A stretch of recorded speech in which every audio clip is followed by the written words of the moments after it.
Good evening, ladies and gentlemen. We're glad you're watching. Thank you so much for making time to join us. This is Mtembei TV, open forum political discussion show, a show that gives you an opportunity to air what you feel and think about the latest development on our political front. A lot has taken place and keeps on taking place, so each one of us must rise up to the occasion and see to it that you are staying on the cutting edge by ensuring that every event taking place politically, you are up to speed. Well, the Kamkunji Forum is loading. The majority of the Nairobians are set for the same, and Kenya Kwanza response is a little bit surprising. They are in support of the same.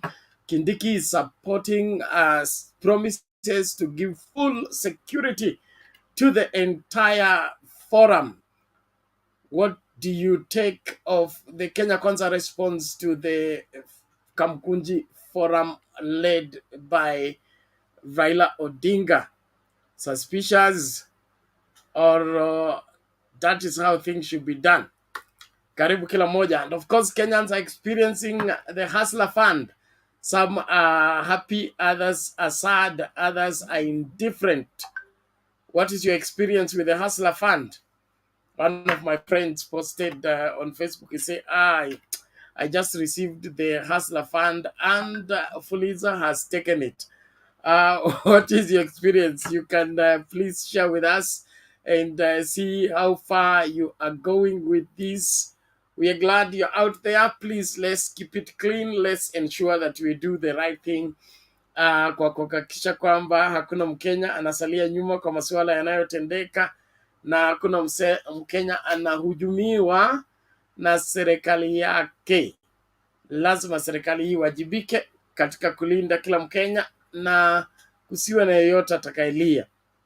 Haya, karibu kila mmoja, karibisha wawili watatu, hakikisha kwamba kila mmoja ako na habari kwamba we are now live and ready to discuss our politics and the way our politics is going.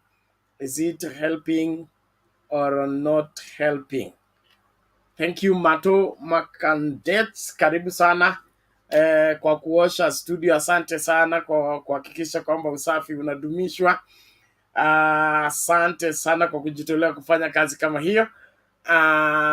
Chagandune, sawa, karibu sana. Nani mwingine hapa? Pamela Kageni, Saseni, tuko poa, asante sana. Trufosa Lai, hello to you, thank you so much. Peter Agora, I hope that I got that right. Agora, karibu sana. Faton Abdullahi Muhammad, hi to you, thank you so much. Nani huyu mwingine? Bibi harusi aya, karibu sana. Josephine Katonde, you're welcome. Who else is here? Of course, kuna nani? Paul Barno, of course, Michael Ngike, karibu kwa show. Kirowo M. Peter, you're welcome. Simba Omar Said, hello to you, thank you so much. Moses Odimbo, you're welcome. Government has panicked. Man of the people. Well, sawa sawa, karibu sasa.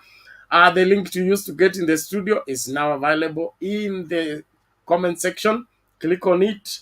Allow StreamYard to configure for you the camera as well as the audio. Jipate katika studio tukajadili mapana na marefu ya siasa zetu, kusiwe na yeyote anayesalia nyuma. Want to know, are you Kamkunji ready or Kamkunji phobia? Let's see how Kenyans are responding to the same. And of course, your experience with the Hustler Fund, is it doing you well or it's putting you in more problems? Let's talk, everyone. Thank you as you welcome your friends, your neighbors. Let the whole world tune in. Let's have a great time as we discuss haya mambo ya Hustler Fund of course na kwenda Kamukunji.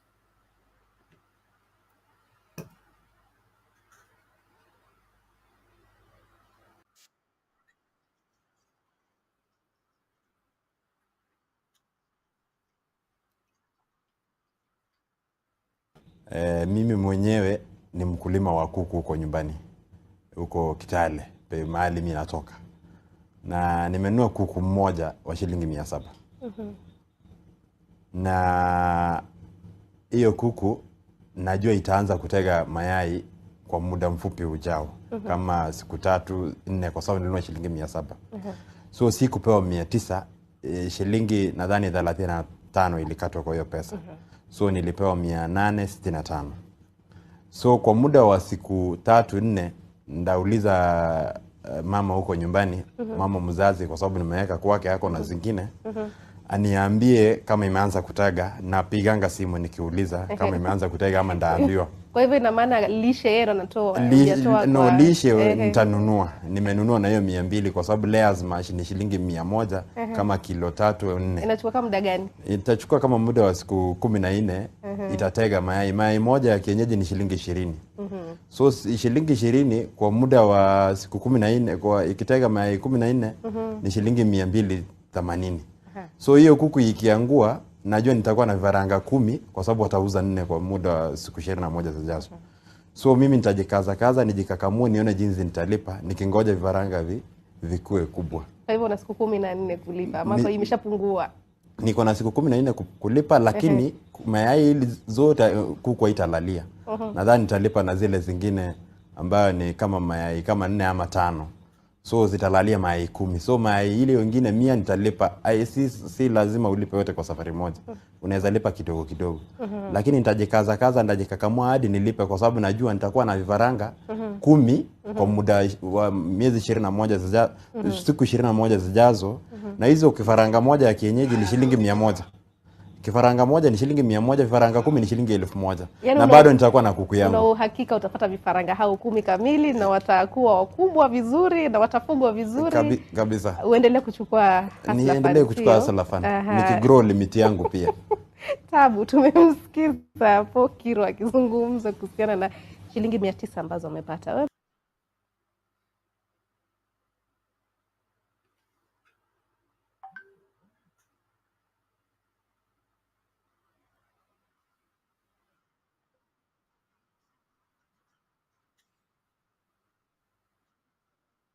Pata maono ya watu kabla hizi masuala ziwekwe mbele. Lazima tuelezane ukweli kama Wakenya. Hata vile unaona mwenzangu ameeleza hapa maono yake.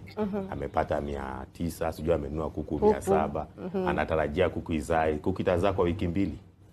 Sasa ukikuja kuangalia na malisho ya kuku pia unajua itachukua muda.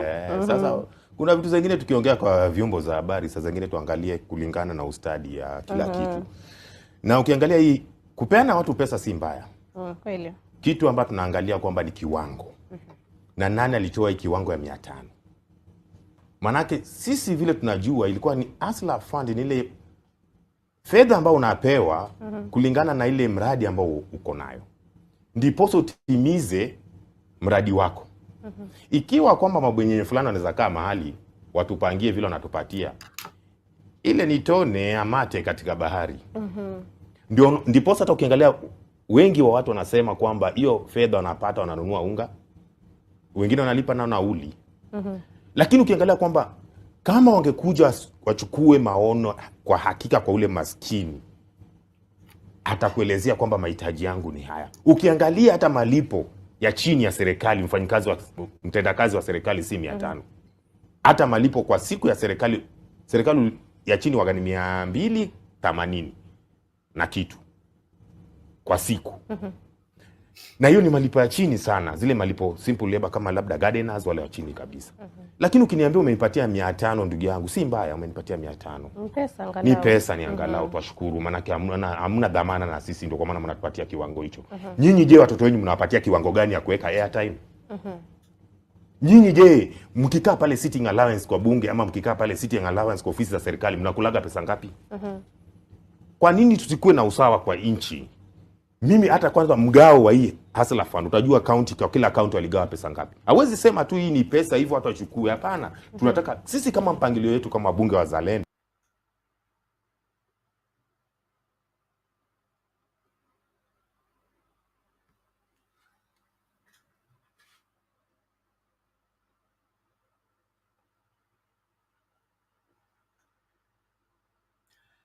Haya, mikakati ya Hustler Fund na wenye kupokea na wenye kutetea, na kuna wale wanaoteta.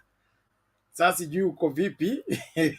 Are you a beneficiary of Hustler Fund? Is it beneficial or is meant to dig you further into the hole where you cannot remove yourself? Let's get in. Let's begin to talk. Thank you so much, all of you that are joining fast and furious. Please, let's move faster. Don't watch alone. Invite your crowd so that everybody can benefit from the discussion. Kamukunji is loading. It has different responses. Kenya Kwanza vows to provide sufficient security for all the rallies, the one for 7th and the one for 12th. What is under the sleeves for Kenya Kwanza in their provision of security? Ningependa tuangalie hiyo kwa kina. Alafu maneno ya Hustler Fund, wewe ushachukua, umepata pesa ngapi? Unaona huyu anadai kwamba alichukua 900, sijui akanunua kuku, anataka huyo kuku atage mayai in 14 days.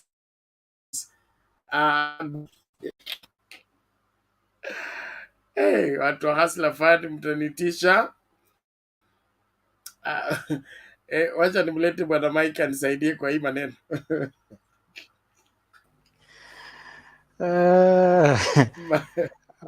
Habari Bernard.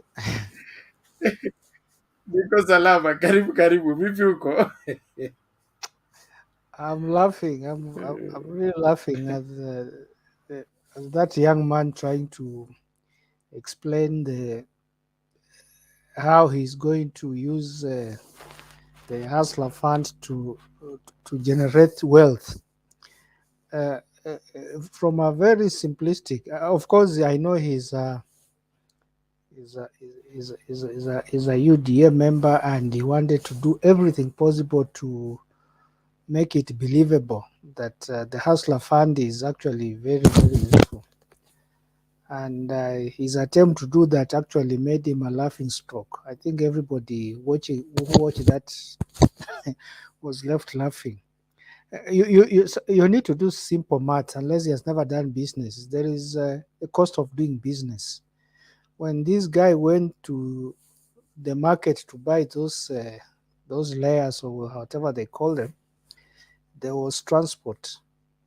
And he wants to say he walked maybe 15 kilometers with those layers and and went home, and all the chicken, whatever it is he bought, and that chicken he bought, it will be taking water and no food, and there is no place it will be put. There are costs of doing business that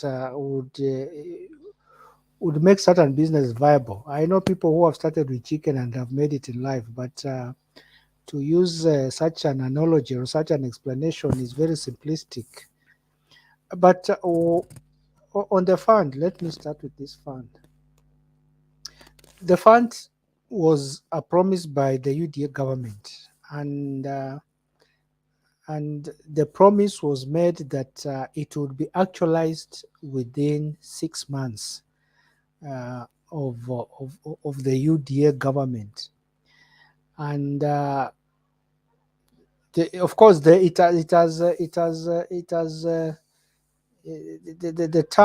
term Hustler Fund has taken new shapes and life. We were told it will be a grant, and then we were told it will be a loan without interest. Then eventually we were told it is a loan, and a loan for 2 weeks is actually, it's being more harsh than Shylocks. Shylocks give you money and they wait for for their pay after 30 days. However punitive it is, there's a reasonable time you can do business and make your returns. But this money of giving somebody 500 and expecting him to make money and return it within 2 weeks is putting pressure on people who you are supposed to ease the pressure of cash flow. Because cash flow is cash flow if you have room to use it. But if it is money for you to make it, to pay back within limited time, then it is not cash flow because it's already money that's not available to you, or it's available to you within a very limited period. There's an MP by the name Babu. He gave a suggestion. You know, Babu is a very brilliant, intelligent young man. It's only that he's misunderstood because of his language and approach of communicating issues. He said that there is nobody who is against empowering small businesses, including ODM and Azimio. But to isolate and rename even the previous existing funds to call them hustler just so that you prove that you have fulfilled your pledges is too populist than empowerment. So he suggested that why don't you consolidate all these other funds? Because Bernard, we have very many funds in the market, and all of them have been have come in place because politicians want to have a fund to hold on to and use it for political mileage. We have women fund, youth funds, what fund, and all these funds are geared towards empowering people to make a livelihood, to do business. So we should stop calling funds youth or women or old men. As long as you're in business and you want to access credit, it is credit. It is not about being a youth or an old woman or a young woman or whatever. We should consolidate all these funds into one kitty and give it to a competent institution.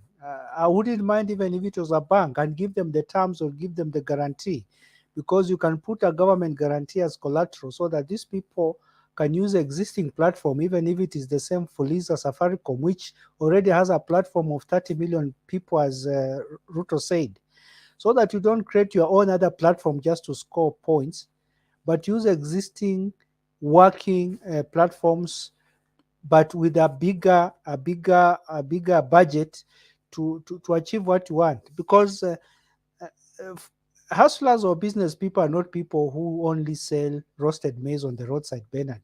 There are people with brilliant ideas who need credit of 500,000. They can turn into an enterprise of 10 million in 2 years or 3 years.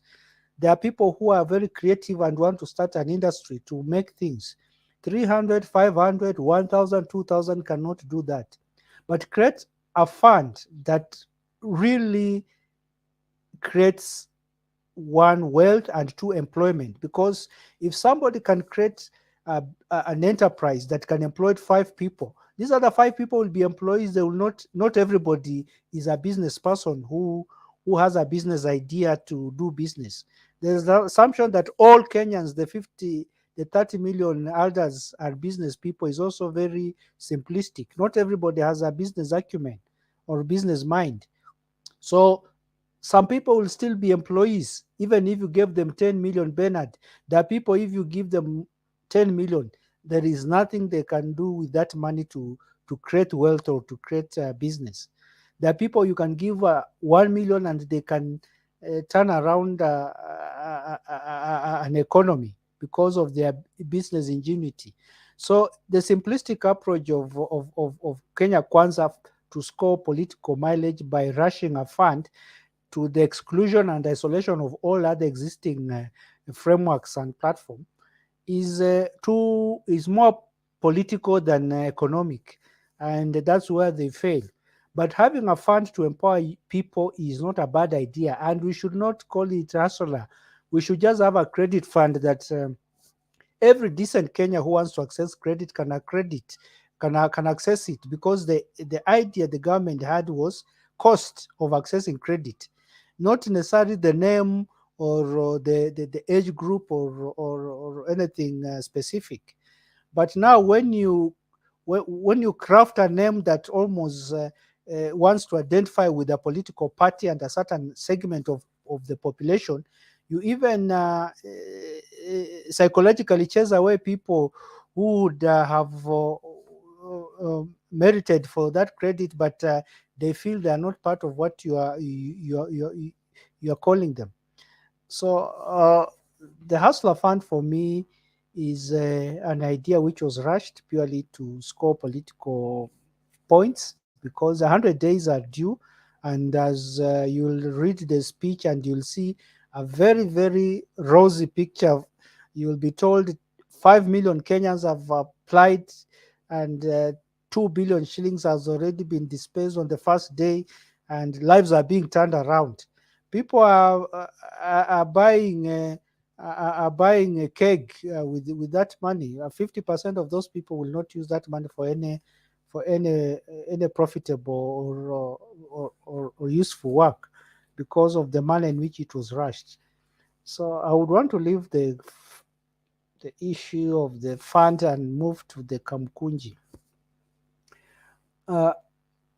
You're asking whether the support or the soft language that is being used by government is by design, or they have chickened out or whatever.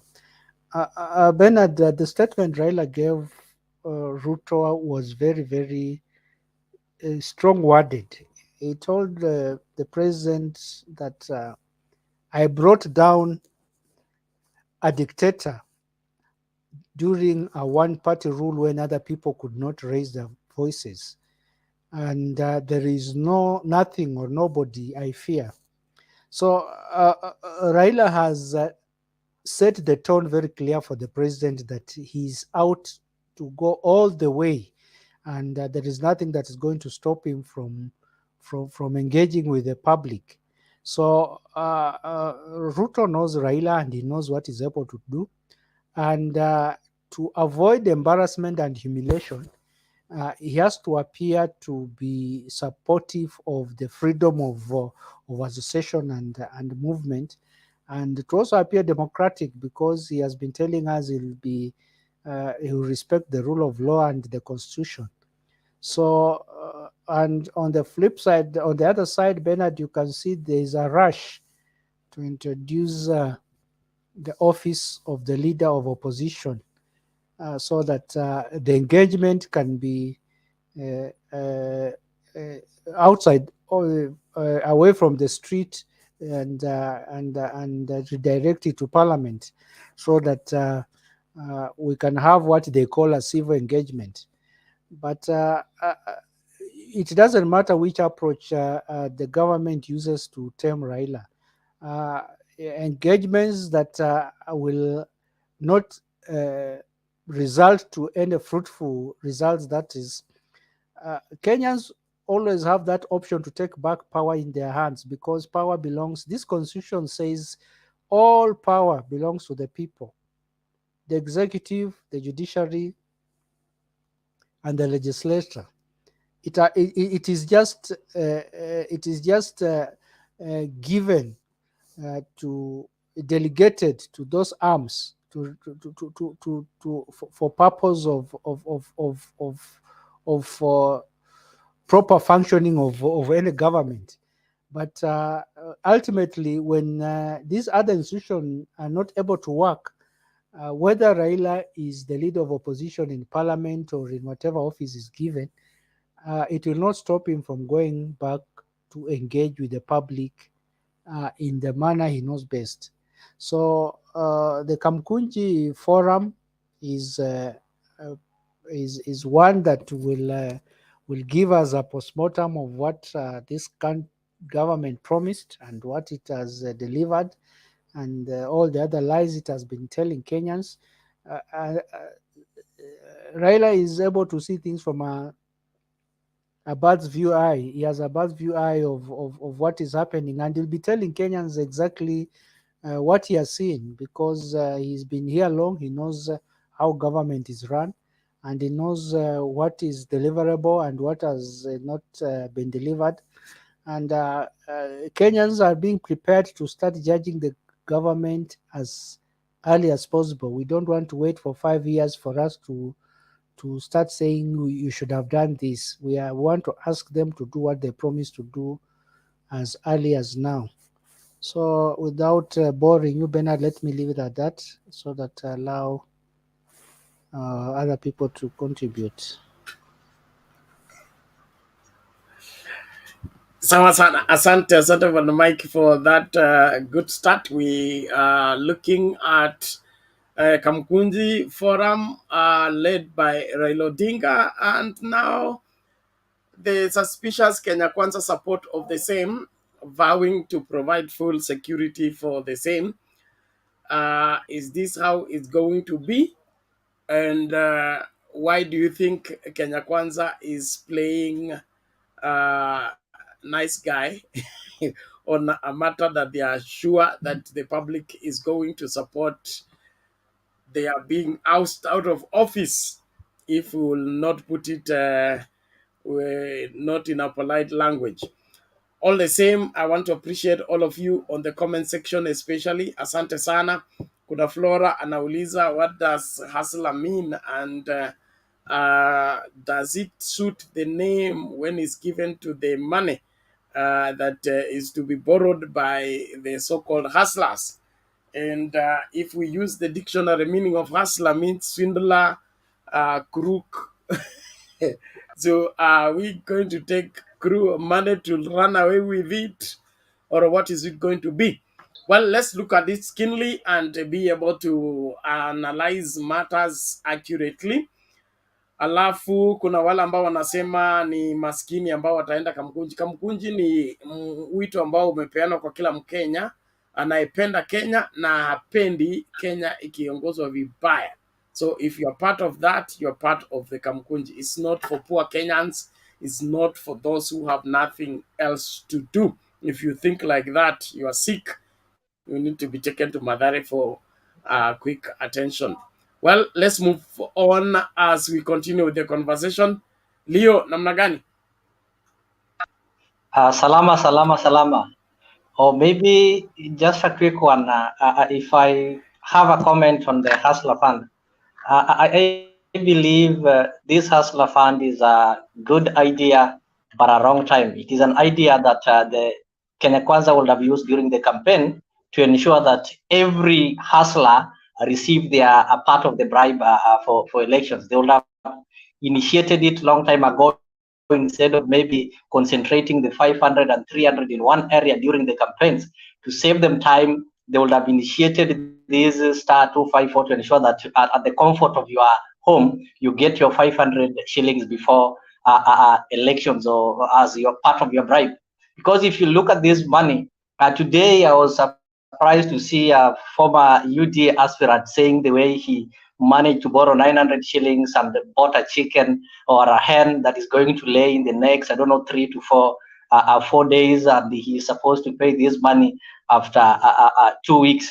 So I really laughed and I really pitied, and I'm really praying for my fellow Kenyans who believe in such lies and such stories that could not even be used to teach maybe primary kids. If you look at this hustler thing, whereby somebody is they're giving you 500, maybe to a maximum of 50,000. This is just another government fuliza, whereby the government is trying to illegally push away these online or digital lenders like Tala by ensuring these digital. They want to get some cheap marketing strategies. They brand you as hustlers, then they tell you, this is government money, you're going to be paying with an interest of 8% after 2 weeks, of which hustler should just know after 2 weeks, if you take your fuliza and pay it after that you're being given is really double than when you take your other fuliza from Safaricom. So they want to keep away this Tala and the digital lender. So now the government can now take the role of Tala. So this is now another government Tala. They'll give you that money, and this money will not help you. what is the need of giving like 1,000 people 500 shillings? That is 500,000 shillings. If you take this money and give maybe two individuals 250K each, at least it will change lives, because this person can be able to start a business that maybe after, if you give them maybe a grace period of 6 months, they'll be able to employ others. But if you take these 500 shillings and give 1,000 people, within 2 days, in fact, not even 2 days, these people are going to drink this money the same day. The next day, they'll still come back to you. So the government doesn't want to create a sustaining economy. They want to create a begging economy, whereby each and every time they'll keep on calling you hustlers, hustlers. You'll keep on following them. They'll keep on getting a message to preach you, just like other people will want to do.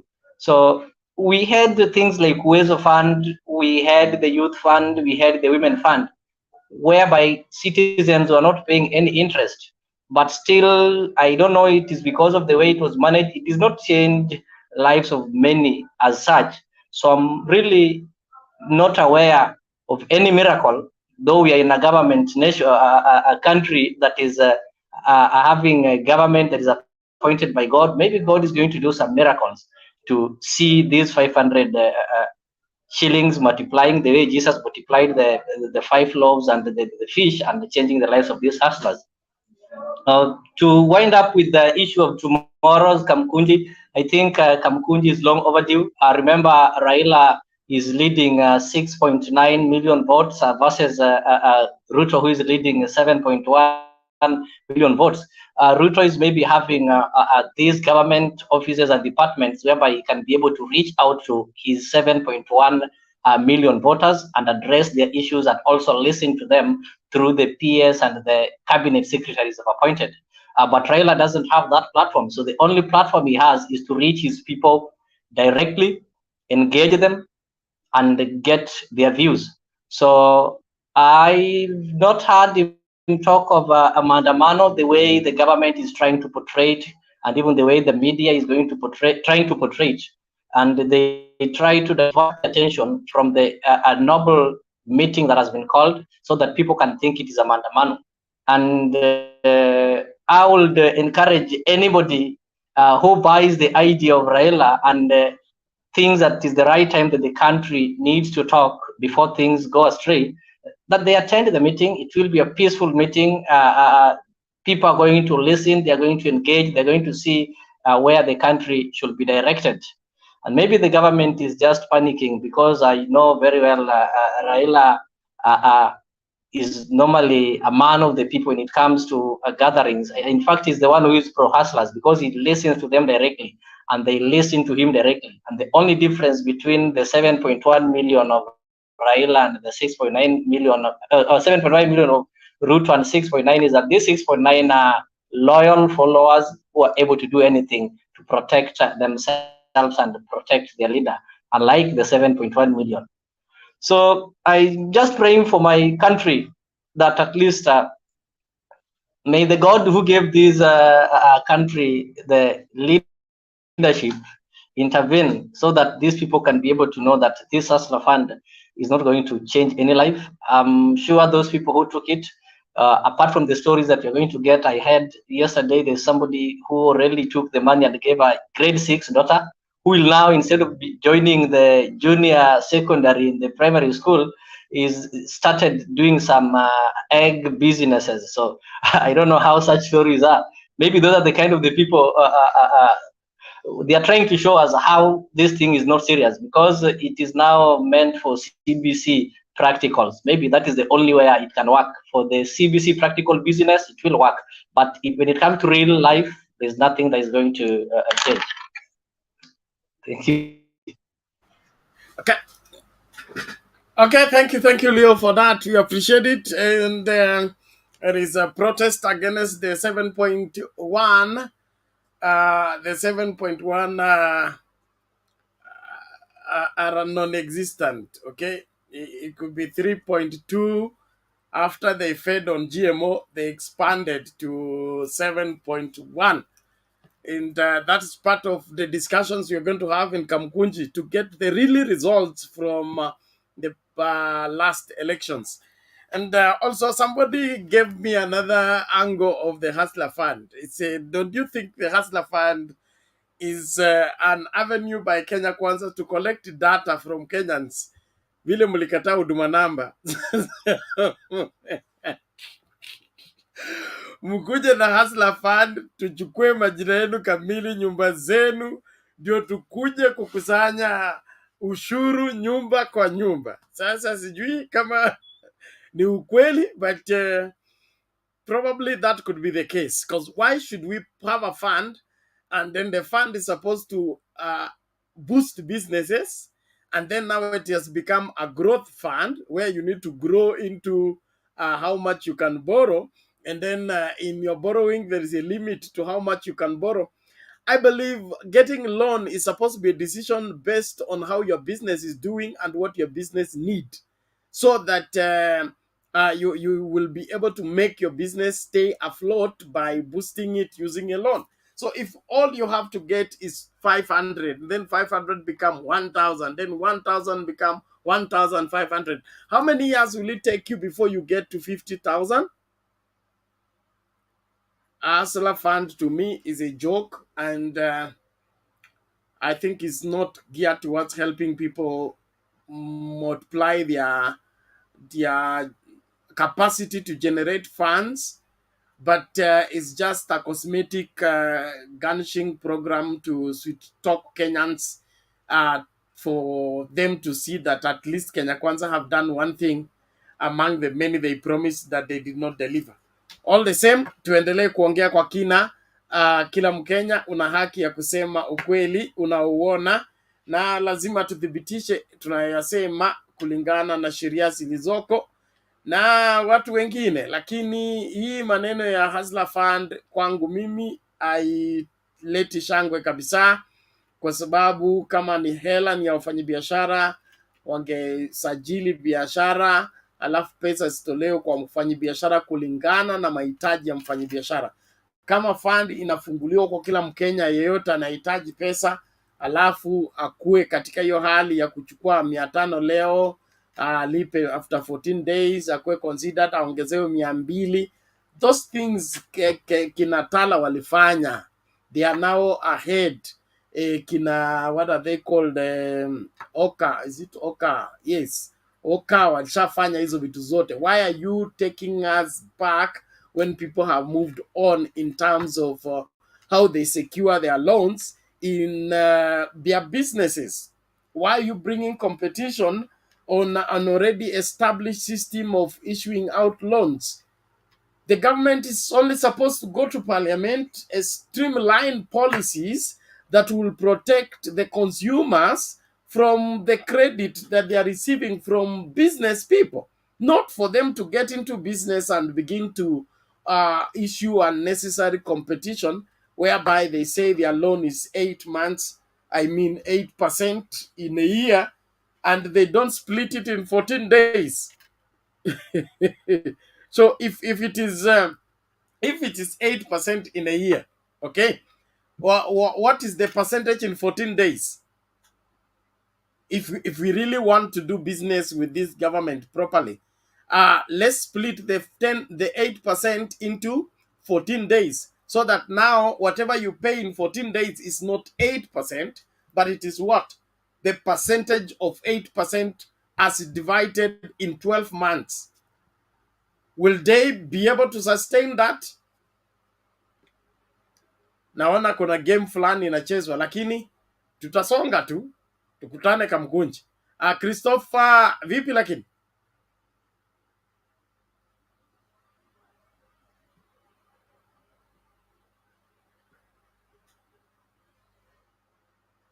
Wana Christopher, are you there? Yes, yes. How are you, Bernard, and the group? Please. Good evening. We are good. We are good. I see the second mile did not reach you where you are. What is that? How are you? Wamepeana kwa kila nyumba mpaka second mile, third mile, fourth mile. Yeah, congratulations. I'm here. Let me first listen to what you are saying, discussing, please. I'm a bit late. Thank you. Okay, okay, sawa sawa. Thank you. Mute your mic then. Haya, wacha nimkaribishe Roda atusalimie, aseme mawili matatu tukisonga mbele. Hi, everyone. Good evening. Just want to say hello. And wherever you are, you feel, what can I say, feel at home. And just join us and watch us. Just stay together with a cup of tea there or coffee and join us. Come and we speak, see how we feel and how we think. So I don't talk too much about hustler because I don't like the name hustler. That's something I don't like it. I can just talk about tomorrow. Tomorrow we'll be in Kamukunji ground. So Kenya people, they will go and listen what our political opposition leaders, they will address. So it will be amazing to go there and listen what our political opposition they say they will have a security. I'm wondering, do they are going to stand there when people are standing there? Do they want going to give people freedom of speech, people to express if they want to ask them the questions, if they have right to carry, because they are there to fight for our rights and to fight for our country. That's why they are going there, because our country is very, very important at time like this, when we don't have a political correct. So we need a really professional men and women who know what is our country and Kenya people need in our school system, in our health system, in our farmer systems, in our education, because we want everything to work well according to the law, according to the constitutions. And yeah, and our country must be ruled by the law and respect the people who have been working there before, and not all the time wanafanya siasa zao nini na. Yeah, I could like them to address the church of Kenya. They need to be independent, not to be ruled by the politicians.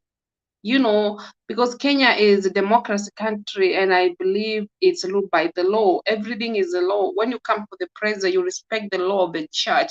You respect the regions. You respect, because that's the way we want. And Kenyan people, they want to live. I don't want to live in a country there is no law. There is no democracy. There is people, they do whatever they want. You can wake up in the morning. Today I want to change the system of education. I want to do like this. So that's why we are here. We want our voice to be heard because we love our country and we love ourselves. If we don't love ourselves, we could not come here. We love ourselves and we love our country, and we cry when we see things are going bad. We want our country for the best. Even God always asks for the best. God doesn't like us, we suffer. He wants everybody live in peaceful harmony and joy, and we see the fruits about our country. I remember PK was speaking on Monday, talking about the road. People who are born 1990s, they didn't see the road. Like us, we are born 1990s. We know how the life was there those days, but people are born 2005. Those people, they don't know so much about life because they came our country where our country was better. So as we know life, and we don't want to go back in those days, in dark days. We want to see our country going well, and we don't want people to come to destroy our country, like people who are coming to the Western country to decide, because their country, they have problem. They need to solve their country problem. The cost of living is difficult in Western. They need to focus with their own people. They need to focus with their homeless. They are sleeping outside in winter time. They need to focus, fix their problem. They cannot fix our problem. We want our government to fix all the people who have no home. Every child sleep outside. Every child live in the street. They need to have the government. They have a possibility to help those families. They live in house. They build for them like home care. They live with their children. Like, that's the way I want to change my country. I want to change the life of listening and thinking. I want my country to be a great country when people, they are coming whole world.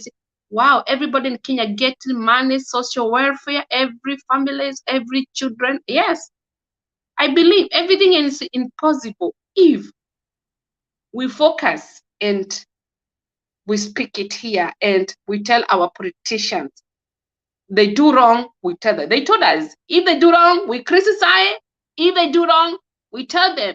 We cannot just assume, oh, everything is fine. You know, some people they don't care. Some people they don't care. Some people they want our country to be darkness. But me, I care. Some people I remember one woman some years ago, she was, oh, I don't like Kenya. Oh, when I go to Kenya, food is not cooking. Oh my God. You hate your country because you come from Africa. Let me tell you, there is east or west, home is the best. Wherever you are born, east or west. So that's why even if we live in diaspora, even if we live in Maju, let me talk about this hustler fund. Hustler is everywhere. Whole world. Everybody hustler. Even me, when I come, wherever I am, I hustle a lot. I was hustled, and I was telling my friend, oh, we must go to sleep. We are doing this job, like cleaning like Burger King. And we are hustler because we didn't have so much money. And we are living small apartment. We didn't have our papers. So we hustle with my friend. Even I used to tell my friend, I remember I was telling my friend, oh, now we are hustler there. We have to go to clean Burger King, McDonald's, because we are hustler. So hustler is whole, even Europe.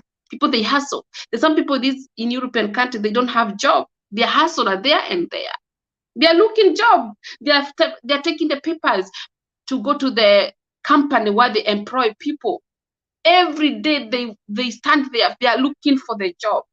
And they hustle because they don't have enough money for the rent, enough money for the food, because life is getting high and high and high. So hustler is whole world, is the way you can take it. Who said the hustle is not in Britain? Everywhere, whole world. People, they hustle there and there. I just want to tell you the truth. Thank you. Okay, thank you, Rhoda. We appreciate that, and we urge all the people to be sober as we continue with the discussion. There is a response from Sarah, I think Sarah Njoroge. He says, probably I don't need the 500, but there are people who need 500. Now, from where I see it, I don't have a problem people being given 500, 2,000, 20,000, 200. It doesn't matter. My question to the Kenya Kwanza government is that what is the 500 addressing? The government is not supposed to play abracadabra with the people. The government is supposed to function from a designed solution to a specific problem. We have the problem of unemployment. The majority of our graduates are not employed because there are no industries where they will work, or there are no jobs. So the Hustler Fund, what is it addressing specifically? If you would have told me that the Kenya Kwanza government got sworn in, and through the county government, like the county government of Nairobi, they have gotten data of how many kiosk vendors are available, how many mkokoteni pushers are available, how many mama mbogas are available, and how do we expand their business so that they can employ more people? But sitting there and coming up with one fund, you say you dial a star, what, and the money will come. What are you addressing? It's not different from going to Marigiti with whatever, a bucket of rice, and throwing it in the air. Say, let everybody pick the much they can. If they can't get it, then go home and eat something. This is the kind of madness we don't want. A serious government acts on data, specific data, and the investment is supposed to solve a specific problem, not for it to be thrown around and then they claim they are working. This government is not working. This government is looking for how to waste the time of Kenyans, and Kenyans to wait forever that they will do anything.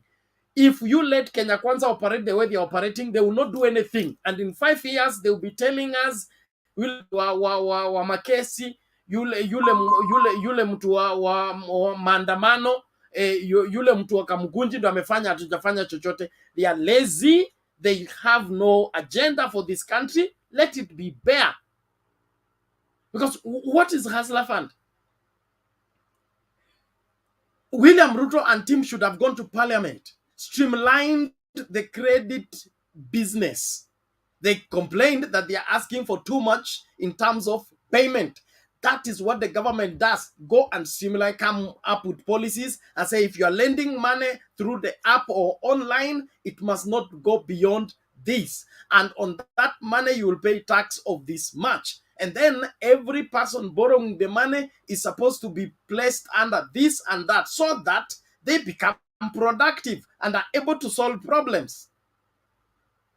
Hii mnapewa ni mchezo, mnachezewa, kuzungushwa akili na kuambiwa we tried. We are really trying hard to help Kenyans. Not helping Kenyans. They are making Kenyans poorer because they want to be the only rich people. And see who they have appointed where. See who they are protecting from the DPP and protecting from elsewhere. They don't want Kenyans to be free. They want Kenyans to be, so they continue singing their song. If you can't see that, tafadhali. Serikali inayofanya kazi, it acts on data. That's how Kibaki took over an economy that was negative. And in 6 months, the story was different. Acting on data. Not the maneno that make a Hustler Fund. Some things just make me very angry. Now, what is it that is being said here? Okay, if the 500,000 people took 500 shillings, okay, from Hustler Fund, how much transformation would that cost in the economy? I get the 500, I go buy unga is 200, wherever half a liter of cooking fat is around another 200. You can't even buy sugar, you can't buy milk. And then now, are you going to leave your children going hungry because you have invested the 500 in buying a chicken that you want to feed so that the chicken can lay eggs and you will have 21 chicken in 21 days? Some of this reasoning is sick.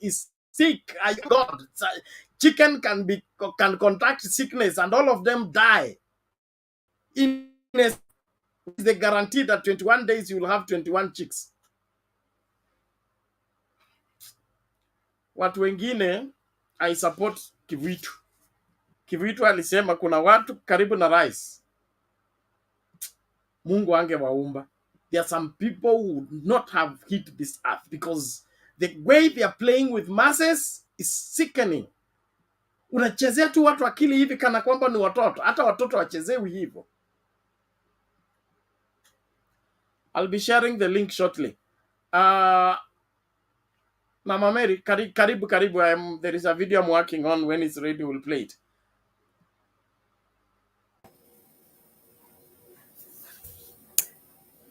Habari zenu wote, mimi mzima, nafurahi kuona nyuso zenu.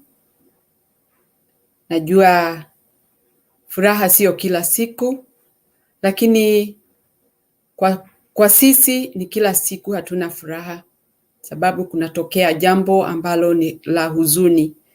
Nikiangalia naona watu wetu hakuna furaha wako nayo kwa sababu ya mambo ile inaendelea na kuonyeshwa na serikali ile iko ati kuna usaidizi ambao umewekwa kwa wakati huu. Shida kubwa ni hii ya kuwa unaonyesha watu uko na pesa lakini huwezi kuwapea.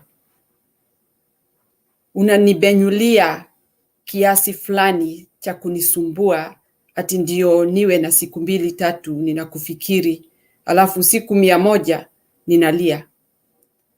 Sifikiri hiyo ni mambo ya kawaida kwa nchi ambayo kuna watu wanaelewa maisha na wanaweza kujifanyia kazi yao. Rais huyo ambaye yuko kwa kiti, ambaye si rais wangu, anataka kuonyesha watu nyinyi nitawachezea vile hamjawahi kuona. Na ni kweli kabisa, anawaonyesha wazi, sababu sijawahi kuona mtu ambaye anaweza keti chini akuhesabie 500 ati akwambie hiyo ni loan amekupea uende ukaanze biashara. At this very juncture, I don't think so. It's hard, na hata ninafikiri wale wote wamechukua, they are regretting, because that loan that you took, you are putting in your pocket. Unajisikia ati uko na pesa na hakuna, kwa sababu haikusaidii chochote. Ukienda dukani kununua hata hizo vitu unataka kuuza, sijui utanunua ngapi ndio upate faida ya kurudisha hizo pesa. Zinakuja kuchukua zako, kwa sababu utajibidi kujisikia ati uko na pesa, uende safari mrefu kwenda kuchukua kile unafikiria, ukirudi hauna kitu kwa mfuko. Tafadhalini tufikirie sana, hii serikali ni wapi inapeleka sisi. Na tena ukumbuke, huyu rais alisema ati they had, I think if I'm not wrong, 500 billion for hustlers. I don't know whether I'm correct. Na hizo pesa hata sahi mkihesabu, I don't think it's how much he has given out. Anawafinyilia tu akiwapima akili. Anataka kujua mnaelekea wapi na mnataka kukaa namna gani, na yeye anataka kukaa na staili gani, ndio aweze kuwa hada, awaweke kwa mfuko. Sasa nyinyi sasa ni tabu itawakula, kwa sababu sasa mtaanza kulipa hizo pesa, unabaki mfuko mtupu, na mbeleni huko unategemea hizo pesa, lakini your high hope that you had because of the promise that he had promised imekufa. Sasa kama ulikuwa unafikiria utanunua hiyo pikipiki, hauna pikipiki, ni 500. 500 utapeleka wapi ndio uchukue pikipiki? You thought you'll be getting like 10,000 so that you can buy a pikipiki and start there and there a very a good business for you that you can be able to save and have some extras. There is nothing like that. Hiyo business ulikuwa unatarajia kufanya, hutaifanya. Imemalizwa, kwa sababu yeye anataka awe amekaa pale anawaangalia vile mnakimbia kimbia kama siafu, watu ambao hawafikiri wanaenda wapi. Kama ni mimi, singechukua hizo pesa. Ningekaa na tabu zangu na niendelee na maisha yangu, nifanye bidii, kitu ambacho sitajihusisha na pesa kama hizo za kuniletea aibu, sababu hiyo ni aibu. Nataka uniambie, nchi za nje zinaangalia hao watu na 500. How much is that? Kuna mtu alifanya hesabu hapo akasema sijui ni $3. Can you imagine $3? $3 in 3 weeks. Simeambiwa mrudisha hizo pesa in 3 weeks. Hizo $3 zitakupeleka wapi? Utanunua nini na uuze na upate hiyo faida? Hebu jiulizeni hivyo. Wakenya, tusiujiweke kwa mfuko ya mtu. Unajipeleka na miguu yako, unajiweka kwa mfuko ya mtu. Ndio awe sasa akikwambia hutoki saa hii, utatoka saa nyingine. Na ukitoka, sitaki uende mbali, usimame pale. As if your life has stopped. Our life have to move on. Niliambia watu hapa, kila mtu anako na nyumba yake, unajenga. Uko na watoto, ama hata kama wewe uko peke yako, una matarajio ya kuwa na nyumba yako. Utaijenga aje? Hizo mbio za kukimbia sakafuni zinaishia ukingoni, kwa sababu unachukua hizo pesa, unaenda unasema, ala, hizi pesa hazinisaidii. It's giving me nothing. So, hao watu wanajiita hustler. Mumeanza tabu mapema sana. Na tafadhali, kama mnaweza, wachaneni na hizo pesa. Fanyeni bidii yenu. Mtu awe na pesa zake zile tu kidogo, but you know you don't owe anybody money. Sababu hii serikali si ya kuchezewa. Hii ni ya kumaliza watu. Inawamaliza akili, nguvu za mwili, na hata maono yenu itaisha. Mtarudi kulia, mtajiuliza ni nini iliwapata. Ukijua pahali unaenda kuumia, change your direction. Ukisikia mtu anakuambia wacha kupitia hapo, tafadhali jiulize swali na lingine, ndio usiumie, kwa sababu ukiendelea na hiyo safari utarudi kukumbuka hiyo maneno saa ile hujiwezi, na saa ile huwezi hata kusaidika. Wakenya, angalieni serikali kama ni ya ukweli ama ni ya kuumiza. Na hii already tumenotice. Mambo yake yote ile wanafanya ni ya kufanya sisi tuwe ragai. Watu hawana namna, hamna mwelekeo, hamna akili. Na sasa ikifika kiwango hicho, you know the Uganda way. You know the Uganda way. Okay, the next thing, hiyo forum ya Kamukunji. Baba is our Gideon in the Bible. Gideon alikuwa na wafuasi wengi sana. Wale walimfuata wanaenda kupigana na Madianites. Alienda wakafika pahali wengine wakaanza kuogopa. Mungu akamwambia wao wanaogopa waambie warudi. Wakarudi. Gideon akabaki na wachache. Wakaenda wakafika kwa mto. Watu wengine wanakunywa maji wameinama, wanafuruta na mdomo. Wengine walikuwa wanachota na mikono. Mungu akasema hao wanakunywa maji kama mbwa, waambie warudi nyumbani. Wale wanachota na mikono wanakunywa, hao ndio wafuasi wako. Alibaki na 300 soldiers. And he was going to meet enormous big group from the other side, Midianites. Walipofika pahali walienda wakakamp. Usiku walikuwa na hizi spotlight torch ambazo walikuwa na container ya clay. Wakaweka hizo torch zao ndani ili watazitumia baadaye.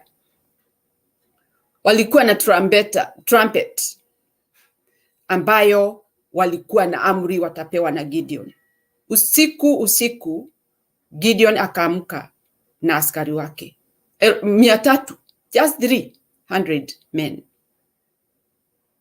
Gideon akapiga tarumbeta ya kwanza. Nao hawa 300 wakapigisha hiyo clay container kwa ground, ikapasuka kama mlio wa pastora. Wakachukua zile torch wakaziput on, those are spotlights, na wakapiga trumpet. Hiyo mlio ikafika mpaka kwa ile crowd, ile group kubwa kabisa ya jeshi ilikuwa ya Midianites. Waliposikia huo mlio, na walikuwa wamesikia ile mlio tena ya ile clay containers zilipigishwa chini kama bastora, wameona hizo torch, walitoroka. Huo ni mpango wa Mungu. And Gideon won the war. So, what am I saying? Raila amepotelewa na watu. Wamemuondokea, wakafikiria waende, wanunuliwe, waende wakajoin pahali iko warmth, pahali wanapata mapesa ya bure, wananona, wanavaa, wanakaa, wanakula. But the few soldiers that have remained with Raila, they are our winner. So we are looking upon our Gideon and the 300 soldiers. They are going to win our war. They are going to guide us in the right way. Na Mungu atawaonekania. Tusidanganywe na hawa watu unaona wakibeba Bible. I was even astonished when I saw everywhere Ruto yuko, Bible yuko next. Akipiga magoti, ameiweka hapo chini. Seriously. What a pretense. Mungu aliye juu. Tunamdanganya. Tunamchezea mchezo wa kujionyesha. Even if you don't carry that Bible with you, seriously, your actions matters. We can tell.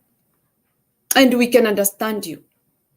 and we know Mungu aliye juu anaona yote. Sisi tunyamaze, tufanye kazi yetu, tuendeshe serikali yetu ya aina fulani, kwa sababu hatuko kwa serikali, we are in opposition, na Mungu ataleta maoni yake, na Mungu ataleta mwangaza kati ya sisi ambao hatujionyeshi. We are not going to portray so that people can take us the way we are. Sisi roho yetu ndio Mungu anataka. Ndio anataka kuelewa what is our understanding of his name. What is our understanding of Christianity? Our actions matters. Na nilisema jana, ukicompare Azimio na UDA, seriously, it's a big, big gap.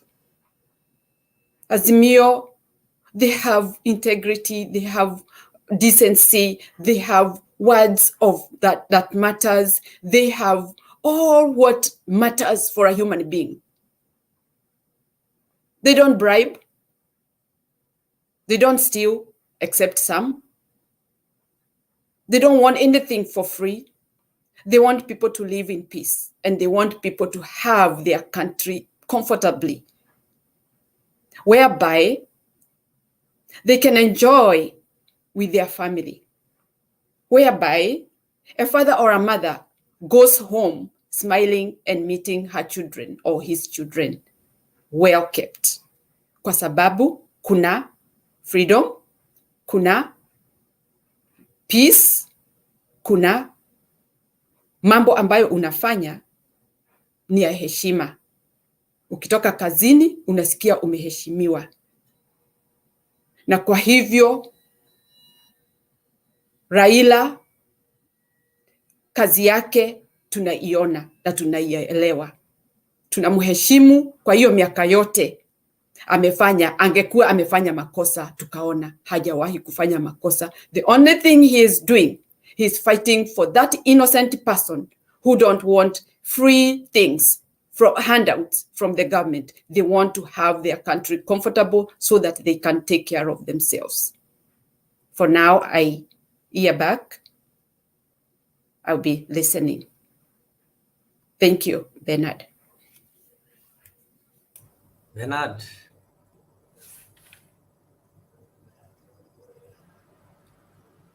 All right, thank you, Mama, on that elaborate approach to the explaining our situation. We want to appreciate everybody who is joining the discussion. Please, let's keep it neat. Let's ensure that we do what is important and advancing the country. By all means, we must move this country to the next level, and we can only do that by doing the right thing, not pretending and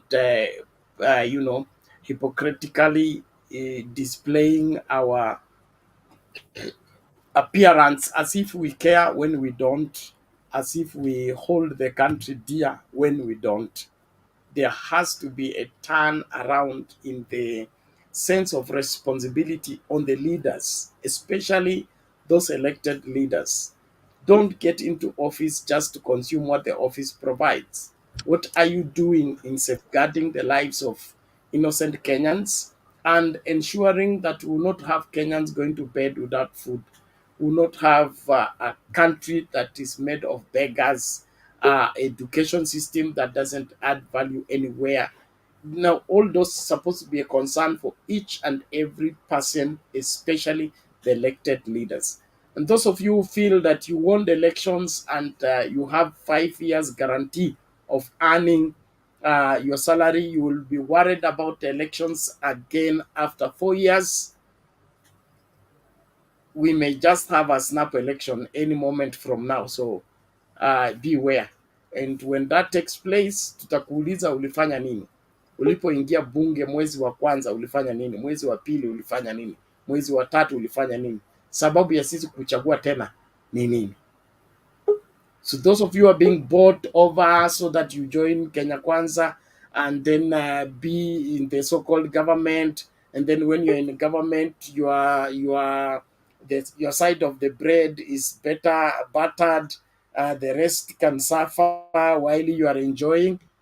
We give you a promise. One of these fine days, we may just get that snap elections, and you will suffer as we rejoice in sending you home, this time permanently, because wakati wa mchezo umeisha.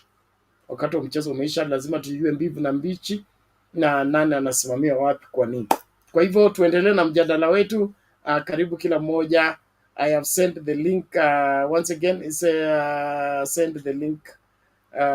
Sawa sawa. I have shared the link. I will share it again. Wale mnataka ikuje kwa WhatsApp, I will do that as long as I have your WhatsApp number. But all in all, Kenya ni nchi yetu na ni wajibu wetu kuisimamia ipasavyo. Kuna wale wanaingia wakitupwa nje, sijui kuna nini, but make sure you allow StreamYard to configure for you your gadget.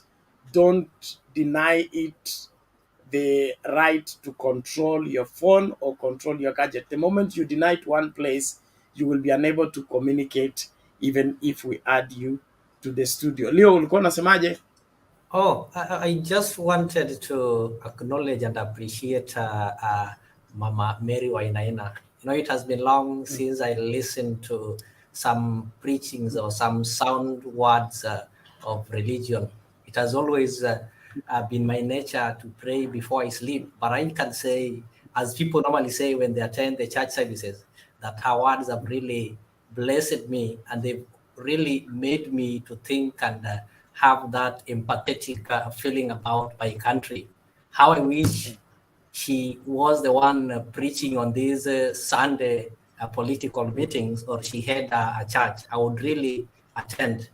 And it has also made me realize that you don't need to keep on reminding people how Christian or how religious you are, but true religion or Christianity in you is visible with what you do and how you put yourself.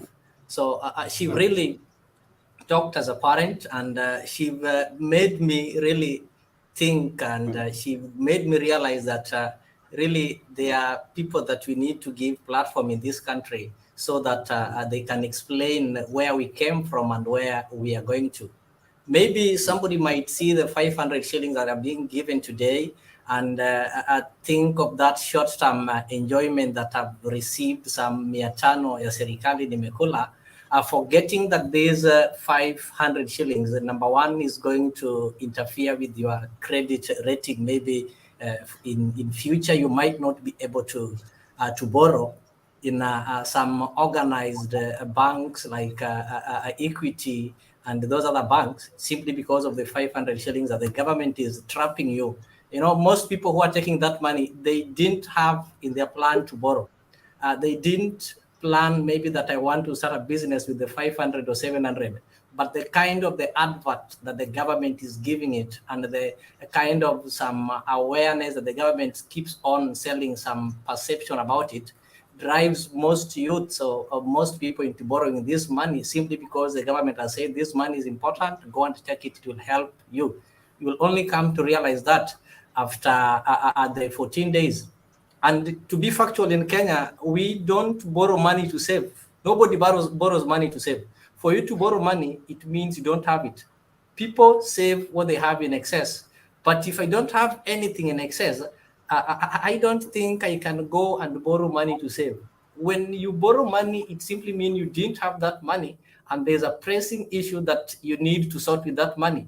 So before I borrow that 1,000 or before I borrow that 10,000, it means I did not have it, but there was need to use that money. So somebody telling me that when I borrow money, a certain percentage is going to be saved, yet that saving scheme I'm not aware. Like the only government saving scheme that I'm aware of is the NSSF.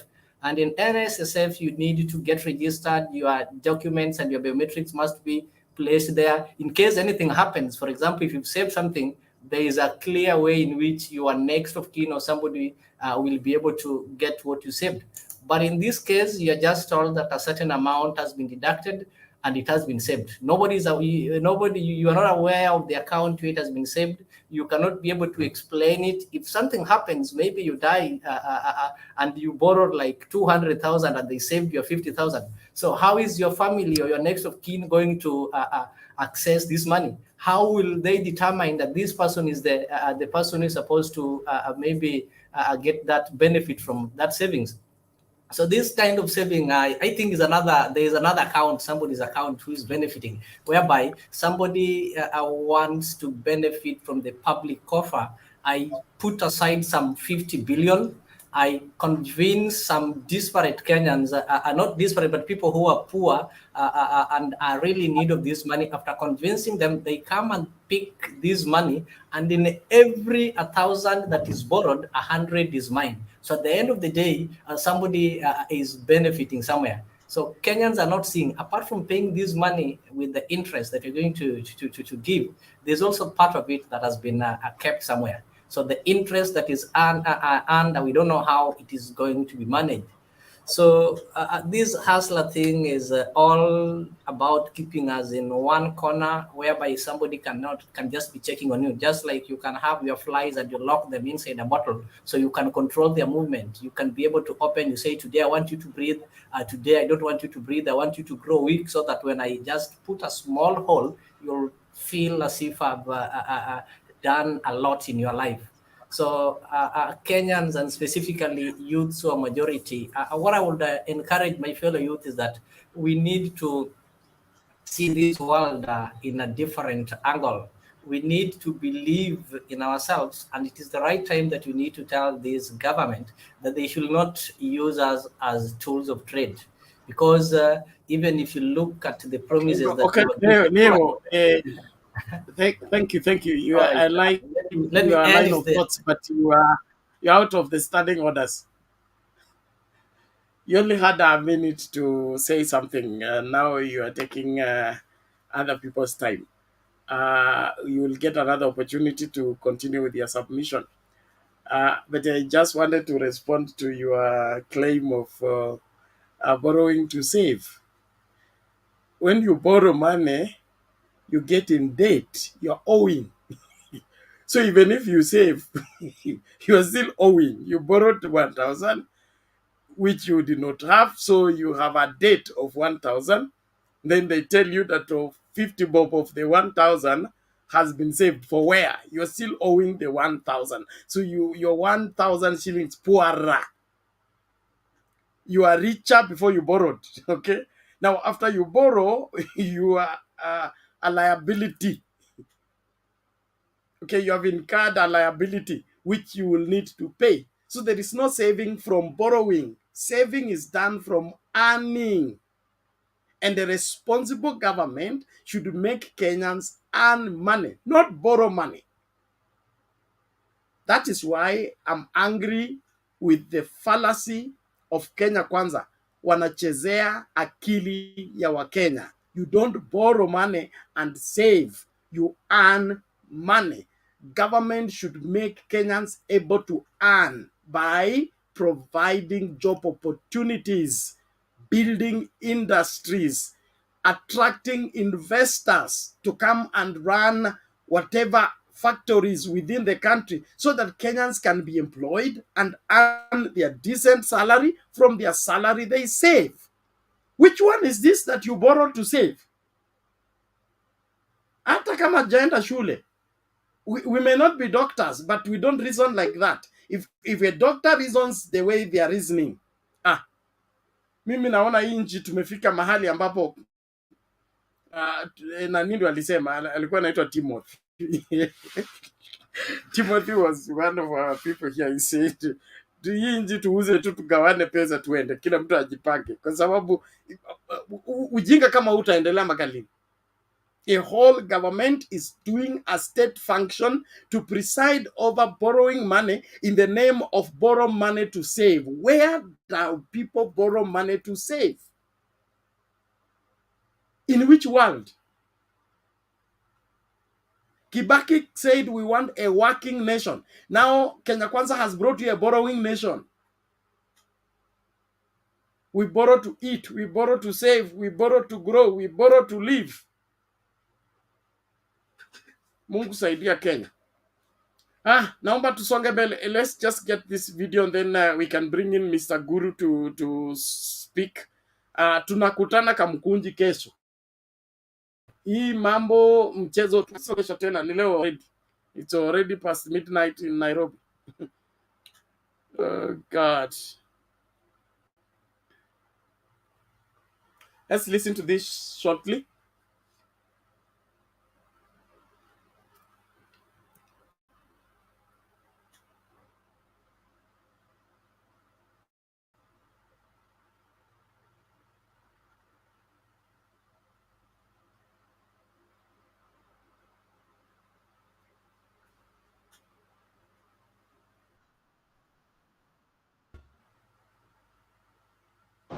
Now, President William Ruto launched the Hustler Fund on the 31st of November this year. He said this is just one of the 4 programs that the Hustler Fund will contain. Since then, we've been receiving updates on a daily basis from the government on the number of people who've actually joined the Hustler Fund scheme, on those that have applied for loans, on those that have actually taken loans, and those that are repaying their loans.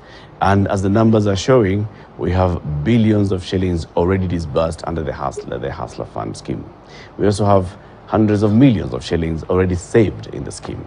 We have millions of Kenyans who've applied to join the Hustler Fund scheme. Now, there are very many questions, of course, that keep emerging here. Number one is, so what exactly is the future of the Hustler Fund scheme and how is it going? For example, if this is one, the personal finance, at what point will the MSMEs, the SMEs and the other products be launched? And then the second bit is, we have the regulations that were already passed in Parliament, and these are the Financial Inclusion Fund regulations that had been presented by the National Treasury and then were taken to Parliament, and Parliament passed those regulations.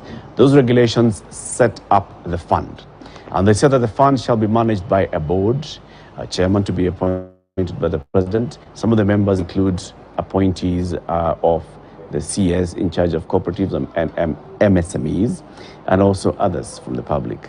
Now, are those in place?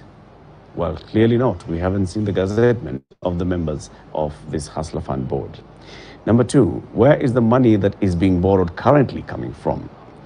The Parliament ought to have passed a bill, and this is appropriating money to the fund. No supplementary budget has been presented to Parliament and passed by Parliament. So which money is being used for the fund? We're talking about savings. There's a lot of money that is being said to have been saved. When people apply for loans, a bit of that money is deducted and then put into a savings scheme. And the government is talking about the amount of money that has been saved so far. Where is this money sitting? Is it sitting in the National Treasury? Is it sitting in the Central Bank? Is it sitting in a special savings account? Is it a pension? If it's a pension, is it under NSSF? Is it in your individual borrower's account at NSSF? Is it a new scheme that has been established? Who's regulating this scheme? These are the questions that we're asking. Now, somebody who understands a lot about economics and the journey towards establishing the Hustler Fund is Dr. Stephen Gashie, who joins me now in the studio. He's an economist. Good morning. Good evening. Good evening. Good to have you on the show. Thank you very much. And just have done the introduction. You know a bit about the fund. Yeah, I know a bit of it. Tell us what is this that you know about the fund? And first, I think celebrate the feel-good factor after Morocco exploits. Oh yes. So a good thing for Africa. The first Arab nation to proceed to the quarterfinals. Yeah, I hope they go past to the quarters. The only African nation so far. Imagine. In the quarterfinals. And also congratulate you. Very good program on your sister FM station. On Spice FM. Oh yeah, the situation law. Very solid, intelligent, and well researched. Asante sana. So very good. I don't miss it. Enough of buttering me up, Doctor. No, I don't miss it. Very well. I think on the Hustler Fund, there is one bit that we keep missing, that it is one of the strategy of the bottom-up model. And the bottom model of economic development or socio-economic development was geared to more so to the those people who we normally say on the eye level, the bottom of the pyramid. So a lot of it, that is what is happening for the first phase, individual loans. So far, from the update today in the morning, about 12 million people applied for registration, 4.6 billion shillings already dispensed, a lot of savings, repayment going up to almost 100 plus million. You talked about the savings. Yes. 30% go to the normal savings, 70% go to the pension. The idea is to create a pension scheme for the informal sector. Yeah. If you look at those people at the bottom of the pyramid, they really save because most of the business is Hand to mouth. hand to mouth. So, and also to build the saving culture. One bit about the saving, also there is the government is matching the ratio of 2 shillings to 1 up to 6 million at 6,000 per year. And of course, pull for people to stay on the fund and to minimize on defaults. Dr. Kashe, before the administration came to office, you are friends with some of the people who were working behind the scenes on some of these strategies, on the bottom-up strategy, right? Am I right? Yes, it's true. And so you're also among people who knows what exactly the design for this Hustler Fund was going to be, who it was going to target, and how it was going to benefit them. Therefore, you also know what was needed to be put in place for it to actually become an operational scheme. What were these things that needed to be put in place before it was launched? A lot has gone. Of course, we have the regulations, which went through the public participation and eventually went to the delegated legislation committee of the parliament, which has authority to validate. And once they were gazetted, they were implemented. So that's part of legality of the fund. There's also a question on where is the money coming from? Whose money? Well, it's already appropriated. There is a supplementary budget that went through. And if you look at the framework where it's sitting on a public management framework, a finance framework. And that is why it's called inclusion fund. So that is the legality of the fund. There's a lot of debate whether it's legal, and I can tell you it's legal because it went through that process. What process exactly? Well, people would have expected to have a bill in parliament, which is a long route. However, it went through the ambit of public finance framework, or the Act 2013-2015 repealed. It went through the delegated legislation committee of the parliament, which is more of public participation through the parliament, and it was able to validate. Once the regulations were gazetted, then it is done. Where the money is coming from is the supplementary budget. Which one? It's already done. It's already done. Parliament has not passed a supplementary budget. Check. It's already done a supplementary budget. And that is why it's being called Finance Inclusion Fund. So it's within the ambit of what has been existing. You don't seem to go with me. To recollect, when did Parliament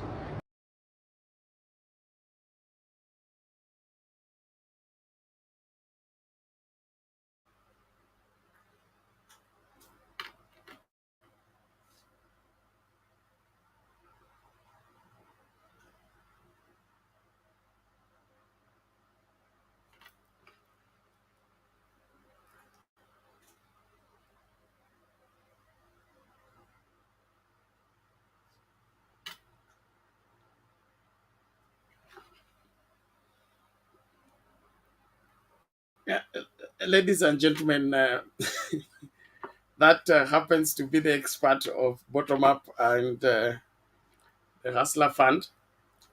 He has not answered one question. All the questions he's been asked is evading them. there is an ambit where some policies are being passed without following due process. Kenya Kwanza and Kenya, please. God help this country. Mr. Guru, please, do you know where the ambit is? We also want to pass through that ambit and get something.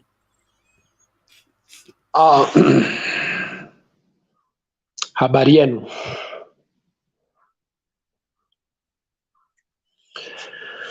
You know, Bernard, this country is a very interesting one because everybody is on the lookout of loopholes through which you can execute your plans.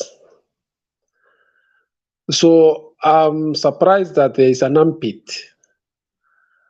Yes, I know there is public finance management systems, but I've never known that a matter of such magnitude where public funds are to be appropriated does not go through parliament for approval and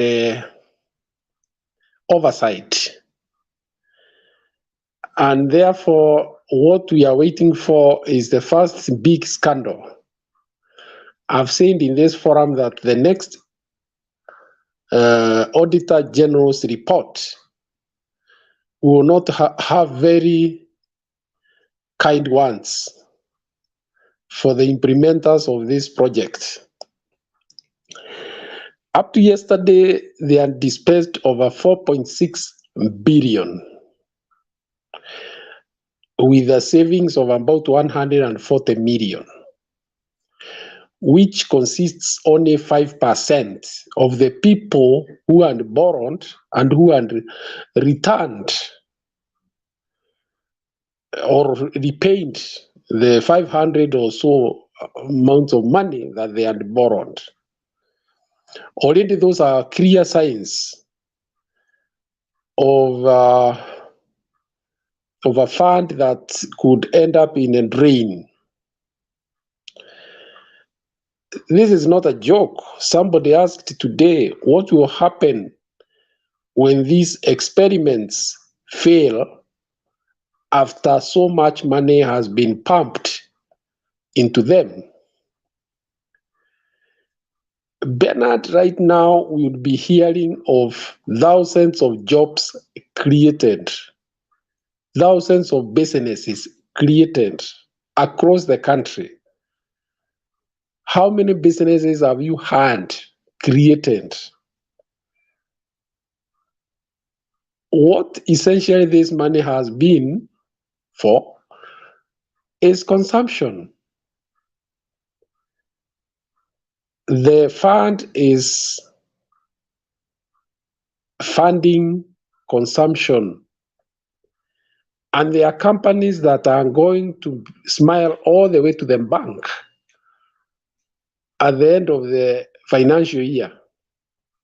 Why? Because the sales will reflect a surge in this month going forward. One of them is EABL, and some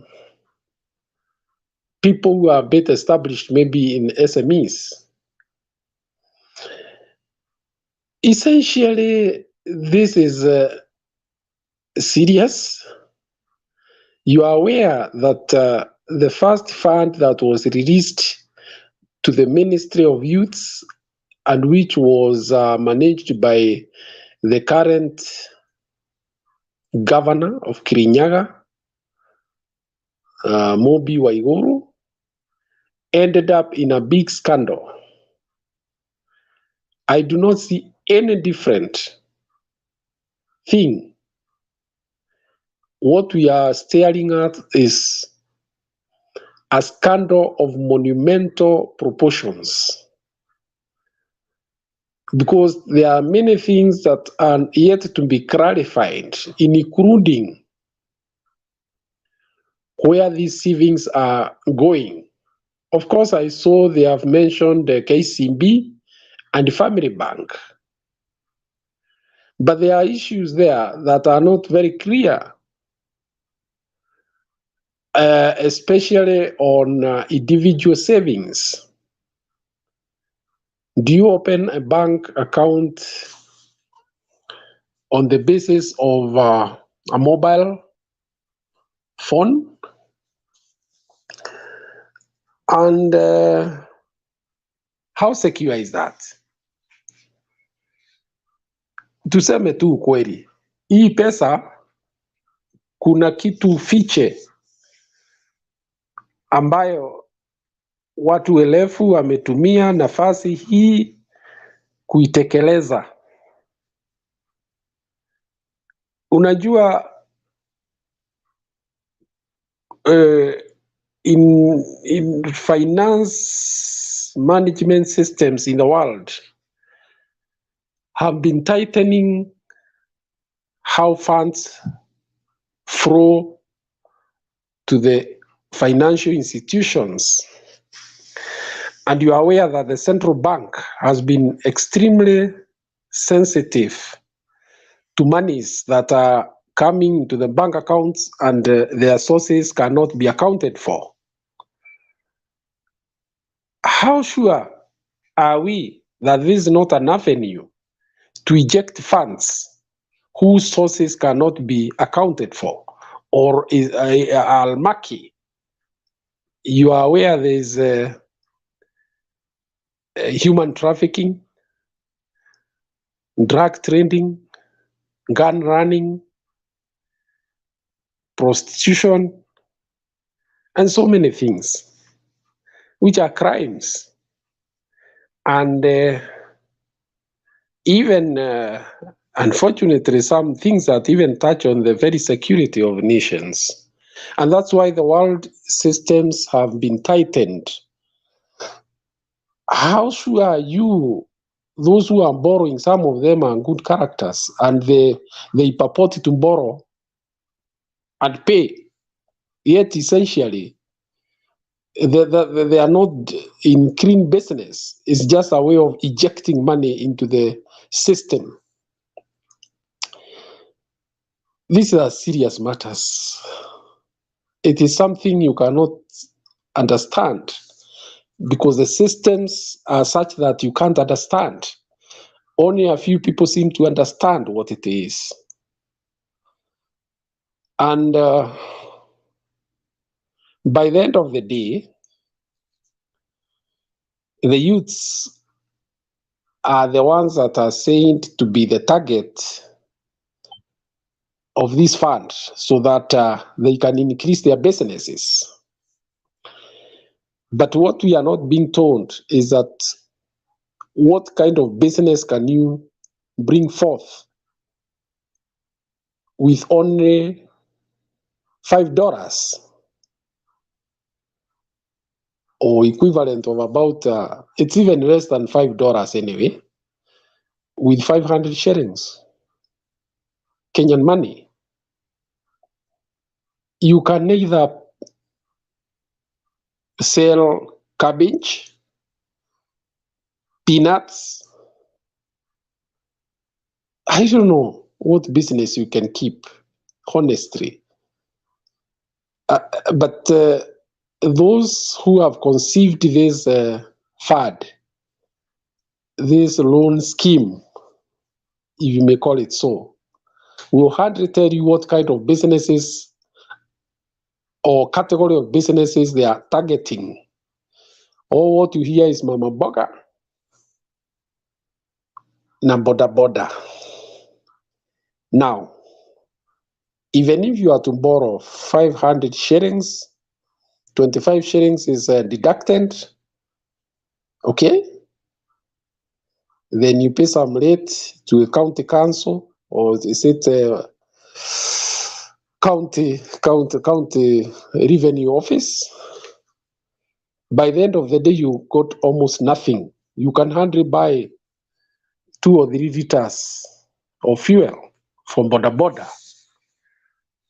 So I am constrained to understand what this model is all about.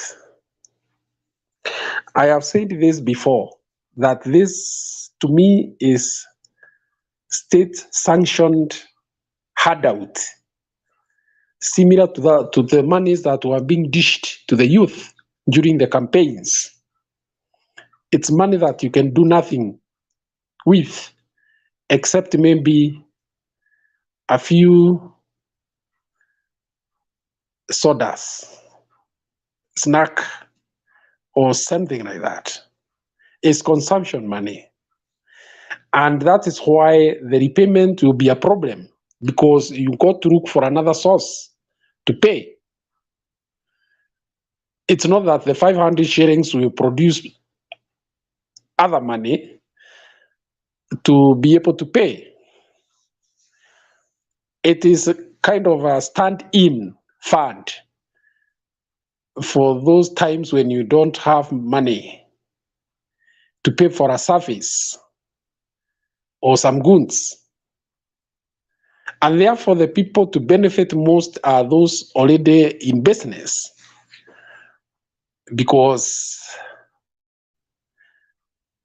truth be said, the spending levels will go up. So uplifting the so-called hustler is almost out. In fact, the fund could end up now making the rich richer, because when you have little money that you can do almost nothing with, the tendency is that you spend it. That is precisely what I see about this fund. And apart from also just creating a facade that, okay, we promised you a hustlers fund, and here it is. But is it helpful? How far has it transformed lives at the end of the day? How many youths who have been unemployed will be able now to earn a living? They are saying that you take in small bits and portions until you accumulate it to a level where you can borrow 50,000. After how many months will you be eligible to borrow 50,000 shillings? Which money maybe you can now be able to start a Mutumba business. So this is more of a consumption fund than a business fund. And therein lies the problem. I think it is only on one's call that this fund may have a positive side. It will stimulate consumption across the board. But the details, the devil is in the details. This could be just yet another smoke screen for people with a hidden agenda, maybe to hide, camouflage themselves and eject their monies into the financial systems under the wish of borrowing and paying. I think we can only wait and see what is happening, but already indications of failure have already shown. They are already there in the market. Many youths are saying openly they will not pay the fund. Ni mali ya serikali. It's government money. And one of them even asked me, so if we are millions, how is the government going to start tracking us down? What capacity does it have? Where are those jails where they will take us? Where are those courts where we'll be lining up? Okay? So that's where we are. too much, motion without movement, if you may call it so. But then, that's a populist government. That's what they do. They keep you hoping, but never fulfilled. Thank you.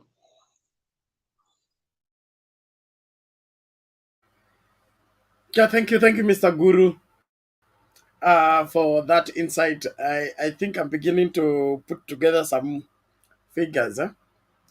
Remember what former Minister for Interior said about, that's Mr. Matiang, talked about a high percentage of people going to parliament who are wash. I think this scheme could be part of the wash because the Uhuru government had a high-handed about the money laundering issues until some church in quotes, some church accounts were frozen when they couldn't explain the amount of money that was coming in. In fact, part of those donations in the church were linked to some wash things. So probably the main wash headquarters will be the Hustler Fund. Let's wait and see. Thank you very much. Wakenya, karibu sana na washukuru kwa kuendelea kutegea Mtembei TV na kuchangia katika mjadala wa leo. Wengi wanasema wako tayari Kamukunji, na mwingine amesema hawezi kuchukua Hustler Fund, anamheshimu baba sana, hawezi kujiingiza na masuala ya hustlers. It is okay, it's okay. Let's do the right thing. The only thing I will not entertain is trying to fool Kenyans, especially using this platform. Secondly, taking Kenyans for fools. Don't do that. Kuna mtu anaitwa Ken hapa amesuggest kwamba the government is making life hard for Kenyans so that Kenyans can work harder, and in the process they will bring about economic stimulus.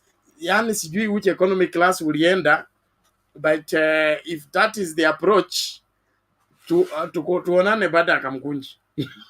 how we turned into primary school children, where the government will make life harder for us in order for us to work harder. Hey. Now, naomba mkururo ni mrefu, so to observe hiyo 3 minutes tuende mbio tusichukue muda sana. Asante. Bwana Moses. Let's move. Yes, Bwana Bernard, how are you and everyone on this panel? We are great. Karibu. Yeah, asante sana.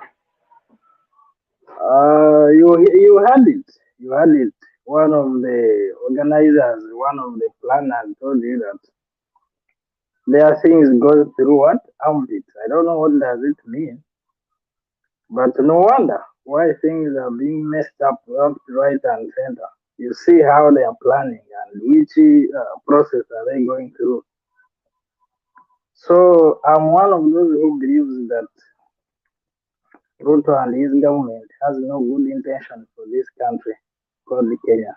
I believe and I strongly believe they have their own agendas and their own like, so long as it is good for them, it's good for everyone. So I don't think, and I've never believed that they can deliver for Kenyans. But maybe on one condition.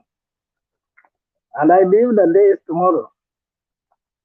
So Bwana Bernard, you should at least give free advert for Kenyans, whoever is watching this panel, that tomorrow is a day to prove that there are Kenyans who still have brains, who can understand, who can watch each and every step that you are moving and you are going through. So tomorrow is a day. And this government, I have a feeling that it can only deliver maybe if Kenyans pressurize it. And that pressure should start tomorrow. And they are also There they are going to be monitoring whatever is happening. They are now going to count how many people are going to turn out. And that will be the beginning. They will give ear to Kenyans. But once you don't show up, then it will show that their propaganda is being granted and they are okay now in their comfort. So it's tomorrow. Kenyans should come and stand with Baba and show him that you are nothing. You can live whether you are there or you are not there, and to show him that they don't count on him. Another thing, Leonard, for me, I always feel much pain if I see our brothers and sisters, more so our generation, and you see people who have traveled in these developed countries. They have seen how things are moving in those countries that they are in. They see how the governments are they have been running their countries, the citizens, and their development. But you find someone coming here comfortably, seeing what is happening in our African countries, our home countries, but he is supporting things that criminalizing everything, killing people, abducting people, dictating each and everything, no respect for a citizen at all. When we move abroad like this, we have to learn and admire and copy. We wish these are the things that we can see in our countries. But it is a shame that we move some, I see many people here like they are not in their home countries. They are going outside there to hustle, like the way Ruto says. Everyone I can see is hustling outside his own home country. But what are we learning from there? That means that even though we go back home and also become one of like presidents or leaders at our country, then we shall drive our country through dictating things, and we don't give people to talk freely, think freely. We shall keep dictating things for them. So what are we learning? And most of people of this generation, they are learned. They have gone to school. We have professors, we have doctors, we have, you know. So we should lead by example more so this generation that Ruta and his deputy are trying to play with. So for Kenyans, tomorrow is the day, and we are going to see who is the president, who is the duly elected president of Kenya, and the one who elected himself and few people. I think that is for me for now. Let me give a room to other people. So Bernard, tomorrow I want to see you to Kamukunji. We want to count and see who is the president of Kenya, who has a say, who has a voice, who is having followers, you know. And there is a difference between followers and the supporters. Someone can support you if you give him or her something to love. But your follower will always be with you. Wherever you go, will always stand with you. So that is it for now. And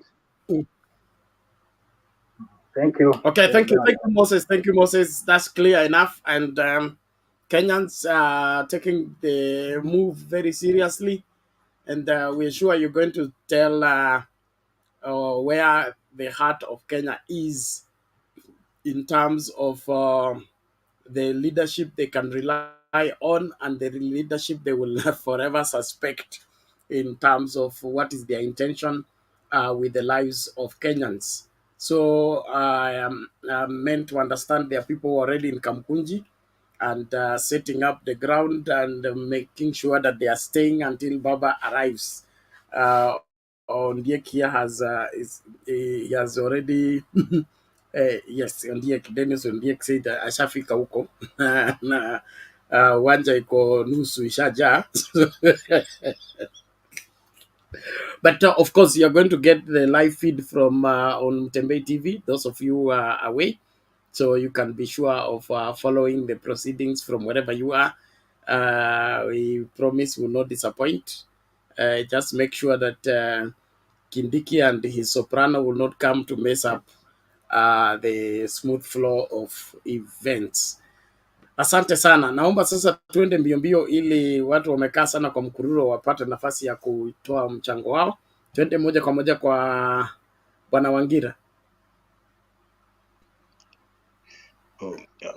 How are you? How are you, Bernard? Great. Thank you. My greetings to everybody in the studio this evening. Let me just make my quick contribution, Bernard. First, for the first time, the National Police Service seems to recognize the existence of Article 37 of the Kenyan Constitution, an article that states that everybody has a right to peacefully and unarmed to assemble, to demonstrate, to picket, and to present petitions to public authority. I've seen a statement by the National Police Service. They have acknowledged that this particular article exists in the 2010 Constitution, and tomorrow they are going to ensure that that particular article is implemented. So tomorrow, get to Kamukunji. Your security has been guaranteed so long as you remain unarmed. Tomorrow seems to be a very, very interesting day, Bernard, because, since the 15th of August 2022, most of us have been in a state of confusion. We really can't understand what really transpired. And at what level did it come? At what level did it reach that Raila Odinga had lost and William Ruto had won? Bernard, we know that, the matter went to the Supreme Court and the court ruled that, William Ruto was the president-elect. But, the behind the curtain play is something that some of us would be interested in. And Baba Raila has been saying that there could be a lot that transpired that perhaps majority of us don't know. And we hope that perhaps he'll take that opportunity tomorrow to tell us that what could actually have transpired that made him not become president and perhaps made William Samoei Ruto become president. So tomorrow will be an interesting day. Then there are these issues of public appointments, Bernard. Given that we have Chapter 6 of the Kenyan Constitution that, guides on what type of people we should have in public service.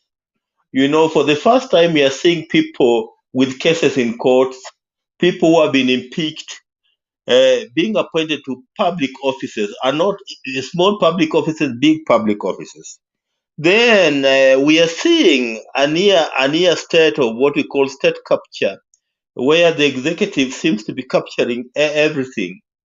Since President William Ruto became the president of the Republic of Kenya, I think he has attended more than 2, if not 3, events that have been held by the judiciary. When we know that the former president Uhuru Kenyatta perhaps used to attend only one event in a year. And yesterday it was a very interesting day. We saw that our Chief Justice, Lady Martha Koome, denying us an opportunity to comment on her Twitter handle. She has become so selective on which people should comment on her Twitter handle. She's a public servant, and being a public servant, she should be ready to entertain every view and opinion. So I don't understand why she decided to limit the number of people who can, respond to her tweets. Bernard, Martha Koome should allow us to continue responding to her tweets as the citizens of this country, the people she works for. Let me now talk about the Hustlers Fund, Bernard. You have said that the Hustlers Fund could be an avenue for the channeling of the wash, and on that I tend to disagree with you. The Hustlers Fund cannot be a channel for the wash money at all if it exists, because my understanding is that the Hustlers Fund is part of what we call the Consolidated Fund. The Consolidated Fund is what the government collects through taxes and other means of revenue. So the Hustlers Fund cannot emanate from Watchword. The Hustlers Fund can only emanate from what we call the Consolidated Fund. So the only questions that we need to ask ourselves in regard to the Hustlers Fund is, in the areas of the prudent management of public finance, and we have a whole chapter in the Kenyan Constitution 2010 on public finance. And we have an elaborate act of parliament called the Public Finance Management Act of 2012 that guides the spending of public monies. So, half the questions we should be asking is, under what legal framework was the Hustlers Fund established? For example, I know that the Youth Fund was established under the Public Finance Management Act through what were the regulations for 2016, and it was later made into a state corporation. So I would also be interested to know under what legal mechanism the Hustler Fund was established. The second thing that I will be interested to know is how did we appropriate this money? Because under the Public Finance Management Act, it's very, very clear that the authority to pay money out of the consolidated fund can only be granted by Parliament, what we call the Appropriation Act. The right to appropriate public fund, the authority to appropriate public fund can only be granted by Parliament. So to some of us, it will be interesting to know whether there was such an authority through an Appropriation Act that allowed that 50 billion shillings be appropriated in the name of the Hustlers Fund. Then I've also talked of the framework. Is there a legal notice declaring that there is a Hustlers Fund? Are there regulations? And unlike pro 2010, unlike pre 2010, post 2010 demands that whenever the executive originates any regulations, they must be debated in Parliament and approved in Parliament. If there were such regulations, were they tabled in Parliament? And if they were tabled in Parliament, were they approved by Parliament?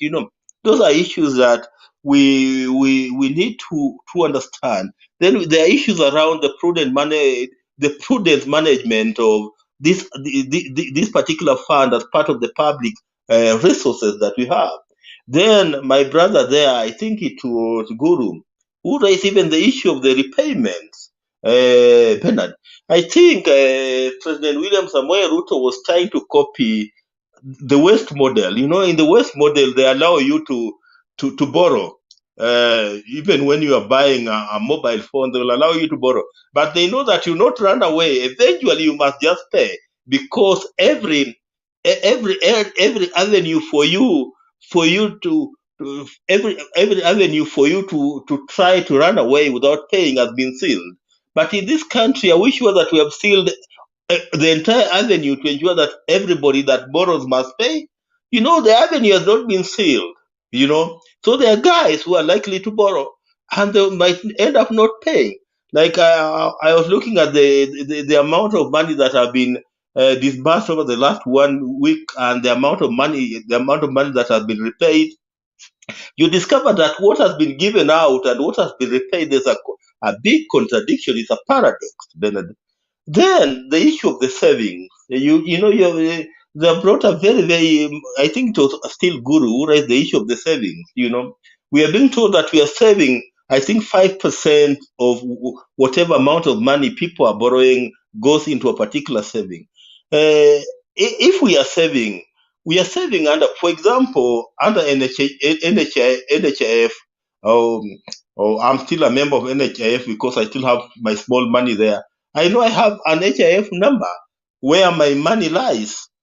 But when it comes to the hustler's money, where does my money lie?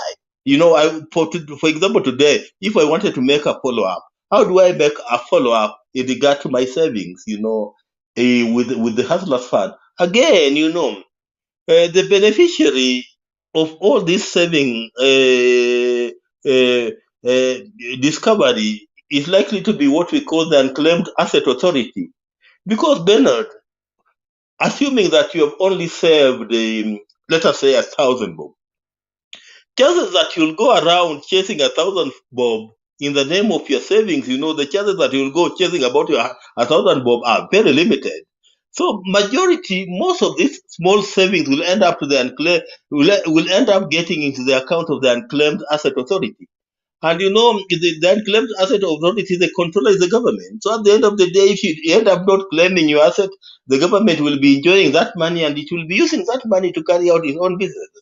So, there are a lot of questions around this hustlers fund that needs to be made clear. It's not a bad idea. It's not a bad idea. It could be a good idea that could be rejuvenate our way of, borrowing, our ways of spending, and perhaps our way of, achieving what they call credit rating. But, there are many, many questions that need to be answered. And I hope that as we go forward, some of these questions will be answered, and people will get a clear way. For example, if I've saved money with the hustlers fund, and in case I'm not there today, who are my beneficiaries? For example, with NHIF, we know that if perhaps God takes you tomorrow, how your dependent will go chasing around your money. But with hustlers fund, for example, you have saved today, and tomorrow you are not there. How would you be? How will those guys who are supposed to be beneficiaries go around chasing it? So there are a lot of questions that perhaps need to be answered in terms of the legal framework, in regards to how we are saving, and around the prudent management of this entire fund, Bernard. Or perhaps that's all that I have to say. Thank you.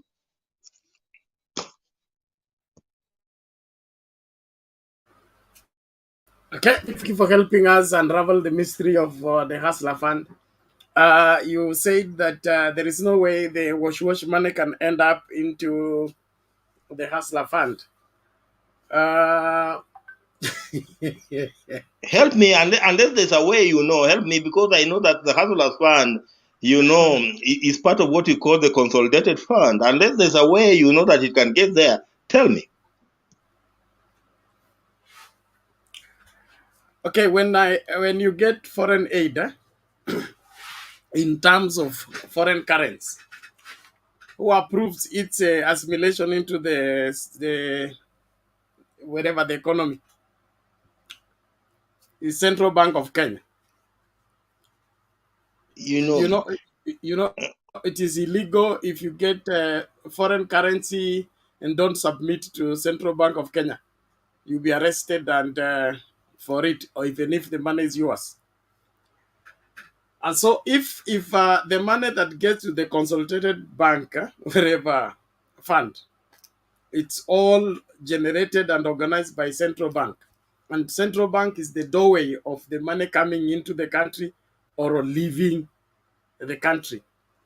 If I'm in charge of the country, what stops me from bringing my money? Or rather, money come in the pretext that this is a grant for this and that, or support for the Hustler Fund, because eventually the Hustler Fund will end up like the Famine Fund, or the wherever the food crisis fund, where corporate will be generating money and contribution. We are supporting this. We are supporting this. How does that money get into the same? So the same avenue can open up for the wash money to come in. Kwani wash is in our Kenya. I mean, Bernard, ordinary Kenyans who are doing that. Bernard, But, that's not how things. That's not how things work. Even when the government is being given either grants or loans, there are structures and systems in how that money is received. Bernard, it's not easy that personal money in the name of wash can get into consolidated fund. And if it gets into consolidated fund, then how do you remove it out of the consolidated fund? I'll be interested to know, for example, me as Joram putting my own personal money into the consolidated fund. How do I remove it out of the consolidated fund? What do you understand by wash money? Perhaps tell me, what's wash? Thank you. So when we start there, probably you will understand. But getting money from consolidated consolidated account is simple. You can win a contract to supply computers to central bank. You don't supply, say, computers, the central bank pays you. You have gotten your money out. I mean, njia kuwa panya ni nyingi hapa nchini, tafadhali tusidanganyane.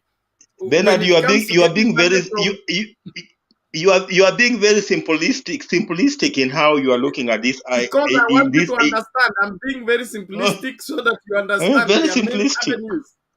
avenues. No, that's not how it works. Kwani nani salonist wa Waiguru alikuwa anachukua pesa wapi?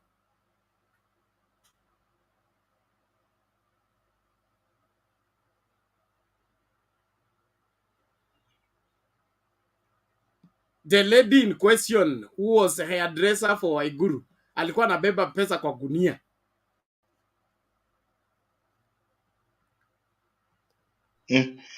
For her 15 companies. All the same, let's not spend too much time there. I want us to make progress. But we will talk this. It's a serious matter, and we cannot brush it off. Because wash is in the church, wash is in different sectors. Now wash ni could justify the illegal money. You clean the illegal money to make it legal. That means you offer them the air money, they give you really money. And so it's a very serious crime that can run the economy and make the economy go flat. Of course, this is in the public domain. What brought down Nakumat? The giant Nakumat. Nakumat was opening a branch every week, every month, and all that. It was a big thing. Then all of a sudden, in less than 2 months, shrank and you can't trace it completely. Kwa nini? Something to think about. Tumsikilize Eli tukisonga mbele. Kuna video ambayo napaswa kucheza lakini nataka nimalize mkururo kwanza. Thank you. Thank you, Bernard. And greetings to everyone. Rhoda, Wangira, Moses, Leah, Mary, and our Bernard. I was listening to Wangira with a lot of interest, and it was cutting around praising UDA effectively, actually. But that's his right. What I wanted to add on top of this conversation is I think Mwai Kibaki pressed on to the members of parliament to come up with a better way of borrowing money, and that was established in 2012, which Wangira spoke about there very eloquently. And what has happened now is that debt ceiling is up to something like $100 billion,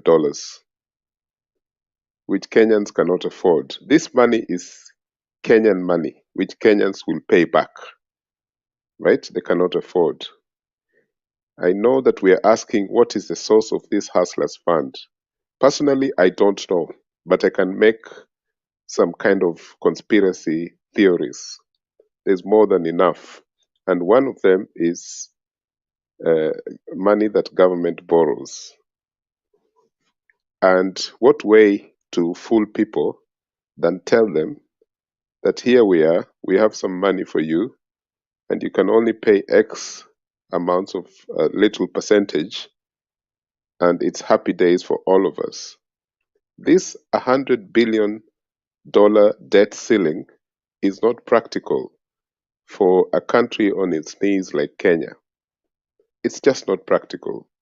These people, when they were campaigning, they were blaming Uhuru Kenyatta and his so-called cartel for borrowing money left, right, and center. But Ruto, by just reading sources of information now, wherever we're getting it from, is alleged to be borrowing left, right, center, everywhere, more than any other regime has done before. In order to understand this thug called Ruto, we have to understand how he behaved alongside Jirongo in the early 90s. That history is known by everyone, okay? And in order to understand Ruto, we have to go back to what Martha Karua said the other day about the mafia regime that we have now.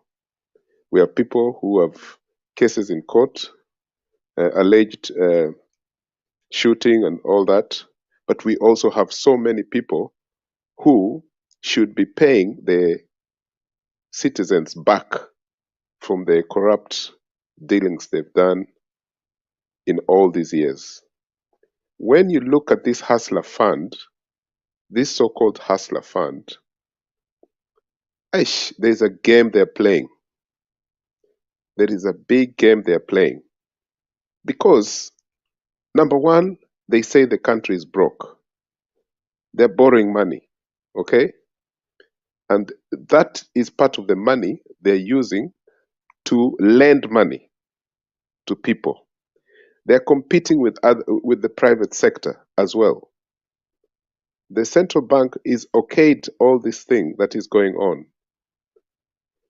So do you think that we need rocket science for this? This is why people, even who are not educated economists like myself, I'm not an economist, we just understand that what is happening is crude, and they think crude is effective, but it's going to land this country into a total mess.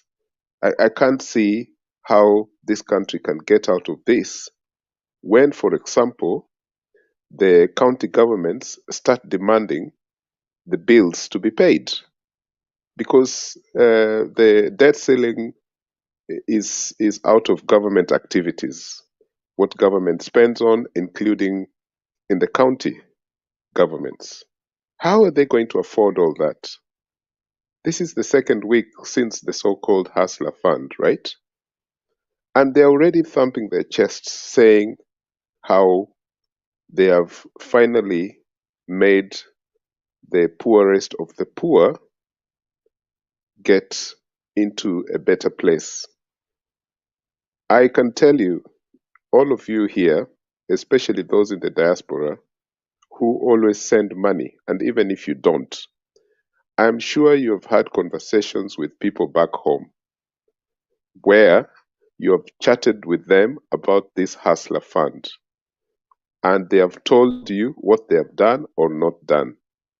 Me, I have a perfect example of someone who told me the other day, ati mimi unipate ati nimeenda kuomba hiyo pesa, hata afadhali nikufe. That is the attitude that people have. Those who are on the opposite side, who are ready to borrow, they are not going to pay it back. They will not pay it back.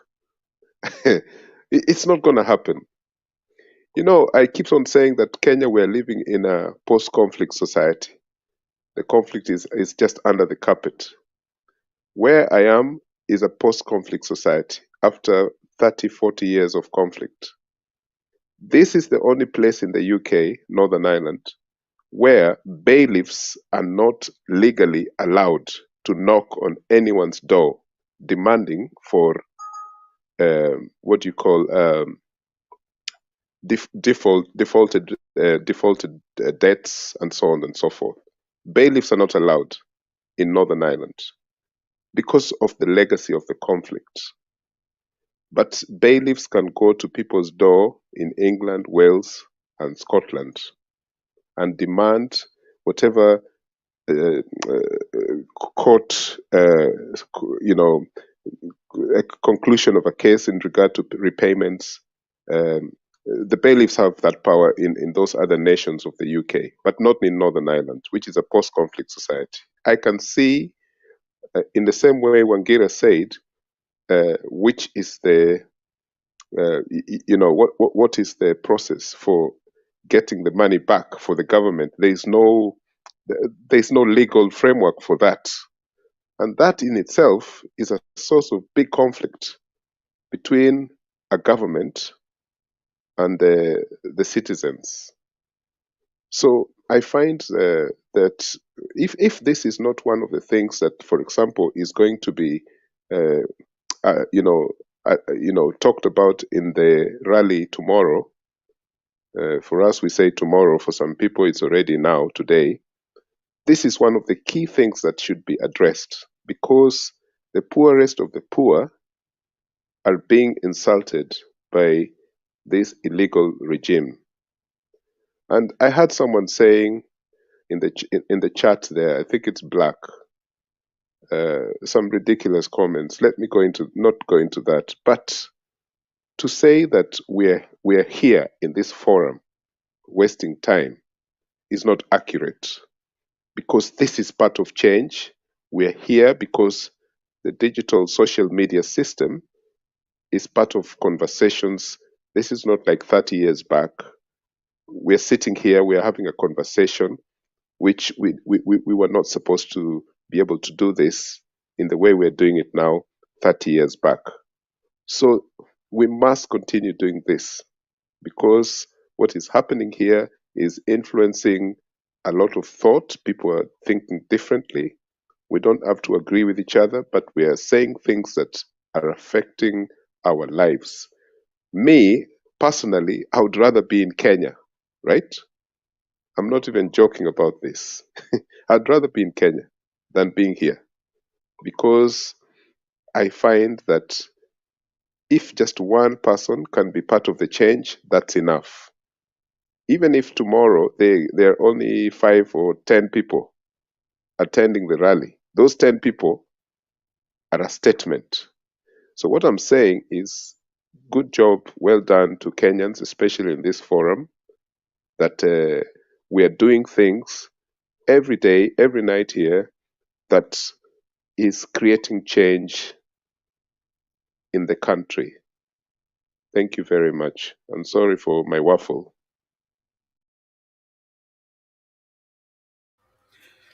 Okay, thank you very much, Wana Eli, for that. Probably to say something about those who are telling me I don't understand how the financial system work. I will just remind you what Mother Karua said. There are some nations that have mafia, but it seems that in our nation, the mafias have the nation. There is no way you can stop wash money from entering the coffers of the country. If wash is running the financial systems, what stops it?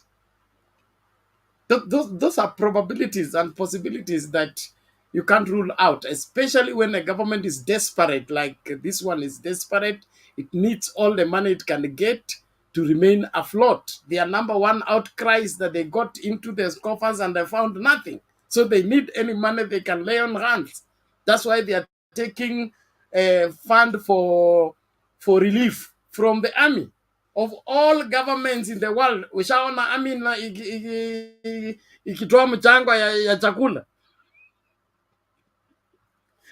So this country is funny, but all in all, that's why we have the liberty to talk. Let's talk.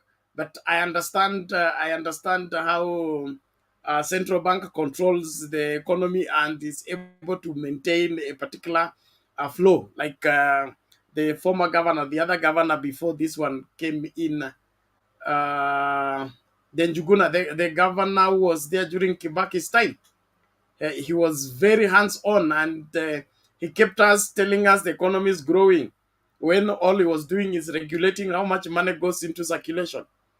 You remember when you went to the supermarket, you had the boxes for collecting coins. Everybody to bring the coins, and then the coins were collected. Now, by just regulating how much money is in circulation, you are able to keep positive rates and even the exchange rate in a particular, because you are injecting in only what what is being used every day. And so there's no excess money, and so you're controlling inflation. So all this is, it can be manned and well managed. The only problem is probably right now we don't have that kind of systematic way of handling the economy. We are dealing with a government of abracadabra from all indications. Abracadabra, tujaribu hii tuone kama inafanya, hii jafanya, tujaribu hii, tujaribu hii, jaribu hii, jaribu hii. It's testing, testing, testing. There's no guarantee here. Hustler Fund is testing. Everything else with Kenya Kwanza is testing. They want to see whether it works or not. I wonder what they have been doing in government from 1992 till now, if they have not learned the craft of how to run a government and run economy and run education, run health, run everything else systematically. If they have not grasped until now, it's too late for them to get anything. So mimi naelewa hii maneno. So naomba tu tuelewane. All right, I think before we go back to nini, niko na deficit ya tips hapa napasa kucheza, alafu yeah, we quick videos for us to move on.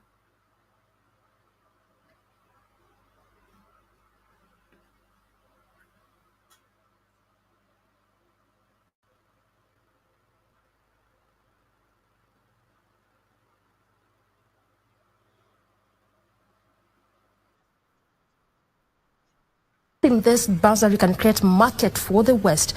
They say that these are foods that you consume. You are mostly used to this in the West. In Kenya and Africa, we don't even have enough capacity for this science and technology. I don't know how you would speak to this particular issue. I will say this. Do you want to die? Okay. Do you want to die? Not when it's not my time to die. Okay. You let GMO foods in your country, you're going to have the same cancers, the same sicknesses that we have in the West with all this GMO and chemicals in our food. See, you guys eat much cleaner than we do because you don't have all them chemicals and all the additives and things in your food. I feel so much better when I eat the food here, when I eat the fruits here. When you go back to the West, your stomach start hurting and everything because they put too much trash in the food. So anybody that wants to protect their country, keep GMO out.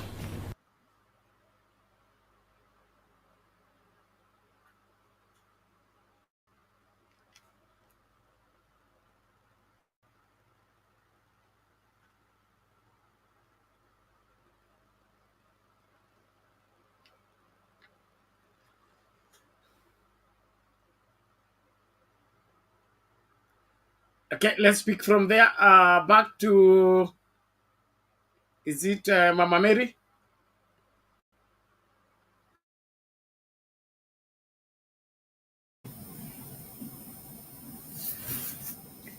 Okay, it's good to listen to concerned Kenyans rather than jokers who don't think seriously where we are heading, and they don't think. It's like you don't have a life to live tomorrow. That's why you seem to be joking and thinking that you don't have to be somebody with a good sense. Why I'm saying so is that when somebody comes and start commenting against what we are not talking jokes, we are talking reality and what is happening in Kenya. And my country that I love, when I see we have Kenyans who are really kiddish, not thinking what is the problem and what are the problems we are facing, and you kind of like rubbish what we are doing here. I pity you so much. Let me talk about that video that Bernard has just played. Honestly speaking, those people who have not had a family member sick, terminally ill, they can joke around and they can play their game quite okay before they are caught. But the moment, God forbid, You get into that stage, you get into that situation, you think back and you'll know jokes are not good, and especially with human life. That guy who is talking there about GMO, I'm going out of the topic a little bit. GMO is a toxic food, and people should not play about talking about it. Somebody said, if GMO come, it will be for the poor, for the people who cannot afford. It's not for the poor or people who cannot afford. Even the middle class will be involved because we'll buy it without knowing once it is lodged in our country. For those who are rich people who will be eating organic, buying from somewhere else, or I don't know where they get it, well enough. But remember, you are not forever in this world. You'll once die. But how would you die? What will you be thinking when you are lying on that bed, feeling the pain, however, how much you have? We have seen many people who have died very rich. So when you do good, what is wrong by doing the right thing? Well, how hard is it to do the right thing? Knowing that you are not offending or you are not affecting many people. You are not affecting your people, your inhabitants, the people who live in your country or who live in your neighborhood. How proud would you be if those people sing your song, sing your name because of the good thing you are doing? Why can't you change and do the right thing? You have everything. You have money, you have properties, you have everything. But remember, whoever you are offending, whoever you are affecting with your actions, it's okay because they have no otherwise. But we stand asking God to change your heart. And you know whom I am addressing. Change your heart. Change your mind. Let people live. Don't terminate people's life. Don't bring toxic things in the country for the betterness of your name, yourself, not to other people, yourself. You are praising you yourself, thinking that you are a hero. Stop killing people with toxic food. Stop doing what you're doing because you are able. You are not able forever. Those who will remain, God will use them. But remember, you can't buy life. You can kill, but you can't buy life. Give Kenyans breathe. Give them time to do their own things and happiness with their family and loved ones. Let me stop there. I'll be still here, Bernard. Thank you. Thank you very much, Mama Mary. It's important that we treat matters of great concern with the seriousness it deserves. Ken, you seem to have a joking kind of approach towards life. You think life is about being whatever fanfare. You know, there are things that are not negotiable, and especially by government. And so the government needs to take the Kenyan livelihood serious and their safety as their number one priority. And it is easier to manage a healthy nation than a sick one. The bills, even if the NHF is paying or which insurance is paying, if the entire nation is sick, nobody will be working. You will all be suffering. So one way of ensuring that the country is moving is to ensure that you have as minimal people in hospital as possible. You cannot multiply the sickness in the country and claim to be in charge. You are not in charge. Sickness is in charge, and it's the one running the economy, is the one running the country. So prevention is better than cure. The best way to handle Africa, sustain Africa, is keep sickness out of Africa. Don't invite sickness in the country and expect to be picking up. It doesn't matter which explanation you have. There are no new pests in this country, and if they are, we will always get a solution to the same. It doesn't have to be those GMO stuff. And so they are accusing me for not understanding Kenya Kwanza. Kenya Kwanza has been doing abracadabra. Show me any systematic issue they have dealt with since they got into office. Any systematic issue they have dealt with. Education, they are still guessing. They said they would do away with CBC. Now they are saying CBC is all good. We just wanted to adjust here and there. Where have they adjusted? Did they tell us where they have adjusted and what outcome we'll get after that adjustment?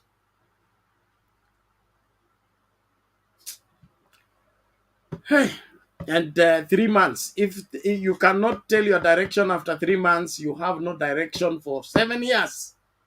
Msitudanganye.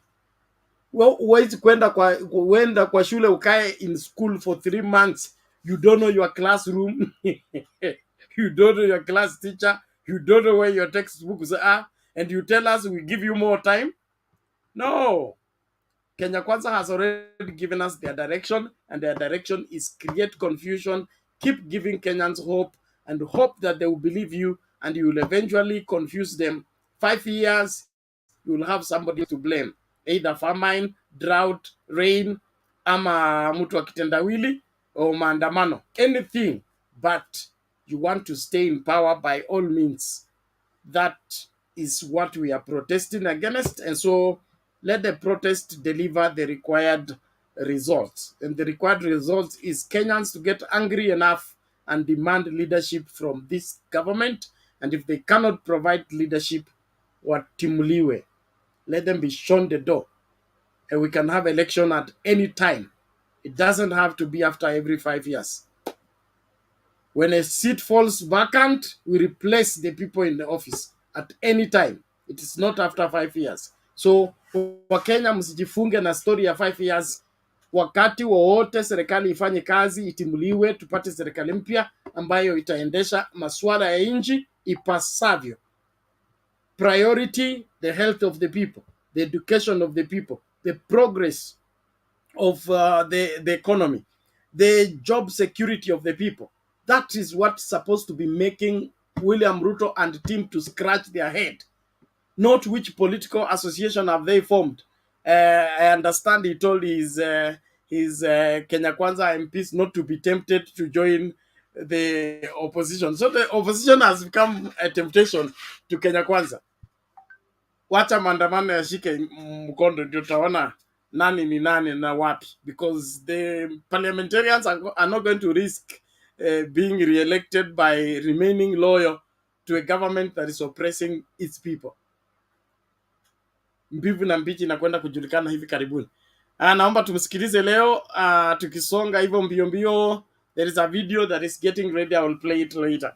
Asante sana. Leo? Okay, Bernard, let me first admit that I'm not a scientist, but the president is. Whether he studied insects or plants, he is a scientist.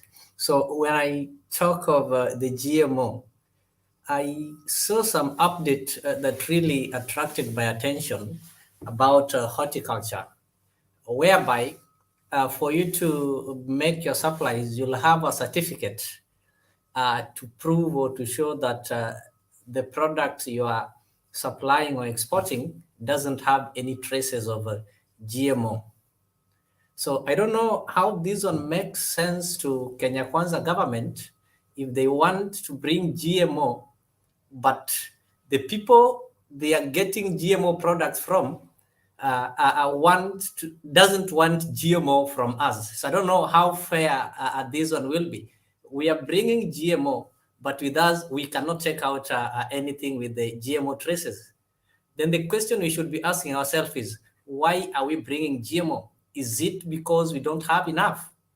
Obviously, Kenya doesn't lack food. Like if you see recently, there's a lot of maize. So the problem is not that we don't have enough maize to feed Kenyans. It is the cost of producing this maize that makes farmers feel they cannot sell it at a cheaper price.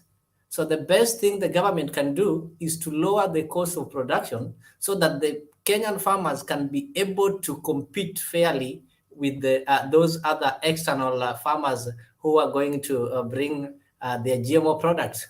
But if you follow keenly, you'll find that it is not even a GMO. Maybe there's somebody somewhere who is having some maize or who is having some product somewhere that they want to bring in the country. So they cannot just say that we are going to bring our product. They have to sugarcoat it and say that, oh, we are going to bring GMO. No wonder the person who was announcing this was the Minister of Trade, Moses Kuria. The Minister of the CS Agriculture did not talk of bringing the maize. So I'm wondering how agriculture and Kuria is concerned. I understand he's the super CS because he also commented on some things to do with sports. So as you're saying, this government is doing abracadabra, it is true, because even the government itself, the CS themselves, they don't know their job description. The CS ICT, I've been seeing him having several meetings each and every weekend. They are not ICT related, but it deals with things like relief food and disaster management, such things. So I think it's time that Ruto should organize even his government and give them the job description so that they avoid subjecting Kenyans into this confusion. And to the GMO, what are the effects? We have some short-term and the long-term effects. Maybe in the short term, it is going to compete our farmers. Their products are not going to get market. They'll not be able to compete well in the market. Then in the long time, we'll have to depend on these Western countries for their GMOs because we'll not be able to produce. These GMOs, where will we get the seeds? So it means in the next 5 years, our country will be like countries like Somalia, will be importing everything just in the name of GMO. So the government needs to get organized. If they were not ready, which I know they were not ready, it was just a surprise that God made, their God in quotes made things to happen. They're not prepared for this government. So they should at least say, no, Kenyans, we've tried these 3 months or the 100 days, we're not able to do it. Can we just give it to somebody who can do it, or can we just have take another elections? I think that one will do justice to Kenyans.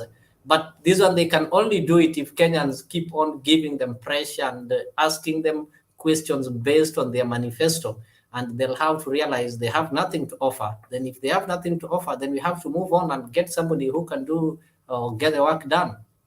Thank you. Okay, thank you, Leo. We appreciate that. There is Martin Masharia proposing that we should pray. I have a response for you. Say everyone, only God can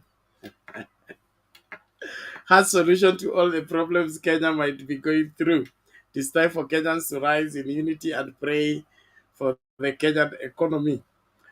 I have a statement I learned from my bishop. He says, prayer is useless when God's ways are neglected. And God will never do for you what he asks you to do, no matter how long you ask him to do it. We will not be wasteful, mismanaging the resources, taking idiots and making them in charge of our resources and expect to pray our economy into shape. It will not work. When it came to repairing the economy in Egypt, Pharaoh said, where do we get such a man with this kind of wisdom? Okay, they get the experts to be in charge. As we get the semi-literate, idiotic, people have no idea what is to be done, are the ones you make head of this, head of this, head of this. And then you want to pray so that God can use those heads into repairing your economy, utajaribu sana.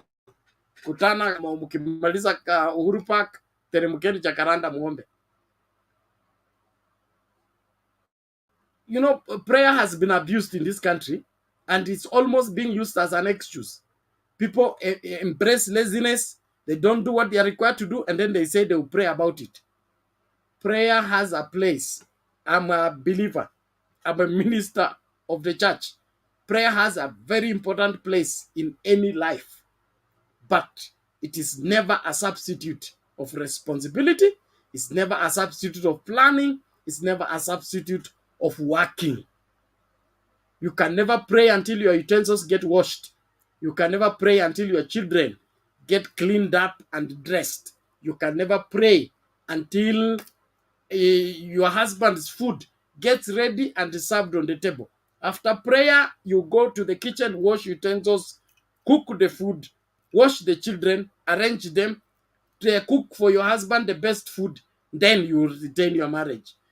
But if you neglect everything and go and pray, you will see what will happen. So let's not mix two things. Let's not mix two things. And I'm sure that is what William Ruto is offering Kenyans. Tumuombe kwa sababu ya economy, tumuombe kwa sababu hakupata pesa yote kwa account, tumuombe. Hakuna maombi tunapeana. William Ruto roll sleeves, akae kwa ofisi, apange Kenya tuanze kuona mazao. Kama ameshindwa, achane nayo. We have options. Kenya hii ina watu wengi ambao wana uwezo wa kuongoza nchi vizuri. Kama umeshindwa na kazi, you resign. Sio lazima. That is it. That's why we have those options. And Leo pointed out that he's a scientist. Scientists are systematic people. Very, very systematic. You know, one thing leads to another. And everything must have things to work. I'm yet to see a scientific approach towards Kenya Kwanza management. Forgive my unbelief. What is systematic about this? Not the cabinet appointment, not the cabinet swearing in. Hey. All the same, asanteni sana kila Mkenya. Asante kwa kuendelea kukaribishana. Tuendelee kujumuika katika Mtembei TV tunaposhiriki masuala ya nchi hii. Wale mmefika Kamkunji, endeleeni kuweka doria. Hakikisha kwamba watu hawakuji kupanda vitu chafu huko, kwa sababu kuna wale wangependa kupanda vitu chafu huko ili watumie hiyo kama kigezo ama kijisababu cha kufungia mikutano.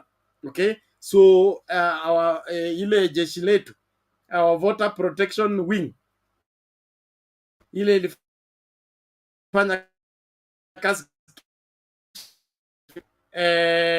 no traces of anything that can be used as an excuse to ban the meetings, because desperate country will whatever desperate leadership will want to use anything as an excuse, because I don't think Kenya Kwanza has an answer for the mass gatherings that will be following after Kamkunji, and probably they will look for something to abort it. And so our own security should be vigilant and ensure that everybody coming to Kamkunji will be safe. Mkutano ianze vizuri na ishe vizuri. Tena wa Jacaranda vivo hivo, watu washike doria. Don't trust people who you don't know where they are coming from, because we'll have strangers. We'll have strangers who may come and pose as a problem. This is from the past experiences. And things that are done, they look like it is a stranger when they are usually calculated and meant to safeguard whatever bad policy that a desperate government would want to deploy. So vijana msilale, bado mapambano. Tafadhali hakikisha kwamba uko macho na uchungane na jirani yako. Hata tukienda Kamkunji, don't be a lone ranger. Don't mingle anyhow. Just be safe and make sure that you're watching and keeping each other safely. This is an assignment that we have to go through on a serious note and be able to deliver required results. Who is this? Martin Masharia said, Bernard, that is true. Let's hope Preso atafanya his best. Preso anajua cha kufanya. Anajua cha kufanya from where I sit. Na asipofanya hivyo kila anachojua cha kufanya, hata survive, unfortunately. Hata survive in terms of helping Kenya pick up. Kenya may just sink and sink and sink completely, because to recover this country, it needed some more scientific and policy-oriented changes, not presidential orders, ordering no subsidy, no this, no this, no that. Underneath, no policy, no work, food security, or which of the agricultural land is now in production under Kenya Kwanza. Wangekuwa wanasema tuwapatie 3 months. 3 months mahindi itakuwa imekomaa. We have launched out this irrigation. We have put up this and this. Tunapanda maharagwe, tunapanda mahindi. Things that can last long. There is nothing in that direction in securing the country food-wise. All we are hearing is that we'll import. A government that begins swearing in after swearing in is we will import. That's a government that is not going to help anyone. They don't know what to do. To help the country is make use of every resource. What tunasema church, I will bore you with church stories. What tunasema church kwamba pastor, it is not pastor's job to take care of everybody in the church, but it is pastor's job to see to it that everybody in the church is taken care of. It is President Ruto's responsibility to see to it that every sector is taken care of. Now, no Kenyan is going to bed without food, and no Kenyan is without medical care. It is his responsibility. How is he going to succeed in that? Get competent team to work with. Mtu ambaye nikimpatia assignment najua itafanywa. That's how our government works. Lakini hii yao kukutana kupitisha, ku-announce, kuendelea. You have not even come to terms with what kind of problem the country is facing. You are now beginning to clean Nairobi River.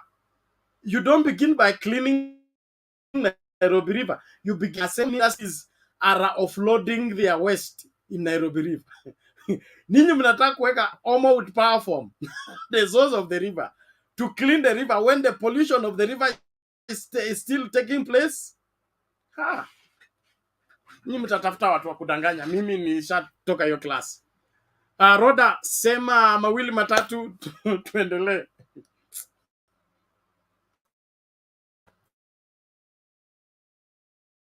Yeah, nataka kusema hivi. Hi guys, again. Nice to see you again. I have been quiet. Today I have problem with my internet. You know, I use Wi-Fi and it's to be very slow sometimes because my mobile is finished internet. So I just want to say it's amazing when we come. You know, sometimes I feel we have the same similar. Rhoda? As we Rhoda? are the more, as we, yes? Can I have a minute, Bernard? Yes, Mary? Can I say something? Yes, go okay. ahead. Go ahead, Mama Mary. Yes, this is Mutembe TV. I would urge the people in the comment section. This is not a dating channel. This is a forum where we are teaching each other and we are learning about our country seriously. When you have your own mission, please don't bring it here. You can read the topic of this channel and you can see you don't belong here. And I'm talking this to no other than Mase Wanjiro. I don't know you, but I need, people to respect this TV. We want to have a forum of respect. All of us here, we are united to make our points of how we can move forward in harmonious way in our country, Kenya. That's all I wanted to say. Thank you. Thank you, Mama Mary, for addressing that. It is important. Rhoda, go ahead.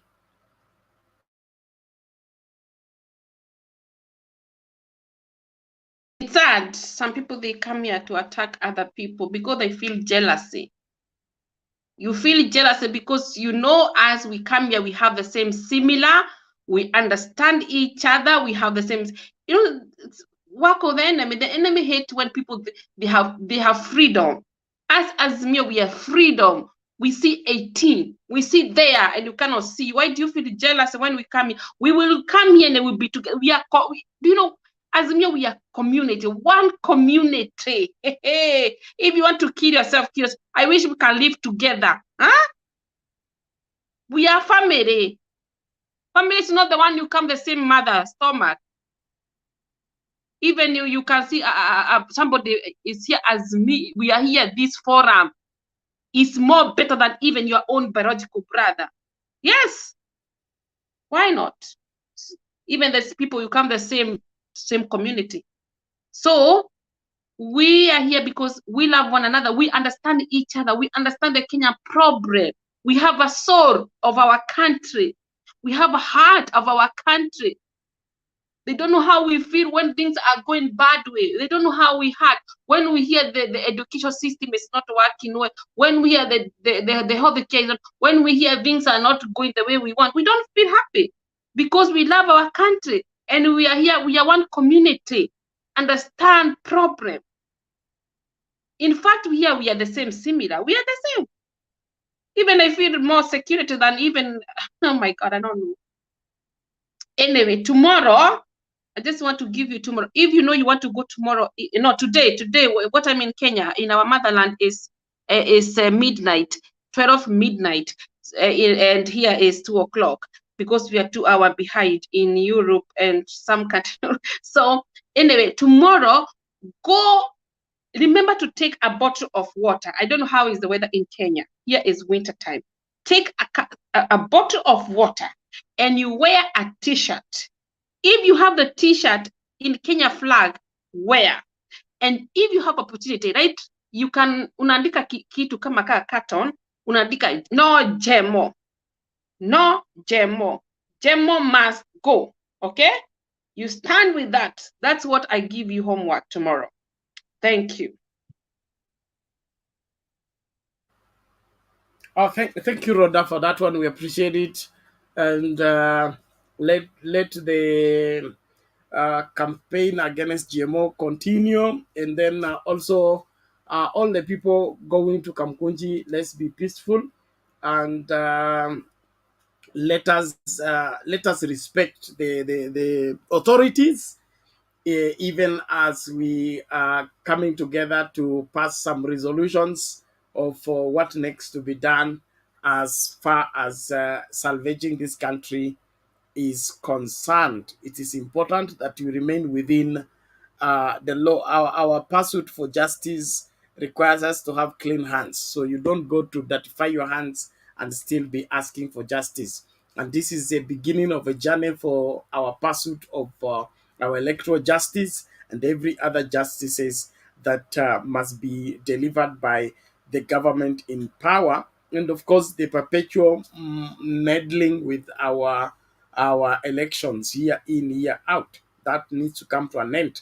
And so this is a long haul approach. Let's not play around with the same. The other people who are here with a different motive, please just take a walk. Kuna mtu anauliza what happened with Facebook. Facebook is still intact. It depends on which one. If you are following the broadcast on my Facebook account, we stopped that. We sorted out the problem of Facebook with Mtembei TV, and now it is restored.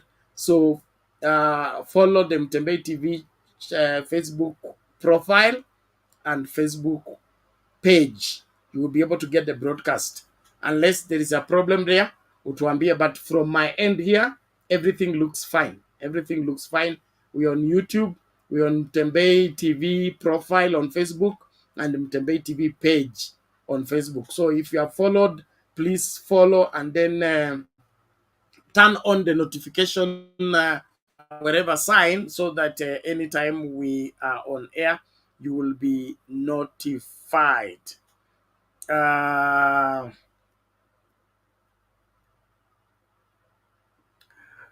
Okay. What is this? Okay, thank you. There is this. Geoffrey Ruto is back here. He said Raila will be treated amongst those who fail to comply with the law. There is nothing special about him. Azimio should not play with fire. We have no time for nonsense. You are the one bringing nonsense here, and you need to leave before we kick you out. Raila Odinga is a special son of the soil, a special breed of this great nation. If you don't see his importance, you are either blind and probably uninformed. Let's just put it that way. And so, you go to wherever to Kamukunji and call a meeting and see who will turn up as Geoffrey Ruto before you begin to roll. Call names to Raila Odinga. Even your age alone cannot match that one of Raila Odinga. You need to style up. Do you know the meaning of nonsense? What you have written is what is called nonsense.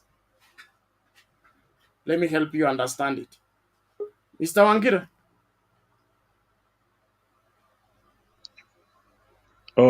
It's my time, Bernard. Yes, you can proceed before we go back to Eli. Yes. Bernard. Yes. You raised a very crucial issue on this issue of wash, perhaps. I would like to know what you meant by wash, perhaps.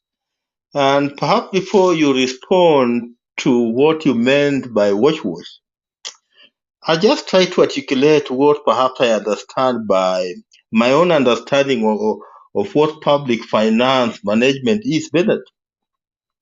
My understanding of the public finance management in relation to Chapter 12 of our Kenyan 2010 Constitution on Public Finance, it means the management of our revenues, our expenditures, and our national debt. That is what that's what our public finance is. And when we talk about our revenues, then we are talking largely about our taxes. There are many taxes that we collect around, including court fines. Those are part of our taxes. Then we have what we call the budget. Our system operates through the budget. The budget goes to parliament and then the budget is approved. Then we move into what we call expenditure. Then we now we expense what we have collected. Then as we expend, whatever we have collected will either be in what we call a surplus or a deficit or a balanced budget. And when we get into what we call a deficit budget, that's where now most countries move into what we call borrowing. That's what becomes now their national debt. And there is a reason why you must have a prudent public finance system in any country. Because if you lack a very prudent public finance system, then you are likely to get into trouble. Because of the public finance system of any country will determine the development of that country, will determine the equity in that country, will determine the price stability in that country, will even determine the job creation in that country, even the stability of the currency in that country, Bennett. So, as I throw back the ball to you, to try to understand what you really meant by watch into our exchequer, Bernard, what I know with the little economics I've done is that a country cannot run on printed money. A country cannot run on printed money. If any country tries to print money, then the consequences will be dire. Secondly, I know no country can run on what we call money laundering. No country can run on money laundering. You try that and there are dire consequences. And I also know that no country can run on illegal money, whether it's what they call drug money or gun money. No country can run on that. Because if you try doing that, then there will be dire consequences. And that's why there must always be prudent management of public finance within the indicators that I've given you. Anything outside those indicators then is not public finance, it's something else, Bernard. It could be voodoo, it could be something else, but that cannot be public finance. And that's why I would be interested to know what you meant by wash within our consolidated fund. You know, I don't see how what money can get into the consolidated fund. I don't just see how. You know, let me just throw the ball back to you, Bernard.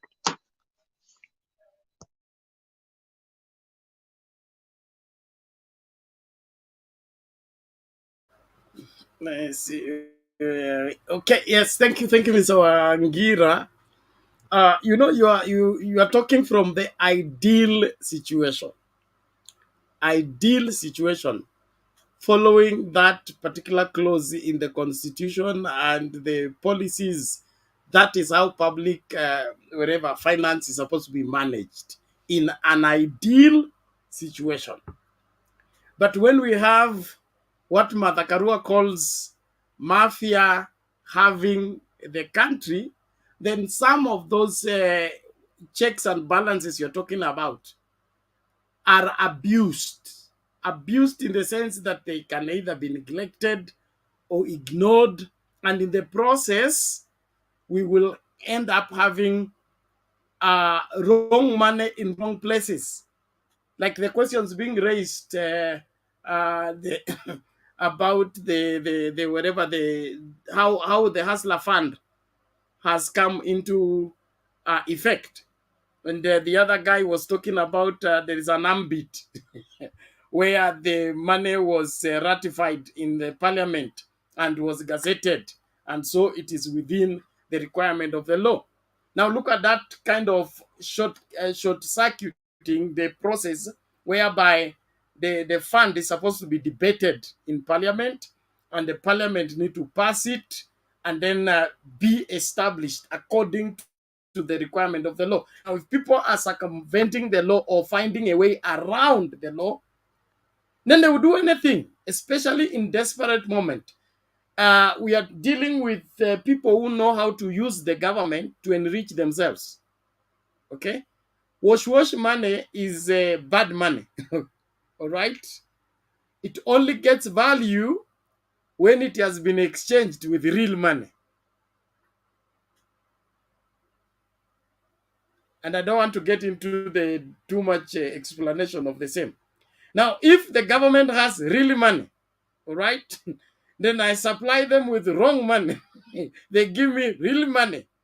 By the time they discover they got wrong money, it will be already put under the debt of the government, or the government did bad business, it was paid by wrong money, and so imepoteza hiyo pesa, lakini mimi nimepata ya kwangu, nimeenda naye.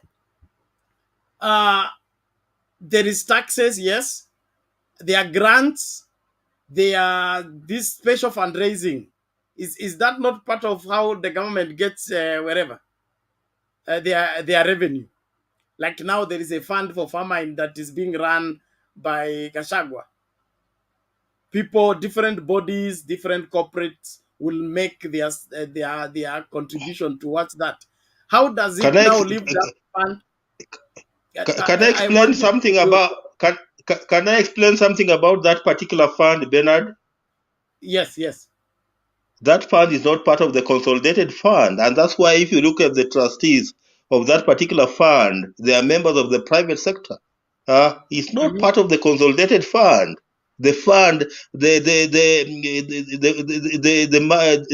pay bill that Gachagua launched, that's not part of the consolidated fund. It's not.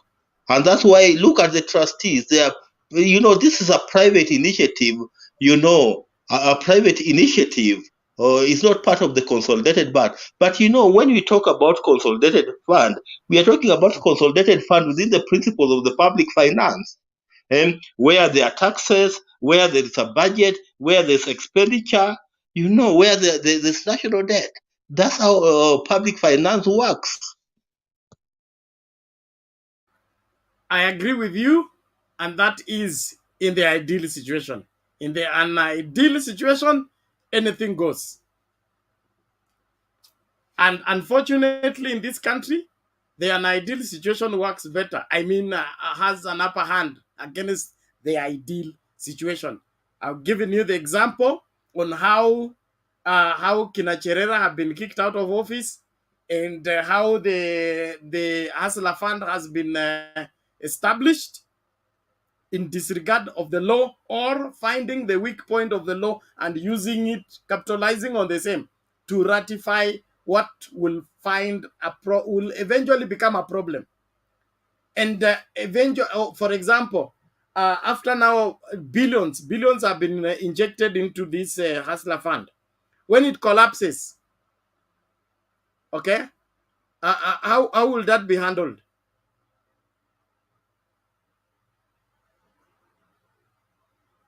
Bernard, you play around with the public finance management of any country you're done. You remember in 1990, I'll take you back. There was the Golden Bag scandal. Somebody tried to play around with the public finance system of this country, and you all know what the consequences were in just 2 years, and the economy was almost collapsing. That's what I was talking about. You cannot play around with the public finance management system of a country, because there are dire consequences, that can make the entire economy of a country collapse. You are even just you are agreeing with me, okay? It is possible for somebody to meddle with it, just like they did in '92. In an ideal situation, okay, where some special people are given special treatment and are allowed to touch the untouchables, or meddle with what should not be meddled with. The same thing that happened with the Jirongo money, okay? The same year, we launched the 200 bob as well as the 500 bob. And that brought about a problem with our economy. And so, as much as we would want the country to be safe and secure and our economy to be stabilized, the people we have given the keys to the coffers and to run the affairs of the economy, in my opinion, are not to be trusted. They can sell the country if that will put something in their pocket. That is the fear that we have as Kenyans, whereby, like, for example, this GMO thing is supposed to be something that is given more elaborate approach, both scientific, public participation, weigh against the medical bill plus the feeding bill, compare, contrast, so that when you allow the GMO, you know that you have capacity to contain its consequences. But how is it rushed? The president is yet to get his cabinet, uses the old cabinet, tells them what to do. They do what they were told to do. He comes and declares he has lifted the ban. Those irregular signs and steps that Kenya Kwanza has taken in its toddler steps are a sign of those now the whatever happened in '92 to happen. What stops it? Yeah, we as Kenyans who think soberly needs to begin to raise red flags, because the way they handle GMO, the way the Kenya Kwanza is handling GMO, the way they have handled Kinacherera, the way they have handled the Hustler Fund, it's exhibit that these people can bend the law, put the law aside, or just ignore the law and do whatever they want to do. And in the process, Kenyans are the ones to suffer the consequences. So who is this that is going to chaperone and protect our public finance policy to an extent whereby he will be willing to resign if somebody wants to touch? or meddle with that particular approach towards sustaining the economy.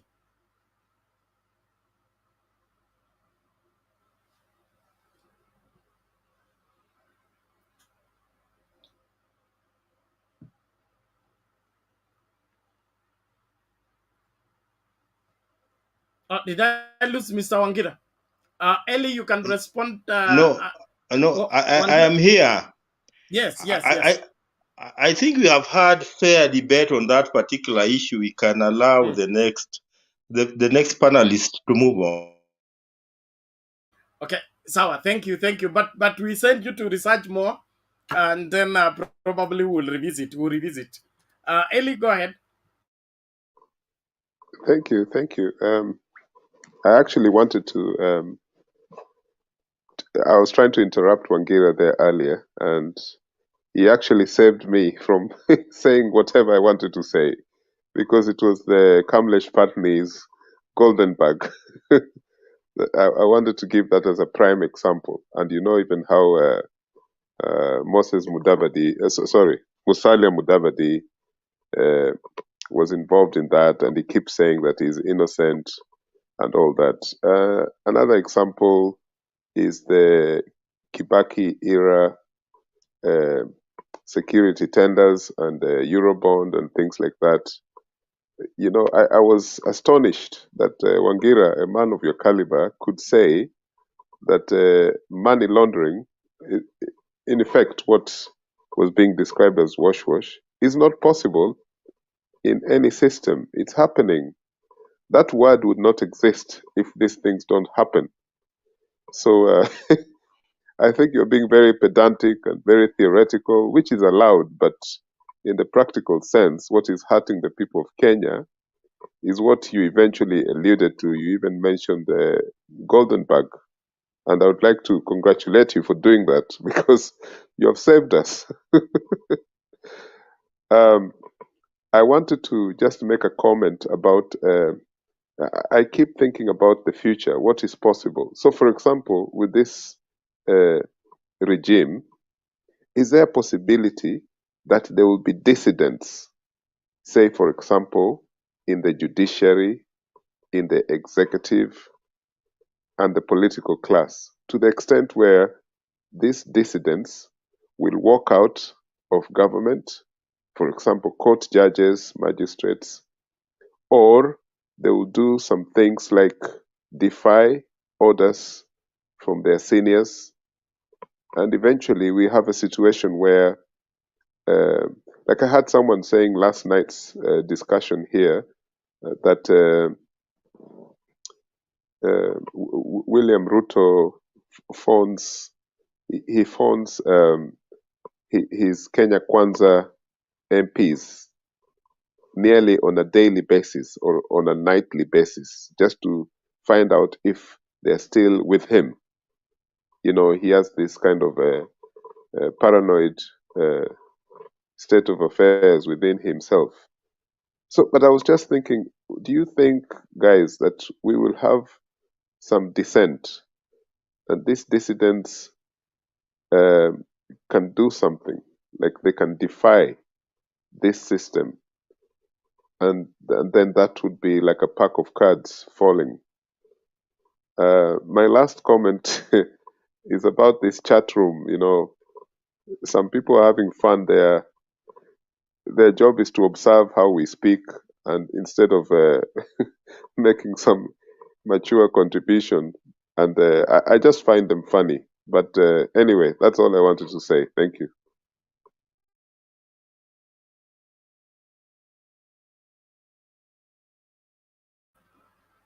So, Okay, Bernard, what do thank you you. think about dissidents?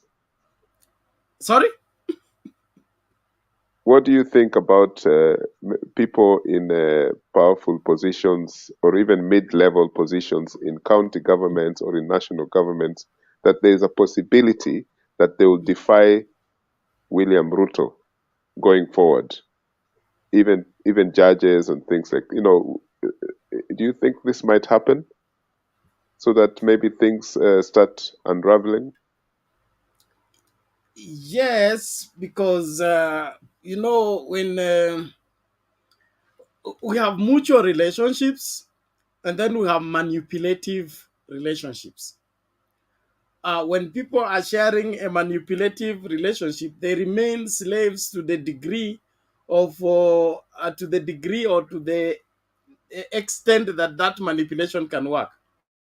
But when somebody reaches a place where he says liwe liwalo, then you lose control completely, and in the process there will be dire consequences.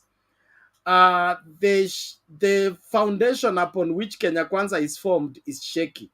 It's shaky, so shaky that even the framers are not sure whether it will hold. Okay, it is so bad that even the president and the deputy are not sure how long they are going to last together. And it's the same. You see the soft spot that the judiciary is having for Kenya Kwanza. The moment there will be interference, there will be revolt. I will not be surprised if Madakome ends up in the same way Maraga ended up with Uhuru Kenyatta, okay, where they are talking to each other through the press. Every indications are there is no permanence in this arrangement. And most of the people in Kenya Kwanza are there for personal safety, okay? We are here so that the government can defend us, especially when we are mentioned for this and this. And they have some funny records, including the judges. It is said that some of the judges are ruling certain cases in that particular way because there's some information that the Kenya Kwanza government seem to have that are very indicting in relation to the conduct of the judges. And so the judges are under the spell that they either do it the Kenya Kwanza way or get exposed. And so in the process to save their face, they have to dance to the music. So that's why I'm talking about manipulative relationship. Secondly, we have what we call the capital owners. Okay, the capital owners are not comfortable with the Kenya Kwanza, and because of that, they are regulating how much they are releasing into the economy, because you will not release your ship to go to the river when a crocodile is opening its mouth ready to swallow it, and every ship as they come. So the owners of the capital have withheld their capital, and that's where you're seeing the desperation, because they are not sure how long will that capital circulate before it gets swallowed up, either by wash or by grabbing or by corruption and all that and all that. So that settled investment is not taking place. Everybody is cautious, and that means the people in good books with Kenya Kwanza and those in bad books are equally afraid of Kenya Kwanza, from my analysis. And so this is not going to last long. The falling apart is going to take place very soon. And that's why even the speech by the president asking his Kenya Kwanza people not to be tempted to join the opposition. Now, how can the government in power be afraid that its people are going to join the opposition of all Nini? And that also proves that Kenya Kwanza acknowledges that they are a minority government. They don't have a national-wide support. They don't have the masses. And so when Baba runs away with the masses, it's going to be very tough for Kenya Kwanza. And this is only the beginning. So after Kamukunji, wanategea tarehe 12, na tarehe 12 itakuwa mbivu na mbichi. Who is going to address empty chairs? And I'm sure they're going to work very hard in transporting people and making sure that their chairs will be filled. They are not going to repeat the Jamhuri Day scenario. But now we'll compare it with the crowd in Jacaranda that has not been paid, has not been ferried, but will be overflowing. And so we compare and see who is running the country. But as at now, nobody settled. Nobody settled. Middle class, higher class, everywhere. Everybody suspicious, and Kenya Kwanza is confirming everybody's fear. Unajua kuna kule kudoubt, probably we give you benefit of doubt. Then you open your mouth, you confirm everything. And so we say, thank God I had not moved further. You have already proven that you cannot be trusted. And so hii itakuwa ngoma. And that even will go to the international community. Okay, you see the trips is making to borrow here, borrow here, borrow here. They are say if they don't trust you at home, who are we to trust you abroad?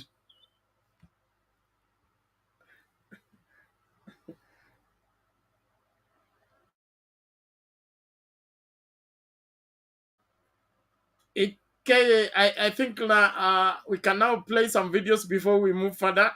Thank you, everybody. Jane anasema, so Bernard, it is a banana republic. The judges have skeletons in their closet. You bet they have. And those skeletons are working wonders. And that's why you see the way Kenya Kwanza is in a hurry to have every case dropped. Every case dropped within no time. You will not be in a hurry to have every case dropped if the investigation will prove otherwise. Okay?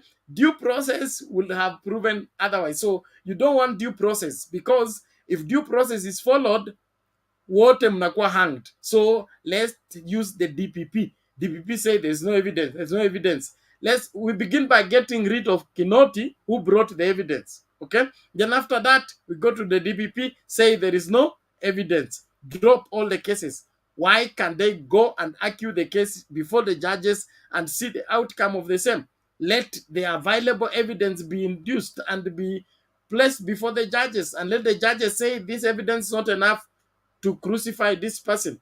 But they are running away from it simply because, in my opinion, they are guilty. They are guilty as charged. Roda, unasemaje?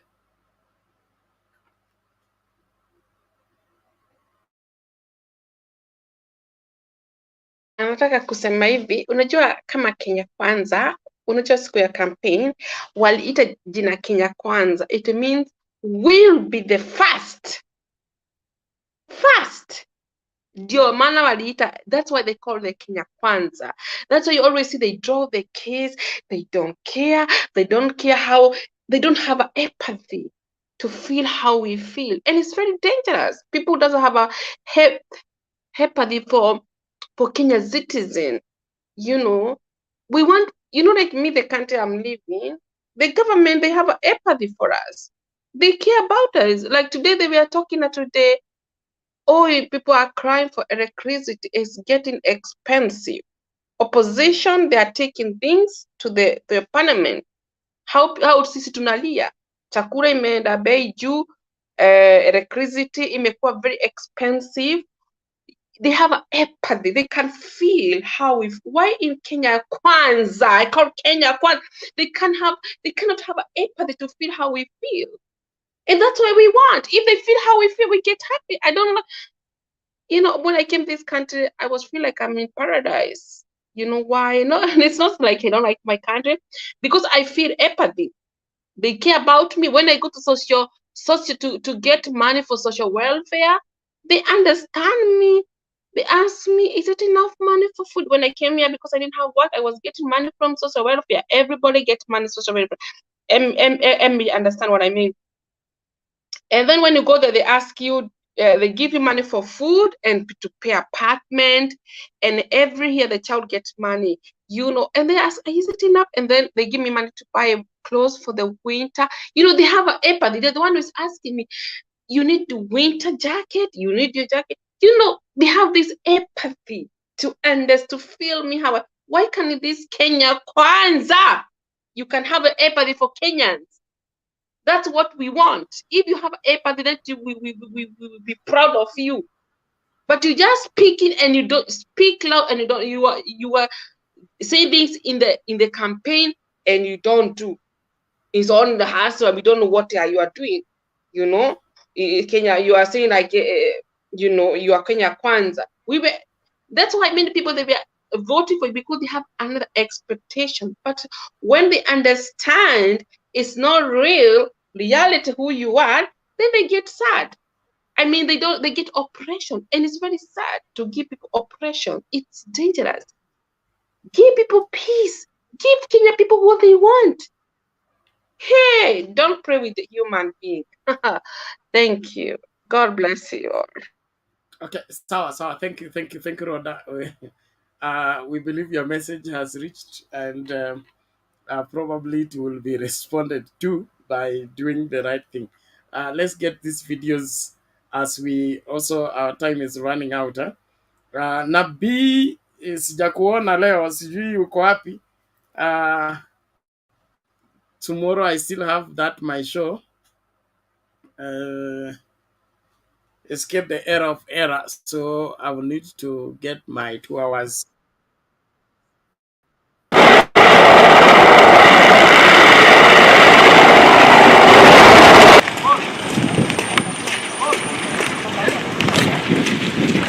Antonio is the son of the letter. Yeah. Na huyu pia. Ndio kupiga salamu waziri.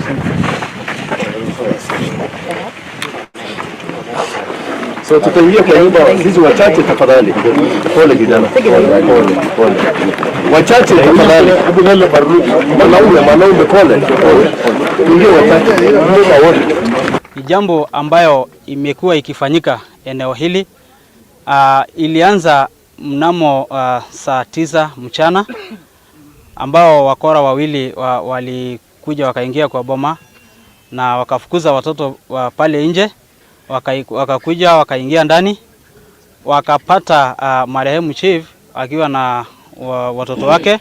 Kuna kijana wake mkubwa, wakamshika, na kulikuwa na watoto, kuna bibi na mtoto wake.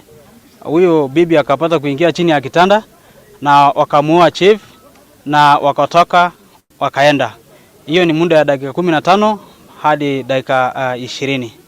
Kwa hivyo jambo hilo ni jambo ambayo haisi tufurahisha sisi kama kwa community wa hapa, ambayo hapa tunaishi karibu na yeye. Ni kama wa viongozi wa hapa ni kama wanaishi kama mshipi, so wanaanza kuua viongozi kulingana sasa vitendo yenye inaendelea, sababu walikuwa wanataka mifugo zamani, saa hii ni kama wanataka ardhi, na wakiua viongozi sasa watu wengine wanatoroka wanaishi hiyo ama wamiliki ardhi hiyo.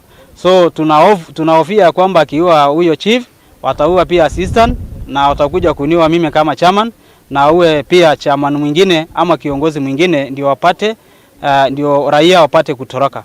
Kwa hivyo sisi tunataka tafadhali, tunaomba kwa nyinyi serikali, nyinyi ndio mko na uwezo, tunaomba mtusaidie security ya mtusaidie watu kama NPR na wakisaidia na GSU ambayo tuko nao pale. Tumeona mkono wao iko nzuri, na saizi sisi tunasikia uchungu sana kwa miaka ambayo iliyopita, sababu ni matarehe tu ya mwezi wa 11 ya mwaka jana ambao anko wa huyu chief aliulio tu hapa pale tu leo tu kidogo. Hiyo ilikuwa anaenda retire, ilikuwa na bike mwezi mmoja aende retire, na huyu chief ilikuwa very active kwa kazi yake. Ni mtu ambayo tulikuwa naangalia, ni mtu anafanya kazi mzuri sana. So hii watu walisema wacha tuwe chief ndio wapate kufahamia bande hii yetu na kila siku. So juzi hapa waliulio mtu, juzi tena ameulio mwingine, ameulio watu 19. So tunaona sasa hii watu wanatafuta ardhi na anatafuta sasa na njia nyingine tofauti sana. So leo tunashukuru sana hii serikali yetu amefanya kitu mzuri sana. Mheshimiwa wetu waziri walikuja hapa, tumeona na hatujaiona waziri amefika hapa. Tumeona leo na tunashukuru sana, labda iko kitu itafanyika. Tumeishi hapa na shida tangu miaka 3 ama 4 iliyopita. Tumekuwa na masungumugo mingi na jirani yetu ya Oldongiro ama Isiolo. Lengo yao ni kuchukua sana sana maneno ya ardhi ama conservancy ama wanyama. Tangu 2020 wamekuwa wakifahamia watu na kuua watu, lakini hatuoni mabadiliko, lakini kulingana na matokeo ya ama maneno ambayo iliongelewa leo na serikali, tuko na matumaini ambayo So the real thing is ni kuhamisha hawa watu ndio hawa jamaa wa overrun group ranch yetu. And this is our land. Tuko na title. Kile waziri wewe uko na title ya shamba yako, sisi tuko na title ya hii shamba. So si kubahatisha ni shamba ya nani. And the boundary is clear from Ngarendare River, a straight line all the way to Ewo River. And it is a provincial boundaries. It is a boundary that marks the end of Eastern Province and Rift Valley Province. Kwa hivyo mimi ombi langu moja leo ni hii. Wewe ukitoka hapa waziri, umeomba NPR utupatie wa kutosha. Na ni kweli ile kambi ya GSU iko hapa Tura imefanya wonders. Ile mauaji ilikuwa inatoka upande hiyo ilikuwa mingi kuliko ya hapa. Lakini tangu hiyo kambi ya GSU ikuwe pale, hapo imetulia. Usije tukashuhudia kisanga ya mtu kuuawa vile huyu chief alikuwa jana. Waziri in August, huyu chief kuna dada yake wanaishi na yeye hapa Awivi. His only son, wakati walikuja kuiba mbuzi ya chief hapa, they killed that young boy. And now they've come for it. And waziri niko na karatasi hapa utanisabia. Tuliandika kwa mikono manake ilikuwa haraka. Hapa tumenakili watu 19 ambayo wameuawa na hawa majirani yetu chini ya mwaka moja. Only one year 19. Mheshimiwa waziri. Siku ingine waliua NPR wetu hapa wakashukua bunduki. 6 months later bunduki inarudishwa. Oldonyiro hapa. Sasa waziri mimi nakuomba. Kwanza ile serikali iko hapa Oldonyiro, Isiolo County, hiyo serikali overall yote. Nani ako mrengo gani? Sijui nani ako mrengo mwingine. Mwananchi ako na haki ya kulindwa kuliko kujali mambo yake ya kisiasa. So mimi sijakuja kufanya siasa hapa. Siku ya siasa ikifika si mtachaguana. Hiyo ndio kazi rais amenifanyia, aniambia nikuje nifanye hapa. Kuna watu wanataka kuanza sijui maandamano ya kisiasa. Akasema ni sawa, hata hiyo ni haki yao. Mambo ya maandamano ni haki ya katiba. Bora wasiharibu mali ya mtu. Na mimi ameniamrisha naenda kesho kuitisha program ya maandamano. Waniambie ile maandamano wanataka kufanya mara ngapi kwa siku. Kama kuna maandamano asubuhi saa 8 na jioni kama dawa, how many days per week, siku ngapi? How many, si ndio rais alisema? Wanieleze ni miaka ngapi wataandamana. Kazi yangu ni kutuma polisi walinde, kwa sababu ni haki yao kufanya maandamano, lakini wasidhubutu kuharibu mali ya watu. Katiba inasema maandamano inaruhusiwa, lakini kwa njia ya amani na bila kubeba silaha. Kwa hivyo ukibeba rungu ama sio ile ya Masai, ile ingine ya huko ambayo sio ya kimila. Ukibeba silaha ama mawe, already umevunja sheria. Si namna hiyo. Kwa hivyo wale watu ya maandamano, mimi naitisha program, schedule ya maandamano. We will protect you on one condition. Wewe fanya maandamano yako, sema mambo yako yote, lakini usisumbue mtu ambaye anashughulikia kupatia mtoto yake riziki. Usivunje duka ya mtu, usipigie mtu mwingine kelele, hatuna shida na wewe. Na utuambie maandamano iko wapi, ndio tuwe area hiyo tukupatia usalama. Bunduki ambayo inatolewa ni ya kulinda mwananchi na mali yake. Hiyo bunduki sio ya maua, sio ya urembo, ni ya kufanya kazi.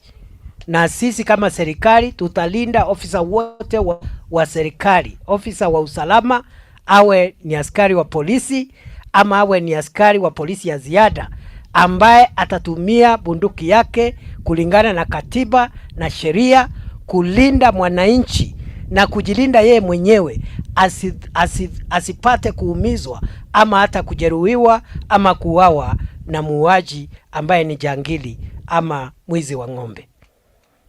That gun, that weapon, police officers, the gun you have, NPR officers, the gun you have is to protect our people from criminals and also to protect yourself from criminals. So you must get them before they get you. Lazima uwapate kabla hawaja kupata. Na hatutafanya mijadala na watu ambao wanatufundisha kazi ya usalama. Ati mwananchi anauawa na jangili na hakuna mtu anaongea. Saa ile ofisa wa polisi ametumia bunduki yake kulinda mwananchi, kuzuia mwananchi asiuawe ama asiumizwe ama kujilinda yeye mwenyewe, inakuwa ni kesi. Chief wetu amekufa. Leo tukiongea hapa, senior chief ambayo ni ofisa mkubwa katika na wa kutegemewa katika location yetu hapa, ameuawa na mhalifu. Amepigwa risasi akakufa. Unataka tufanye nini? Kwa sababu chief akiuawa, na je, na mwananchi wa kawaida si yako hatarini? Si ameisha? Kwa hivyo sisi tumekuja hapa kuhakikishia wananchi, tupatieni nafasi tukabiliane nao wajangili. Tupatieni nafasi tukabiliane nao wakora. The government has announced an all-out war on criminals, bandits and cattle rustlers. Unataka kufanya nini yodo? Nataka expand business, nitaweka gari ingine. Oh, sasa bro, acha nikueleze. Kuna app inaitwa VIP. Unaona sasa, ukiwa na hii app, ni app yenye inakusaidia kumanage busy yako. Sawa, kama msee wa taxi, ukimanage transactions zako through VIP for the next 3 months, unaweza get access to loan. Na pia kulingana na design yenye unakopa na unalipa hiyo loan, wanaweza kupatia pia access to a better handsome amount ya loan. Unanipata ndugu yangu? Nakupata. Hiyo kwanza iko verified. Kabisa. Sasa download VIP leo na expand busy yako in the next 3 months, au sio? Kabisa bana, hata niweke sahi.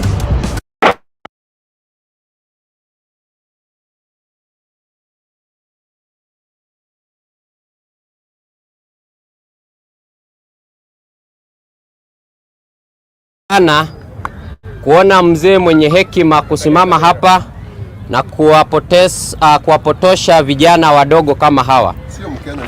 Mzee, ni laana inakufata, pole. Umelaaniwa na ni laana inazidi. Sisi hatutaki laana zako. Laaliwa na ulaaniwe peke yako na watu wa kwenyu. Nikirudi kwa mada, it is very pathetic na ni aibu sana ya kwamba mtu anatembea katika mataifa haya yote akizungumza about Hustler Fund. Friend, tulikuwa na Fuliza, tulikuwa na Tala, tulikuwa na Branch, na hizi apps zote zilikuwa zinatupea pesa. In fact, they were giving only than what you are giving us, Mr. President. Because that is the name that you find so sweet when we call you. Let's call you that ili uzidi kufura miguu. Na ifure zaidi. President, we are telling you that 500 shillings ni madharau kwa wananchi. 500 shillings ni madharau sana kwa mwananchi, and you want this money within 14 days. We ni mjinga. We'll tell you that. Wacha kudanganya. Wakati Ruta ananiua, we Ruta na kuosha. Na narudi nikisema ya kwamba we ni mjinga, Mr. President. Na mwenye alikupatia mawazo kama huyo alikudanganya. Tafadhali tumia akili zako, tunakujua we ni mkora, we ni mjanja. Tumia ukora yako na ujanja yako ulijua ya kwamba hii pesa ulipea wananchi haitoshi. Kwa sababu Mr. President, kama mtu akienda kwa biashara yake ambaye anafanya ile kidogo, they need profit ya pesa ngapi? From 500 ndiye alipe rent, because he's an hustler, hawana kazi. Ulisema wewe unatafuta wale watu hawana kazi, unawatoa bottom ukiwapeleka up. Mr. President, 500 shillings hata iwezi nirudisha kwetu. Achana na huko up penye unataka tuende. 500 shillings cannot even be used as a fare back home ili niende nikateseke huko. So acha ujinga, Mr. President. Your advisors are cheating you. Mulikuwa mnataka kufanya biashara na pesa ya wananchi, ungekuja stop following all these processes. In fact, I'm very much disappointed in you. I thought that youths wangeungana pamoja na wakuje kwa ofisi yenu na wapatie hata milioni ili waanze nao biashara. 500 is a joke, Mr. President. Hiyo pesa nulie vile nyeju condom. The way our Babu Wino said. Na kama iwezekani, buy pads and always. To your villagers, supply to your villagers. And by the way, I tested your 500 shillings. It came to me. I'm not paying. We are not paying that. Because ni madharau, ni kejeli, na fitina. Mr. President, these people fear you because you are a murderer. Tukiongea unasikia kila mtu anasema we Ruto atakuwa. Because that is what you are known for. You are a murderer. You are known as a killer. These people fear you. But for us, we don't fear you. Because we live by the word of the Bible. And we believe in God. In fact, you will be sending us to next life. Utakuwa unanipeleka nianze kukula matunda na mzabibu mapema sana. We don't fear you. Whoever thinks that we are going to fear you, you are known as a murderer and we don't fear telling you that. That is what all these citizens are saying. I am saying that, not we. Thank you. For your information, I know some of your leaders are spreading nonsense. You are spreading rumors. We said that we are going to hold what we call a consultative meeting. Maandamano ni yenye yako. Commit Mandamano. Who said we are going to Mandamano? We are going to have what we call a consultative meeting. Underline that, ni kizungu uelewi. Unapata ile kitu inakula mahindi kama ngamia. Inasimama mbele ya watu inasema tunaenda Mandamano. Mandamano ni yenye yako. Wewe mzee mwenye hana meno. It is very bitter. And we are going to consult. We are going to discuss within ourselves that what is the best way to take this country forward. Because what you are doing with your government is rubbish. Giving a common mwananchi mwenye amelala njaa siku 8 500 shillings anaenda kufikiria chakula mara ya kwanza. As I summarize, Mr. Speaker, as you have requested me, I want to tell Ruto and your team that ya kwamba hii Kenya sio mama yenu. Muache kutucheza akili. And in that note, I want to congratulate Cherera na the other commissioner when you wali resign. That is the best way. Tell these people that you are not depending on their job. Lazima mkae na wao, stupid, wakae na hizo kazi zao. Commissioners wametoka, andikeni nyanya zenyu na watu wa kwenyu. Go to your village, chukua herders and whatever, employ them. Chukua Recho, weka yeye kama commissioner. Chukua kina Chalin Ruto, weka kwa commission. We don't care. Because we know that you are hypocrites and we don't fear you. Mr. President, you are known as a murderer. These people know you. They only fear telling you that you are a murderer. For that, we don't fear dying. Come and start with us. You, not us. Mimi niko na familia yangu. Hapa kwangu nimebeba mimba ya wanawake 6. So I'm speaking about that, not you. I multiply. So Mr. President, please increase the loan limit to start at 50,000. Hiyo ndio the minimum ya mtu anaweza access. Or else take your money back. In fact, not your money. Take our money back, keep them to other projects. Enda jenga zile damu ulikula pesa yao na watu unajua. Hiyo pesa peleka Kimwarera tutaki. Na ukisema ya kwamba una withdraw unapeleka Kimwarera, I will repay my 500. Or else nitatengeneza limit yangu ifike 20,000 and I don't pay. Stupid money. Thank you. Asante sana Mr. Speaker. Ningeomba kila mtu atulie kidogo. Taranda kukuwa na msimamo, kukaa opposition, na tuko pale atubanduki. Number 2, Obiori itabidi ulete meza kwa sababu watu wanatatisika hapa sana. Nilileta meza hapa, itabidi kuja hapa ndio hizo mic tunaweka juu na piga mijadala. Rika huyu mzee inachunga wajukuu nyumbani, na saa hii wameshakamua ng'ombe, wanangojea kukunywa chai.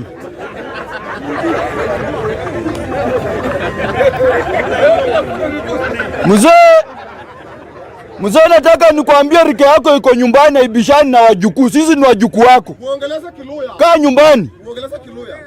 Na umefanya makosa kuvaa tracksuit na viatu ya kwenda kwa bibi.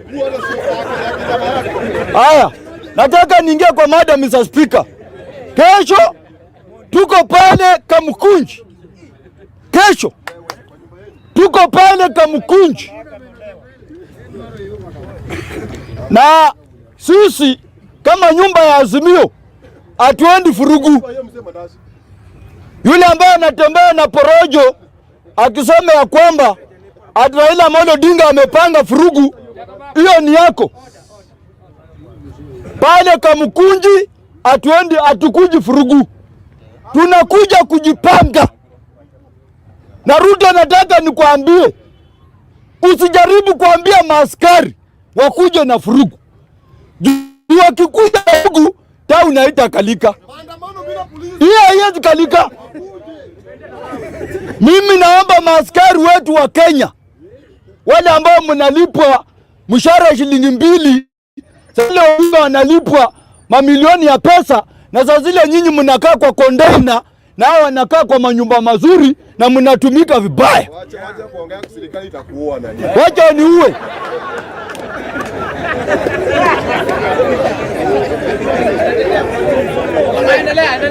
Nataka niambie polisi wetu wa Kenya, nyinyi ni vijana wetu, na nyinyi pia ni mashemeji, na nyinyi pia ni mango. Mkuje mtuchunge mzuri, lakini mkikuja na kierere, hata sisi tuko na kierere. Sema wewe.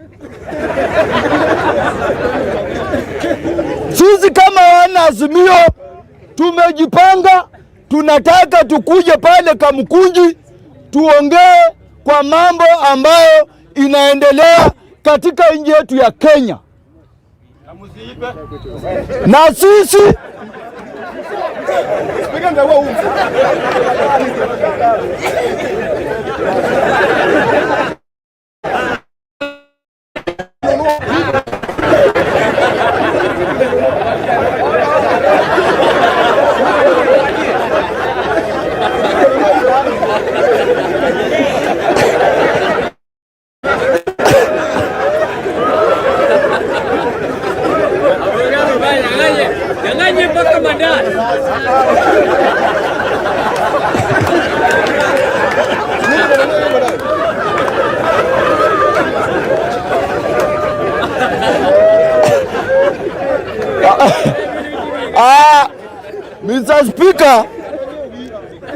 Mr. Speaker, I want everybody to find some seat. If you know you don't belong to the fourth estate, please find somewhere to sit.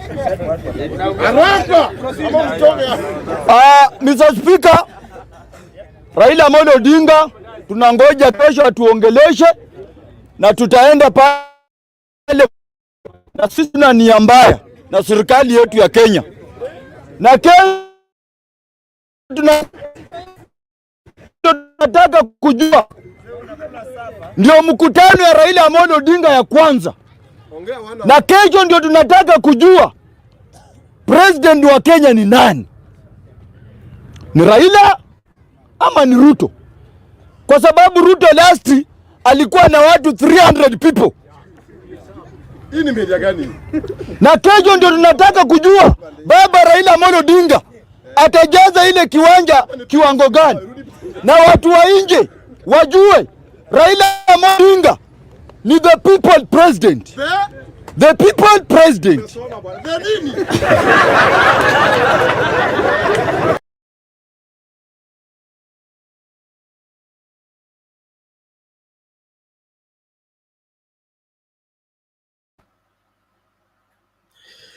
Okay, thank you, ladies and gentlemen.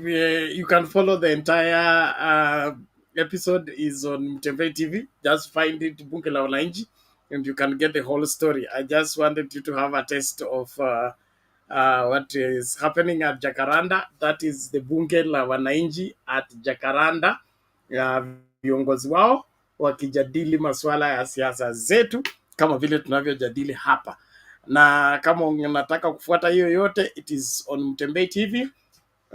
Just find it and then you'll be able to watch the entirety of the whole exchange and plans. Otherwise, I want to appreciate everybody for sticking with Mtembei TV and continuing to support the program and our ability to share. It is 3 a.m. Nairobi, Kenya, 3 minutes after 3 a.m. I've been here. This is, we are crossing over to the 5th hour. And so I want to sign out because I have that show in the morning of Escape the Era of Error.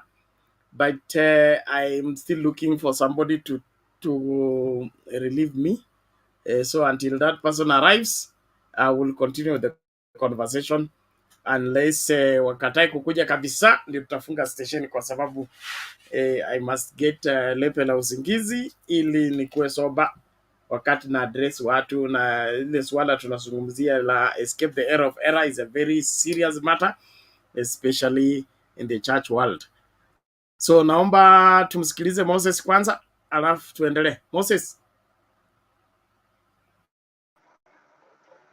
Yes, Bernard. Yes. Yeah, I'm very happy. You are ready for Kamukunji? Yeah, very ready. Why not? And I'm very happy to hear from such useful youth in Kenya, because that's how we have to, that's the way to go. More so in such governments like this one of Ruto and his deputy. So I really appreciate those guys. They should keep it up.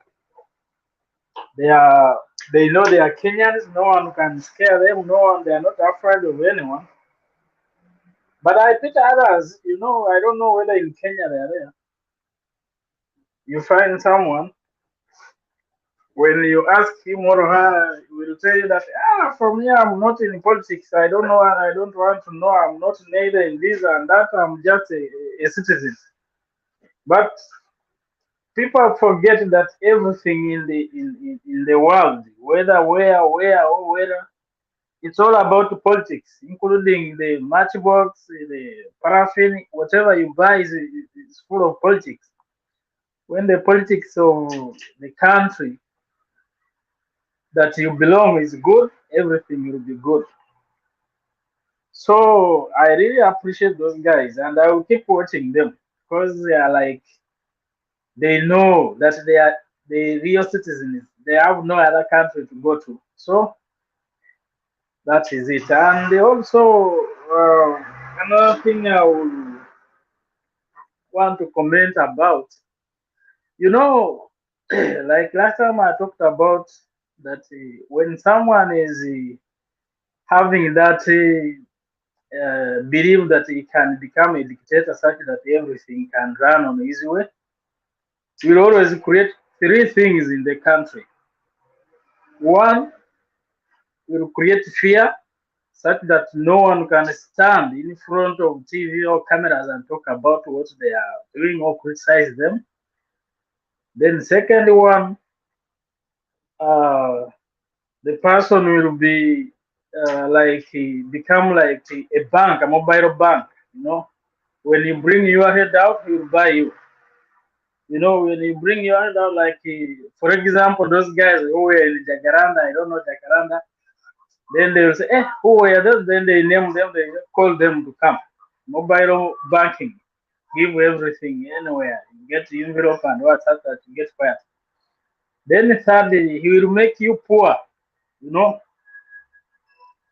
kill every institution that that when someone can go there and here, hustle here and there and get something to eat or something for his family, that opportunity will be frozen completely, such that you subscribe to them. They give you only 15 bob, you become happy as if you have never seen it. So I'm seeing that one is on the way coming to Kenya because the way these people they are moving, and with the full of the arrogance in this government. Um, I don't know, but in this generation, I don't think it can work. Another thing, it's the right time to put this government on pressure because right now Ruto has not yet like implemented his empire. It's not yet, but once he succeeds, and it's now all about Kenyans. He's now testing the waters to see can you be like uh, can you accept, can you buy their propaganda and you go with them, you stand with them all the time because they are selling you all lies, something they are very far away from the truth, far away from the truth. They are good in lying, they are good in, when they see someone who stands for the truth, that one is an enemy. They will try so hard. You see, this guy is the one commanding police, or who? The one who was talking about you should not bring Maui, you should not bring knife and what. These are the people, it's common in my country. They will bring their own gang to bring all these kind of things in the ground, and they know that you are going to have your function. Because people like opposition in the country, they are not murderers. They don't own guns. They don't own anything. But you find they will come and plant those things in the area that you are going to take your function to, such that they can harass you, they can make all kinds of war, fighting, killing, shooting. In our country is common. I don't know whether in Kenya is also like, but the way they are talking, and I'm very happy with the guy who blasted them. That who told you about him and the man? We are going for for consulting, But you hear the president is talking about man. The deputy is the same. He is also people who are always watching him, always talking the same man. I've never come across something like that. But from their side, that means they have something hidden they want to bring out, spoiling everything. Blackmail is like they are painting it all look like there is a war tomorrow. Oh, yeah, and that shows that they are afraid. They are not sleeping. They have given them sleepless nights. You know that means that shows how powerful his Baba is. You know, so we actually get Kenyans, those who knows that this country belongs to them, not to Ruto and his few friends and in-laws, and you know, to come out tomorrow to speak, and it will depend. It from tomorrow onwards. Once you come up and show that you are always sober, you are always awake, you reason, you understand, you are watching them, then they will start respecting Kenyan. At least they will start knowing that, I think this is the wrong way to go. They have to go. They will go back and revise in their plans that games they are planning to implement in Kenya. But once you go missing, they will say, aha, you see. They will even come out and start from there. You see, we told you Kenyans are not with you, they are with us. So at least tomorrow, let the voice of Kenyans speak. And if at all you can go for, I saw one pastor with millions and millions of people. I wish we can even double that, because this is a matter concerning every citizen, whether you are a pastor or you are a sheikh or who. This matter is for everyone, you know. So, and hopefully, I always believe that uh, people are always there to stand for the truth, and tomorrow history is going to be made. Hopefully, I have hope, and let's wait and see. But tomorrow it will determine. They had that problem lying people. You know, Baba has gone down. He is nothing. He is not. So tomorrow is going to show them and the world, entire world, that he is the voice of voiceless. He is always there with the people. You know, I watched one video sometime back. I saw Ruto was under Baba's. I think he was being groomed by him, but people is no respect. If someone picked you from nowhere and made you who you are today, and they start again talking rubbish and rubbishing him, and like, do you really have some respect for people? And for sure, I pity people who believes in this guy here. This guy has his hidden agenda, and by the time you realize, Kenya will be solved. Honestly speaking, Bernard, that's for me. And thank you. Let someone else come in.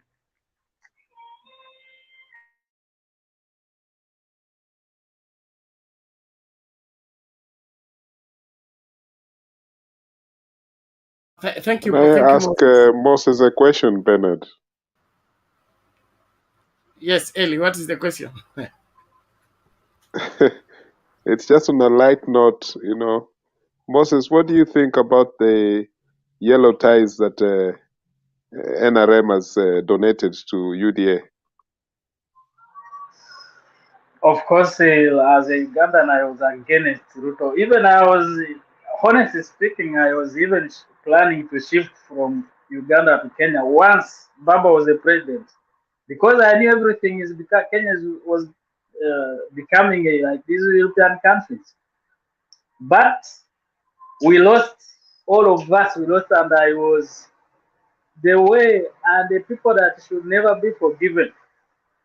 This so-called chief justice, this lady who talks like he's in his different world. I don't know where he belongs, where she belongs.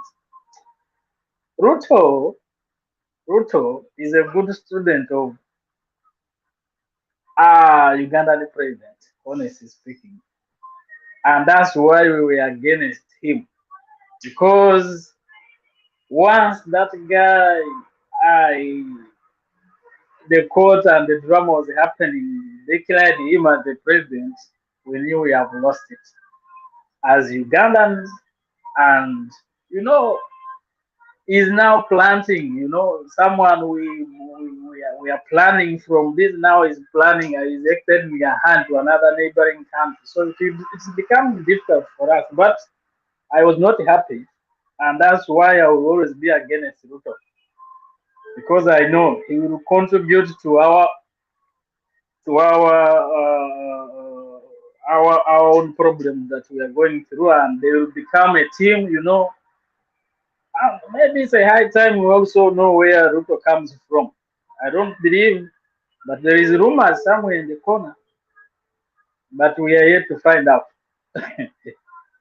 But it's too bad. It was too bad for me, and I was like, because I followed each and everything, but the last time it is what it is. But we still have hope, and the time is tomorrow. If we come out and show that we are here and we can, so it will be good for everyone. More so Uganda, and we don't wish to see you going through the same things we are going through. It's tough, and that is it, Eli. So the ties and what why he chose the yellow among all colors. He chose the yellow. That shows how.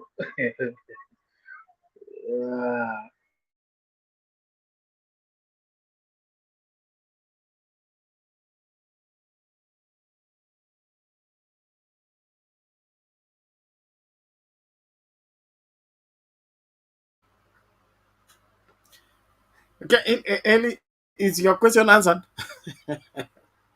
Yes, it's answered. Yes, thank you. Thank you everyone. Asante sana kila mmoja, nawashukuru kwa kuendelea kufuata kipindi chetu. Naona Nabii ashafika. nataka kutafutia yeye mtu wa back office. Mimi ni ng'atuke. Lakini naendelea kuhimiza kila Mkenya, just remain vigilant and sober. Kenya Kwanza is not to be trusted. They have given us enough signals. It will be foolish for any Kenyan to trust Kenya Kwanza and go to sleep thinking that Kenya Kwanza is watching. Kenya Kwanza will agree with the watchmen and the thieves together to come for you. So don't trust Kenya Kwanza with your life, not with your children, not with your children's children. Let's begin to tell each other the truth. If it walks like a duck, quacks like a duck, it must be a duck. So don't take lightly those signs that we have seen so far in less than 100 days in office. A sidelining of the constitution, using alternative means of getting rid of the commissioners, using a presidential declaration to do away with subsidies, to do away with kazi mtaani. All those things are signs of somebody who doesn't care about you, and he wants to use whatever he has in terms of power to gain what he wants, and that is for his lifetime. And so Wakenya tusilale, bado mapambano, and the mapambano has to be in the right way. Kamukunji, fika mapema, kaa square, kuwa macho. Kuna wale ambao watakuja kuharibu mkutano, kabiliana nao unyo kwa unyo, wasilete rapsha katika mkutano. Si mnajua vile tunawafinyanga kwa kona?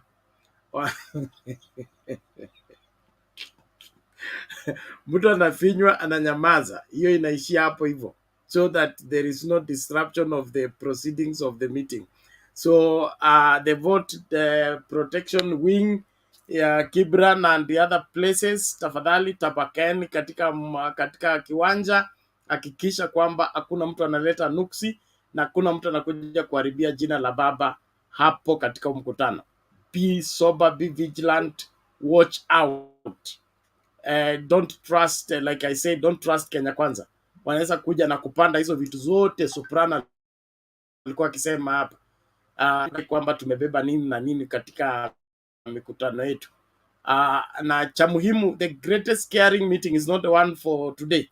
The scaring meeting is the one for 12th, because that will be parallel. Itakuwa sasa kuweka kwa mizani nani ana nani wapi. So they will use this one as an excuse to stop the next one. So let us be in utmost good behavior. Fike mapema, tusikilize baba atatupatia results za elections. That one you can expect, and what transpired during the elections. Thereafter, we will either legitimize or delegitimize this government, and thereafter we now get other marching orders on what needs to be done.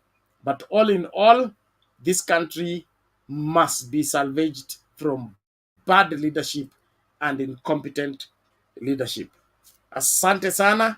So naomba tu mkiniachilia nitaondoka, lakini Julia shafika. Thank you. Leo niko na anointing ya kutosha. Nitaondoka, alafu tutaonana hiyo jioni tukikagua vile mambo imekwenda Kamukunji. Of course wale ambao mko diaspora mtafuata matangazo ya moja kwa moja.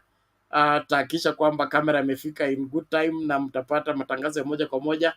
Hakikisha tu wale ambao wanapeperusha matangazo wanakunywa soda ile kubwa kubwa, sile ndogo ndogo. Tunaona kama hii hii kubwa kubwa, sio ndogo ndogo. So mwanze kutuma sadaka mapema tu, ili hizo soda zinunuliwe kwa wakati. Wasiseme tumevunja kwa duka tukachukua soda. Kila mtu afike na soda yake, and then we'll have our crew working of course around the clock. So support the channel, support the program. Let us save Kenya. Let's do what is right.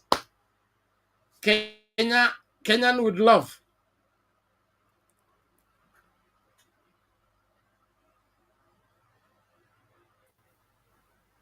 Vipi baba? Mimi huyu. Karibu ni join KANU. Unaona shati yangu ya KANU ile nilipachiwa na baba. Nilikwambia uachane na yellow bado tuko na court case about wataturudishia yellow siku gani bwana. Sisi Wakamba Yellow, ngoja nimalize law school. I'll go to fight it from UDA and return it to the people who are bona fide owners of yellow. Lazima waturudishie kala yetu ya yellow, na unaona niko na support mechanism hapa, anaitwa Mr. Stone PK. Lazima waturudishie kala yetu ya yellow. Hatuwezi wacha mukachukua kala yetu ya yellow. Hiyo imekuwa hapo tangu Saitan. Iko nini bwana? Yellow turudishieni bwana. Hiyo inakanga Ukambani. No, kubalini mchukue light blue. Hapana, hatutaki hiyo, acha tuachie Wakisii. Yellow imechafuliwa. Achana nayo, itawasumbua bure. Watu watawa mistaken identity. Hatutaki mkue mistaken identity. Achia washachafua hiyo. Tukae tuna blue na light blue. Tusonge mbele. Tukichanganya na red hivi tunaenda. Hiyo tunakupatia mbiore mbiamono. Hiyo tunaachia huko bwana. Achana na sisi na yellow yetu. Ukambani huo waku ni moseo. Unajua yellow ni yetu. Hiyo ni patent. Unajua when you go to an engineering school and when you start ukianza ku make vitu alafu wewe ulikuwa initiator, you patent. Okay. Now patent, you patent what is yours so that if someone else uses it, it becomes they have to pay you. Unaelewa? Sawa. Yellow tulilipia. Yellow tulijenga, yellow ni ya Wakamba. Tafadhali muachane nayo na muende kabisa, mupotele kule mutapotelea. Sawa. Ndio hivyo. So Michael Ngiga anasema the man with the issue of ambit, anasema the ambit guy was talking about Rachel Ruto ambit.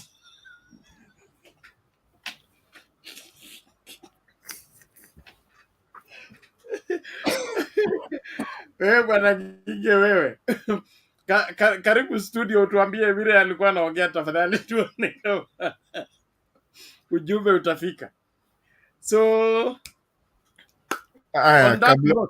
kabla wewe niko na support mechanism hapa. Stone pia yuko, unajua jana uliniachia lakini tulicheza vizuri. Mama Mary alikuwa hapa, tulicheza vizuri mpaka tukamaliza, na akatuimbia, sijui kwa nini amepotea saizi tena venye alipotea jana, lakini aliniimbia wimbo ingine ya taifa, hata sijui ni ya taifa gani. Hai mami. Aliniimbia wimbo ingine ya taifa, nikashindwa hii ni taifa gani bwana.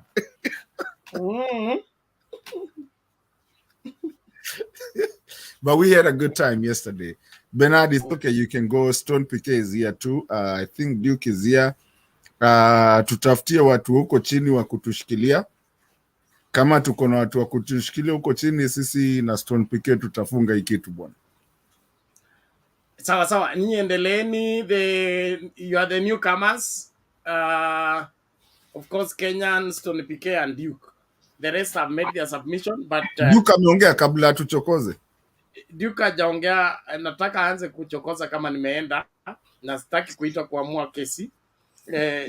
Akikusumbua sana mpatie Michael Ngige. Wamalizane hapo kwa hapa.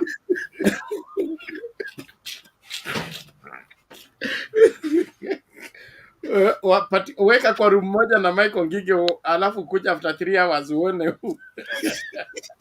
wamalizanie huko, alafu watuambie vile wameamua.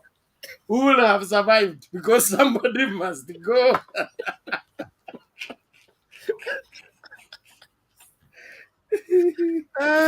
Thank you, Bernard, for always doing this. Okay, before you go, guys. Thank you so much for always doing this. We really appreciate you for you opening up this channel every time and having a conversation. Bernard, what you're doing is something that is so big that you don't even understand. I keep on telling you. You know, we had the Kina Railas, the Kina James Orengos, and the peoples that could actually have a conversation of what our country is. But what you do is that you give people the opportunity to have a conversation. Now, we might not agree with each other, but you give us that opportunity to have that conversation. And when you laugh and ukiongea, ukicheka na nini, you bring people in to have a conversation, people that might have the same, the same idea with you, but also a divergent, idea with you. But that opportunity that you give people to just feel okay, even if you are not agreeing with what we are saying, when we want to talk about Azimio or we want to talk about UDA, but you give everybody an opportunity to have a good conversation. And Bernard, with that, we really do appreciate you as the person that actually takes your time. Sometimes you say that it's 4 a.m. in the morning and you're still here and you're doing that. Let me tell you, what you're doing to your country is a service that you're doing to your country, because you let people actually have a conversation about their country. So we do really appreciate you, and may God bless you, and may God bless your day tomorrow. May God bless you everything, even as you walk outside and leave me this. Stone PK is here to help me. I'm tired. Jana tuligongana hapa tukasumbuana, but we had a good time. But this is all it is. It's a conversation of a country. If we did not have anything common to talk about, we would never be in this channel. And the moment we stop talking, then we start fighting. We need to understand how to talk in our differences of our country, where we're going, where our kids are going to be when we're not there and when we're here. So Bernard, we really do appreciate you. I believe hata watu wa UDA wenye wanakujanga hapa kila siku wanakuja kuongea matope, lakini bado I believe they still appreciate you. Thank you so much for always starting this show. I will hold it for as much as I can. Duke is here. Stone is here. And I believe the backstage is doing. Mimi nikilemewa, mimi pia mimi nitajinyonga. What? Out. Lakini kuna watu wako hapa. Asante Baba. Thank you so much for giving us the opportunity. Nani anaenda wa kwanza? Ashapotea. Rhoda, maybe you can tell us. I'd been lost kidogo. Who hasn't spoken? I think it's Duke, right? It's me. I'm not speaking. It's me. So, how are you, everybody? We are here because for the Rhoda, wata purpose. kuchoma. I If heard you God have speak before. We have new people.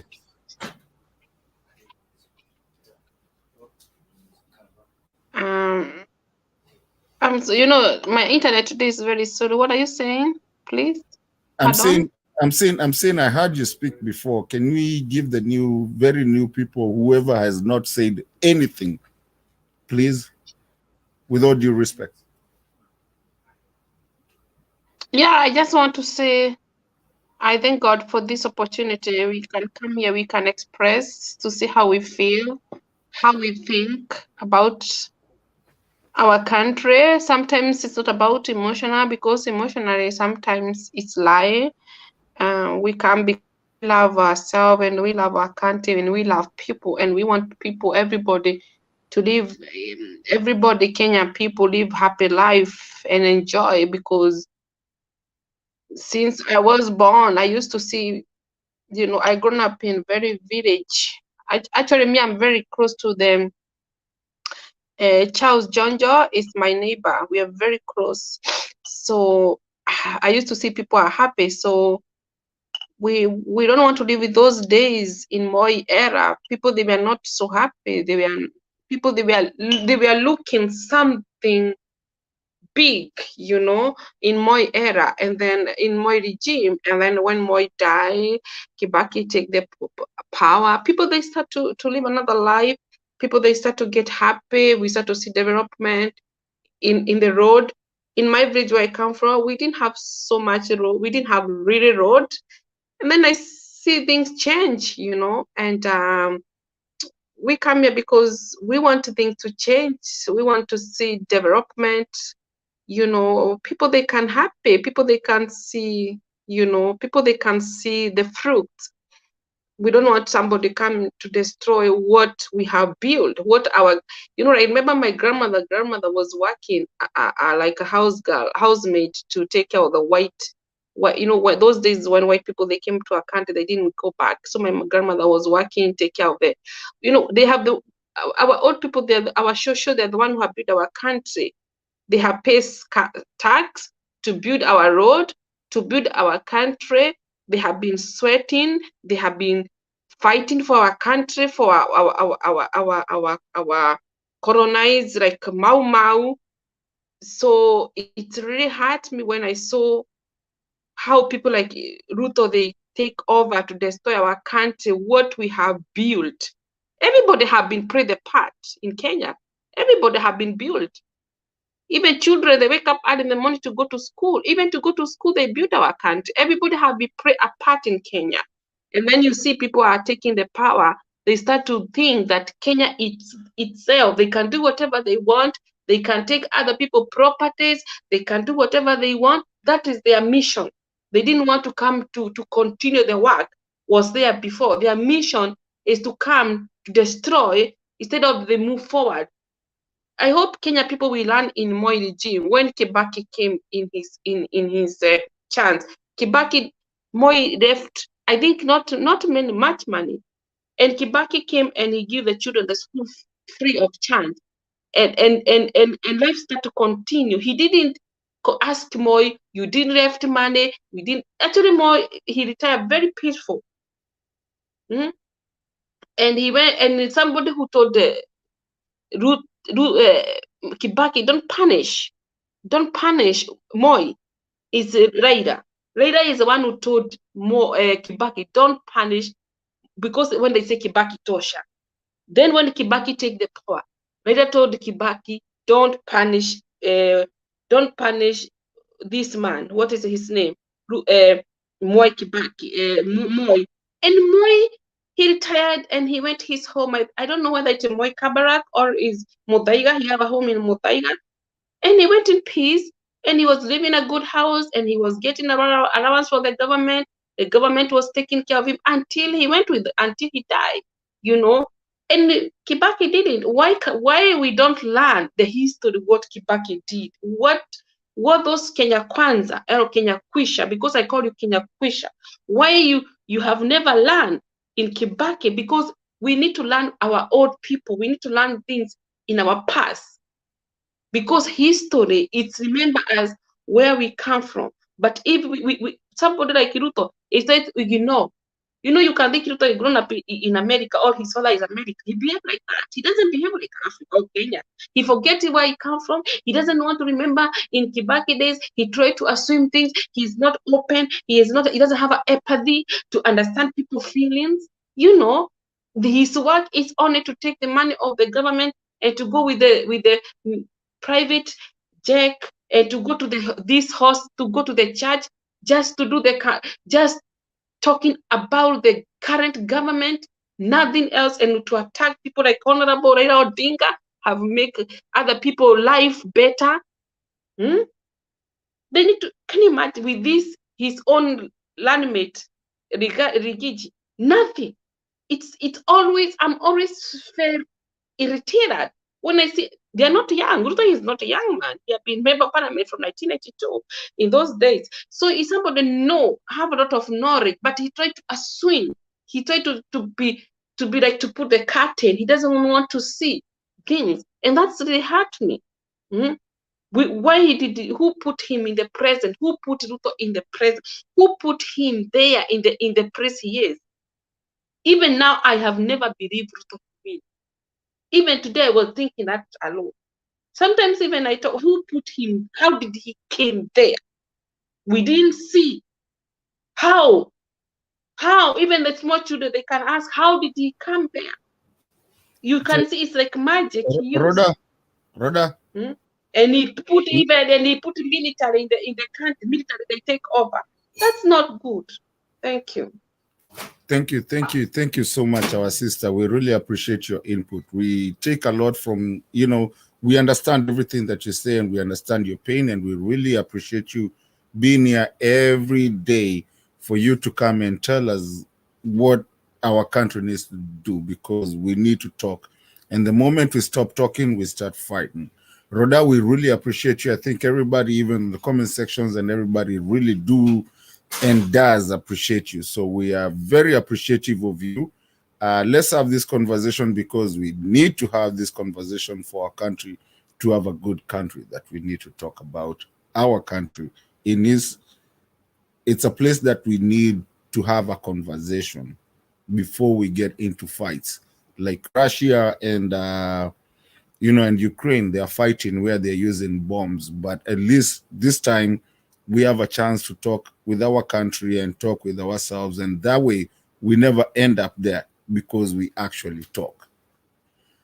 Ladies and gentlemen, the people in the comment sections, the people watching us, if you want to join in, the link is on there. You can actually come in. It's on the comment section. You can just click on the link. Let StreamYard configure for you, and you'll be here. As long as the screen does not have 10 people at one time, you will be here. You can get in and put your word, and we have a conversation about our country. And people are watching. The world is watching. At this point, I think what I believe is that there's two people who have not spoken. Normally, when I'm sitting on this chair, I don't put my input, though I do have. I try to make sure that the panelists actually speak more than I do. So I think at this point is Stone PK and Duke. I don't know who came first, who did not. Who came first or the other one. Nani atenda wa kwanza between the two of you? Doesn't matter. Give it to Duke. Give it to Duke. Okay, Duke, the floor is yours.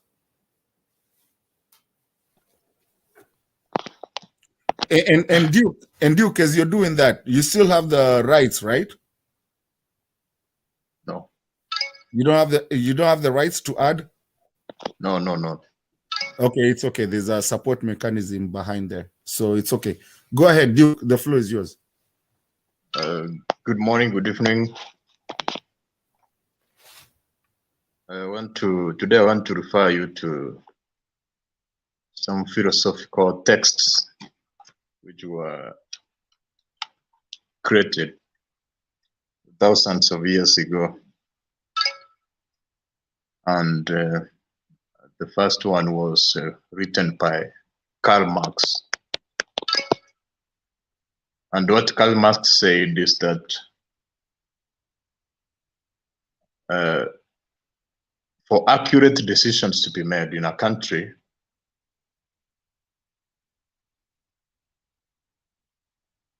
it's impossible to involve all people to make accurate decisions. And if somebody tries to say is including all people in coming up with accurate decisions, then it comes with dishonesty. And they said that because he said that for accurate decisions to be made, they have to be made by professionals.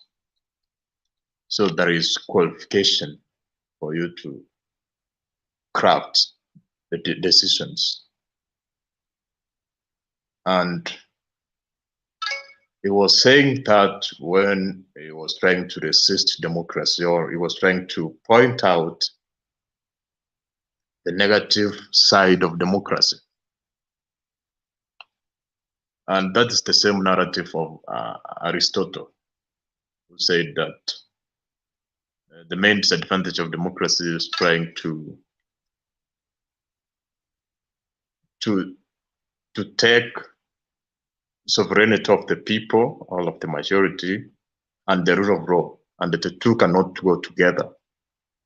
Because sovereignty of the people means what men says, and the rule of law entails specific facts or principles to be adhered to. So those two negative sides of democracy are the one which we are struggling with. And I was saying that is very relevant in emerging democracies, because when you try to say that all people are equal, I'm talking about the disadvantage or the negative side of democracy. The main principle is all people are equal, all people have equal contribution in terms of deciding who governs the country. But the problem with that is that you find that some people have unfair influence, whereby when some it is the saying that each person has one vote, but you find somebody is controlling many people, and they may mislead those people.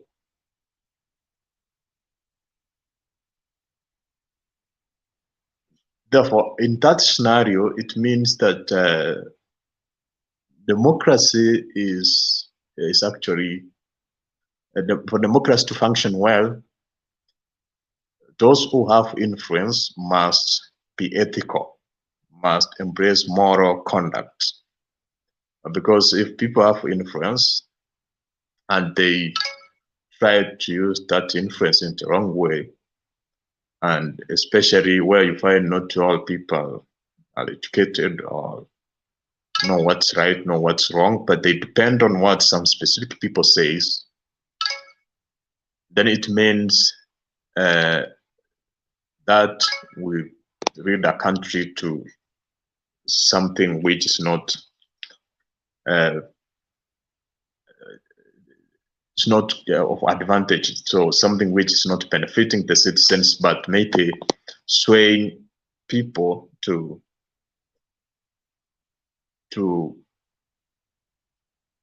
achieve specific gains which are not benefiting Kenyans but individuals. So coming on in the context of that, coming to tomorrow's Kamukunji Rally Forum, we are not opposed to that, but we want critical issues to be addressed. And critical issues, I mean issues which affect all Kenyans. So it means that if you are trying to say something is wrong, so for you, before you point that something is wrong, it means there are two sides. There is what is right and there's what is wrong. Therefore, if you are pointing that something is wrong, there must be an alternative right approach. So in pointing that this is something wrong or this procedure is wrong, also point out what's right and which methods would be used to ensure that that's something which is right is achieved. But if you try to say something is wrong without pointing out what's wrong, then it means you are not honest in your submission or in your approach. Because if, for instance, we are talking about the 4 commissioners, what is the right approach to remove them from the office? They are not kings. They are not monarchies. And humans are bound to make mistakes, and humans cannot hold given positions forever. They can even die. But we are talking about the principles which are governing the removal and the procedures which should be followed to remove them. Therefore, if you are indeed saying that specific people, when they have been appointed to a given position, they must be there until their tenure ends, then that's wrong. Then that means, what if they are doing the wrong thing?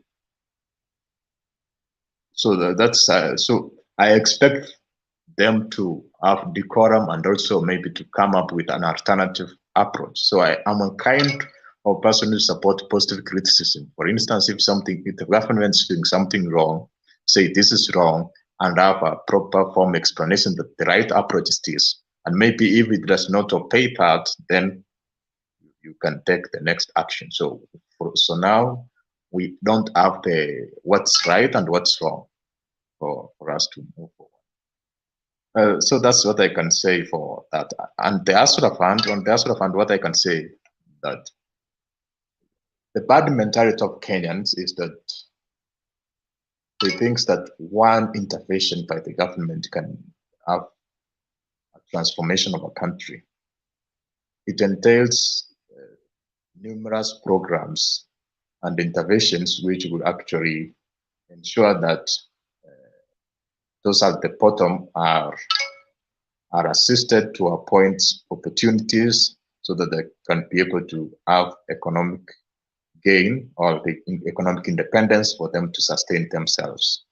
So most of you expected that the Asura Fund will be the start and the end of the programs of Kenyans. It's not. It's like just not even 1% of what's needed for a country and its people to be successful. It's like just introducing one small financial institution, which cannot be enough to address the issues of all Kenyans. So that's what I can say today.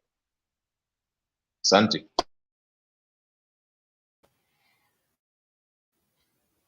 Duke, thank you so much for your input. I think a lot of people are listening, and they're listening to you, and they're understanding where you're coming from. They also understand, and I believe we are all Kenyans, so we have divergent views of what we do in our country and how we think our leadership is supposed to be. Ladies and gentlemen, I think we're going to have another two hours.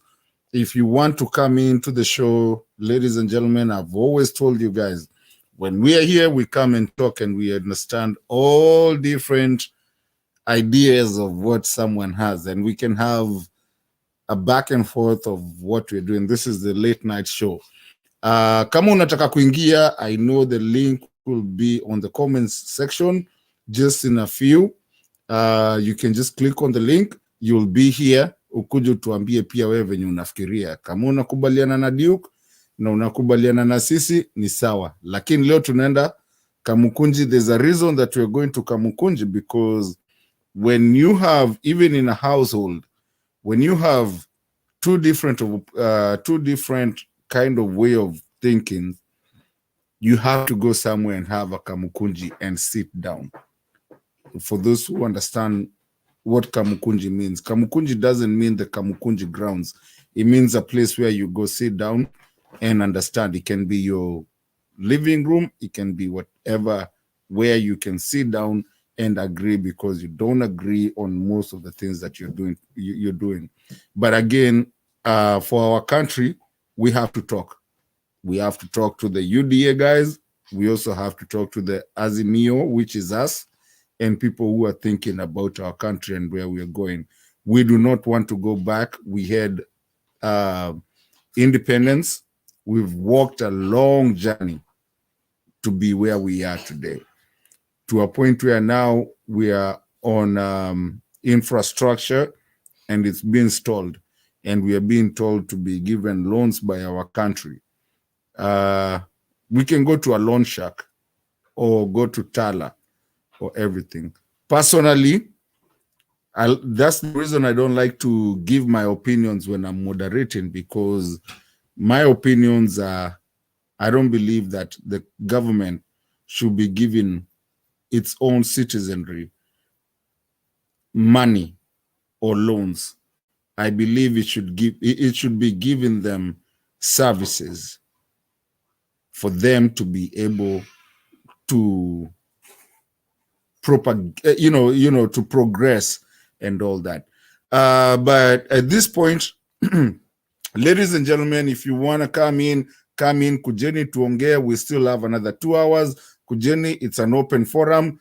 So at this point, I want to give Stone PK to give us to say what he wants to say about the topics or anything that he wants to say, because now it's an open forum. So, Stone PK, kazi kwako. Thank you very much, Dugumato.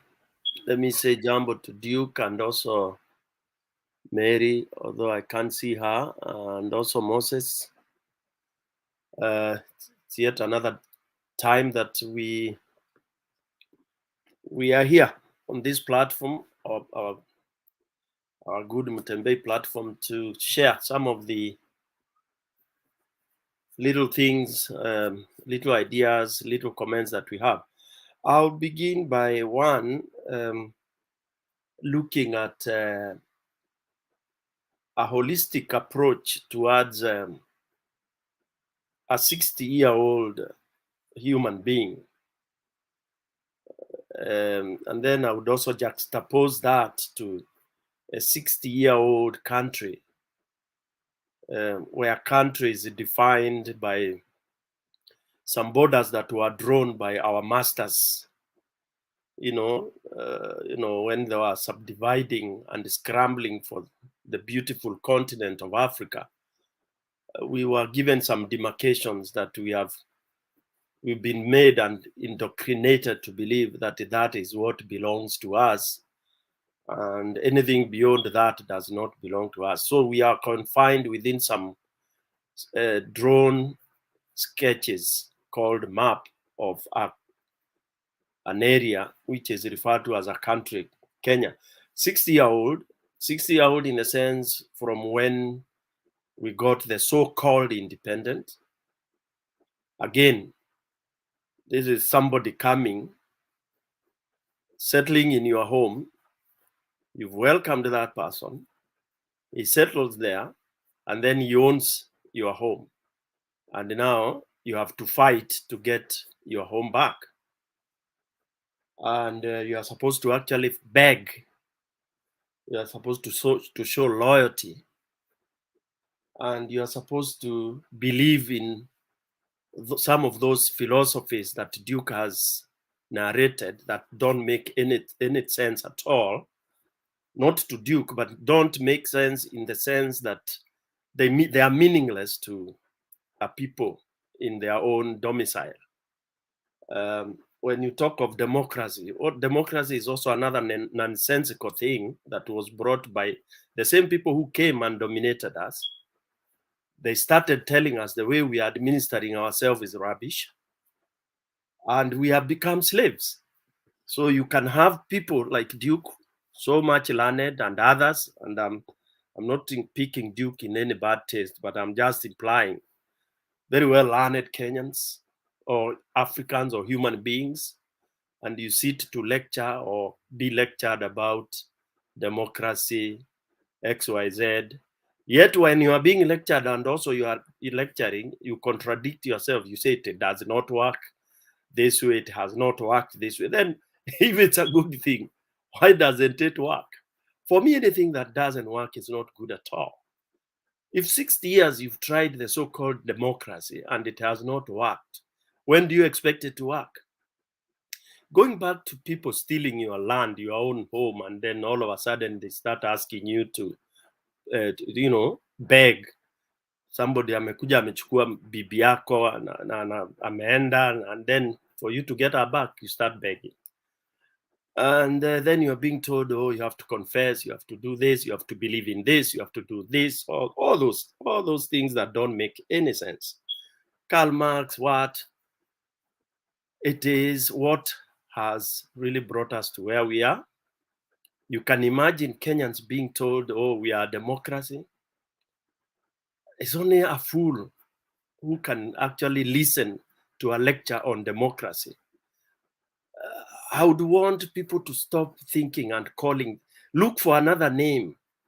Look for another name that you give to somebody who comes, tells you we are holding elections, and then you do exactly the things Duke has said.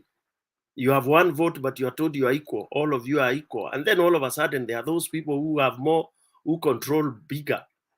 then how do you continue saying you're in a democracy when you have one person who can come and start saying he is the leader of a democracy, yet you have the tenets of democracy that you're saying, one, there has to be integrity, there has to be XYZ, which Duke has enumerated quite well.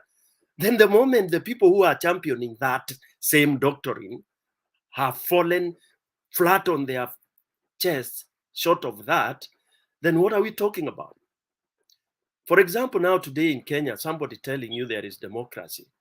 And who is championing that, who is the head of that democracy, is one Mr. Ruto. He's the top. He's the one who is telling you Kenya ni nchi ya demokrasia. This is Christmas. Mato, nilichukua ng'ombe yako, ukija pale home unakuta ng'ombe yako nilichukua, ile you know very well. Alafu 24 na kuambia bro karibu. Ukikuja unakuta ngozi iko pale inakauka, ng'ombe nimechinja, na ni yako, I took it, rather I stole it, na ninakuinvite na kuambia bro, come tukule. I really, and I expect you to come and eat with me. That is exactly what has happened. Those who are calling themselves leaders today in Kenya, they stole from Mwananchi. And people are being made, and I've realized that this doctrine, I mean, this scam is being sold again. Kenyans are being convinced that they went into elections and that the elections were conducted and they voted and got who they voted for. It is so sad.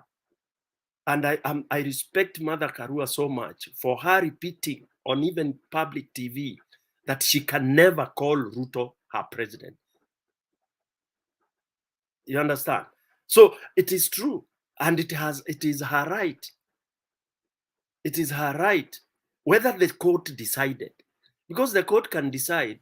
Hiyo ng'ombe niliiba ya Mato, yeah? The court can decide si kuiba hiyo ng'ombe.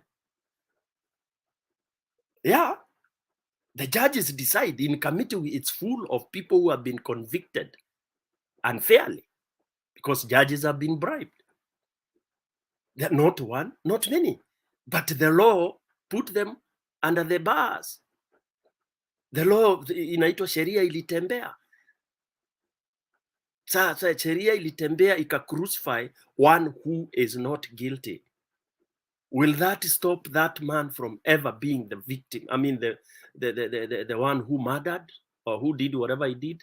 No. There is that sheria which I call vitabu thing, you know, and there is the truth, which even you as a thief, you know. Right now, where we are seated and where Ruto is seated and his Kachagua and the rest, they know very well that Kenyans did, I mean, they were voted for, yes, by some section of the people, but they never gathered enough votes to make them the leaders of this country. That we can debate until Jesus comes back. Hata Yesu akirudi, he will just confirm that. So why am I saying this? I'm saying that we cannot sit talking and debating and kind of sugarcoating democracy and all that. There is no democracy in Kenya. And I don't think there is anywhere where democracy really works in any part of this world. It is a semblance of democracy, a concoction of different, very organic way of looking and getting leaders that works. And then some people try to brand it democracy. I've read many places in the country, in the world. We have Norway and the others. You go there, there's nothing called democracy. It is a hybrid of so many things that they have used from their own way of, you know, having gone through so much. They designed ways and means of doing it. And they don't care what you may want to call it, so long as it works for them. So for us in Kenya, let us not be told about democracy. And that's why now I want to talk so much about the Kamukunji. What is happening? I can see people are bringing in theories nyingi. Kwanza wengine ni watu wa 2000. Mchecheto imeingia watu. Who said Kenyans cannot meet? And whenever Kenyans meet to talk and express displeasure, munaita ni watu wa kuharibu mali, ni watu wa kufanya this. That is nonsensical. In fact, if Kenyans can decide, let me remind those who are very young that there was a time matatu industry ilikuja kugandamisha mwananchi kabisa, and they decided, yani bei ya matatu kutoka hapa mpaka pale ilikuwa inabadilishwa every 30 minutes, alafu tunaulizwa utadu. Yeah, those who live in Eastland, uko kwa stage Jerusalem ama Uhuru Estate ama pale Umoja, matatu inakuja ikigeuka inaangalia vile watu wako. Konda ndiye ana decide, ana announce saa hii kwenda town so 8, I mean so 3. Ule anataka aingie, mama kama utaki kuingia unakaa hapo, unaenda job unachelewa. So they change according to their wish. Do you know what mwananchi did? And of course they got a leader who agreed with them. Ama kukinyesha. Ama exactly. Kukinyesha, jumko pale, anakuja anasema sasa tao ngiri. Then Kenyans also, kuna wale wataingia hiyo madhiri. But they did not stop us from disciplining, because we got a leader in the name of Matiba who said enough is enough. Wakenya, I mean matatu zitafanya hivi na hivi na hivi. Then matatu threatened and they said they will not do it. Ati wakasema wanagoma. Walipoambiwa mpaka wasipange watu kama gunia, waweke seat belts and all. They went on strike. Do you know what Kenyans told them? You can go on strike for 365 days. Sisi tutatembea kwenda kazini. And you know what? Kenyans began. Wakenya wakanunua gumboot, Wakenya wakanunua raincoat, Wakenya wakanunua miavuli, so that they walk. Kenyans would walk from any part of Nairobi to wherever they work. Watu wa madhiri waliangalia wakaona, what? This is not a joke. Do you know what they did? They went begging. Now, similarly, walienda kujiekea nini inaitwaje, governor. Walikimbia, yes. Walikimbia kuweka governor, hata wanaita Michuki ati baba tumekubali. Wakaambiwa na Michuki bado tuliwafinya hizo vitu zao wakati. So what I'm trying to tell hawa magua ya hawa watu wanaongea ati sijui akina huyo Professor Kindiki threatening people. Kwanza Professor Kindiki ni mfupi kama shonde ya asubuhi. Atoshi hata ayota. Tuko kwa show. Relax. No, hii ni show ya Mkenya. Shonde kwani ni nini? Ni shonde. Shonde ni shonde. Shonde is proper language. Haina shida na ni ukweli wa mambo. So what I'm trying, it is annoying to threaten mwananchi. Kenyans are the most powerful human beings because of their constitution, luckily. Now that the constitution will be implemented to the letter, it is the one that will throw Ruto out of office. Because he has forgotten that that office, which he put himself on, belongs to a certain people called Kenyans. Wakenya ndio wenye hiyo ofisi. Ndio ulikuja ukaingilia kwa mianya, ukapenya, ukafanya ukarabati yako, ukakalia ile kiti. Mkenya tarehe 15 akadecide hapana, huyu mtu amekalia ile kiti hajatoka Uganda ama Tanzania, ni wa hapa Kenya, wacha tutadeal na yeye. Unakalia ile kiti na umekalia na ugondi, then you start kupiga kifua. Unatusi mwananchi. Atu watajua hawajui. Ruto, you are telling watu watajua hawajui. Watu gani au unatusi hivyo? Wa Kenya. Let's assume you are voted for. You are voted for. Hiyo 7.5 million you got. But ukashinda na 200,000. Assuming. Tuseme Mungu ulichaguliwa. Would you talk the way you are talking to 6.5 million Kenyans? What sort of a human being, what kind of reasoning would you be using? That wewe sasa umepigiwa na 50 sijui plus 1 point something, na you don't care about the 49 or the 48%. You don't deserve even to head a cattle dip community project. If you don't realize that kwanza ile kazi sasa unayo ngumu sana, si hao wamekupigia kura, ni hao ambao hawakukupigia kura. Those are the people you should be struggling to, number 1, tell them, pole niliwashinda. 2, pole yangu ni hivi, maisha nitainua hivi. the 48% plus, the 50% plus, if you, I mean, saying that you won, you'd be working so hard to bring those people together. But what do? Unaenda kusema ati the way ati we ni mnoma. Kama ungekuwa mnoma si ungeshinda na 70%. Yeah, you know, yani, it is ridiculous. And that is why Kamukunji has to happen.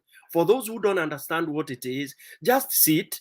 Tomorrow you will see. Msianze ati bora tu wasikuje na mawe, bora wasikuje na hii. Hiyo ni michecheto ambayo haina msingi wowote. You sit. Na kama wewe hatuja kuita wewe mtu wa UDA uje Kamukunji, don't come. In fact, we don't need you there because we are not able to reason with you. You can't understand our thing. So wewe unasema ulishinda. So you sit home and celebrate. And then don't start worrying at bora tu msiende kunini. Hiyo inaitwa mchecheto kwa Kiswahili. So sit back and let Kenyans who want to go there, don't give them conditions. And this is another nonsensical thing that UDA people are saying, and Ruto himself. You start giving conditions. Kenyans meeting, they meet at their own whatever. Watu wana meet kwa chai, kwa kahawa.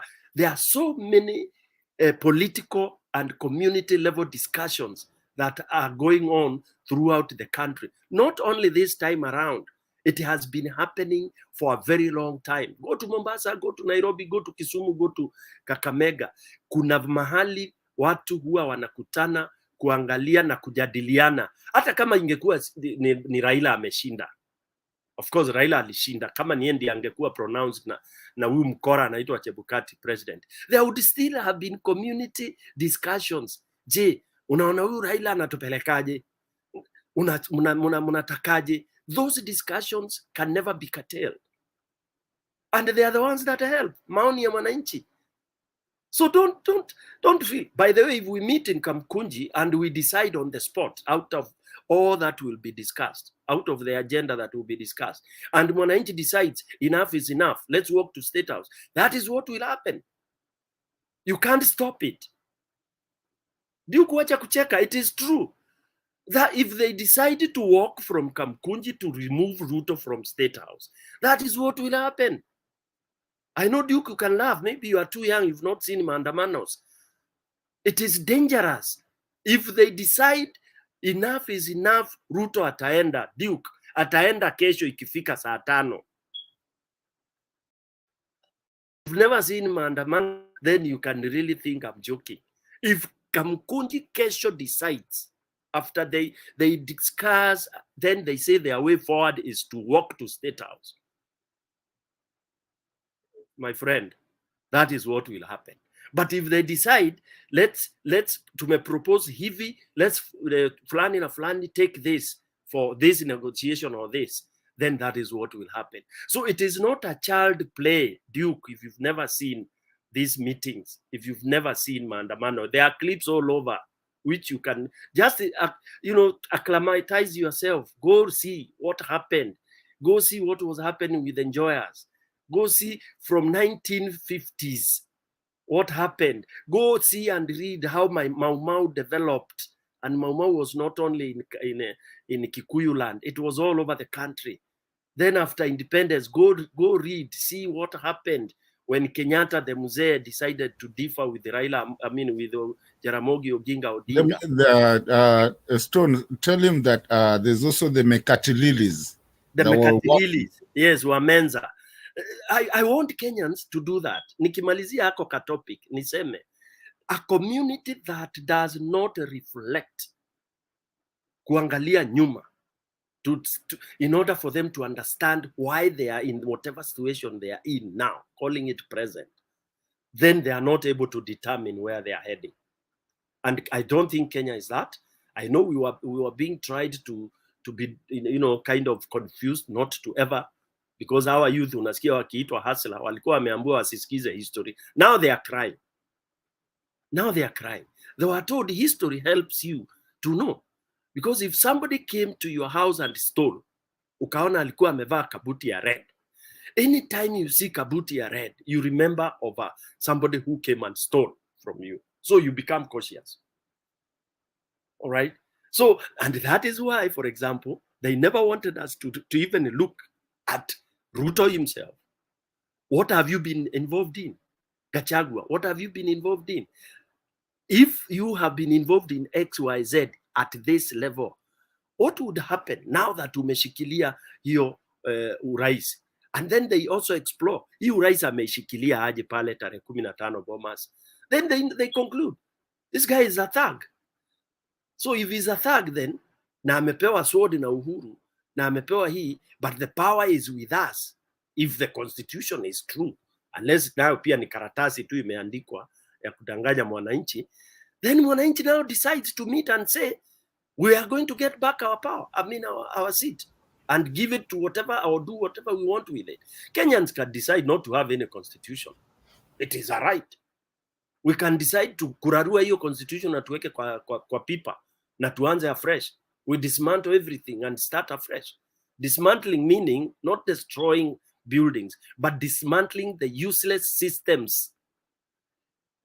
Sheria kama haitumiki, haimlindi mwananchi na himsaidii mwananchi to progress, is useless. Na sheria inatungwa na mwananchi imtumikie, si mwananchi atumikie sheria. Okay bro, shikilia, unajua uko na chance nyingine inakuja. Ningemaliza tu, Okay, maliza. All right. Maliza. Okay, whoever wants to talk can talk. Maybe I'll come later. Si bado uko hapa? Go ahead, Mato. Yeah, wacha turushie Moses kidogo watu wacha tuchape karaundi kamoja tuwili, and then we can see, at what point we close. Moses, are you still there? You've walked away from your chair. Moses, going once, going twice.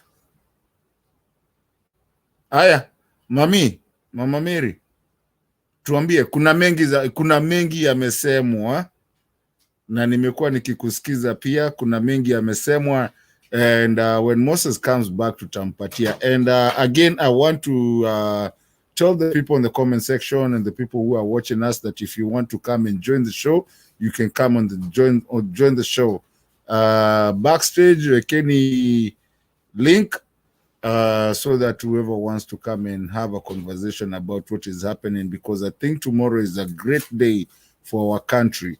And this country, when we're doing this maandamano, it used to happen those days that Stone PK is talking about, and it changed a lot.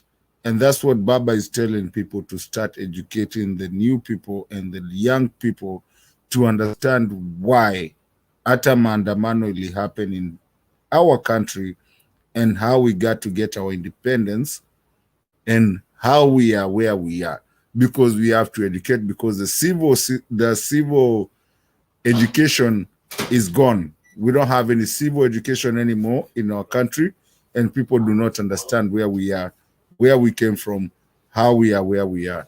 Moses, usifunge kamera. It was your turn, ama tuache Mama Mary aseme alafu rudi, lakini you breaking the rules by kufunga kamera, utatolewa. So Moses, please fungua kamera, but Mama Mary, go for it, and then Moses will come up.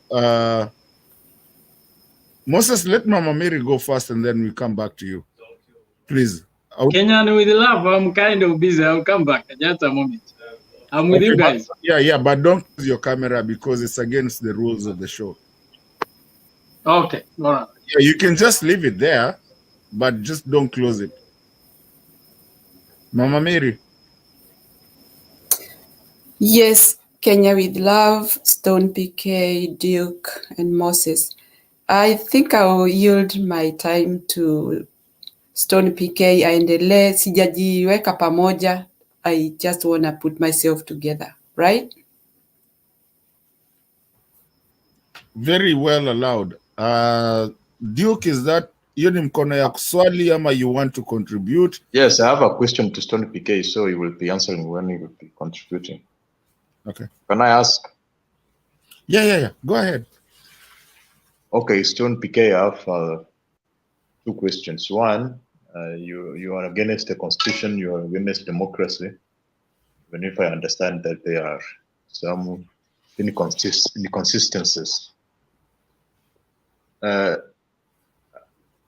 I say that if something is, there is something which is wrong, there must be the right side of that.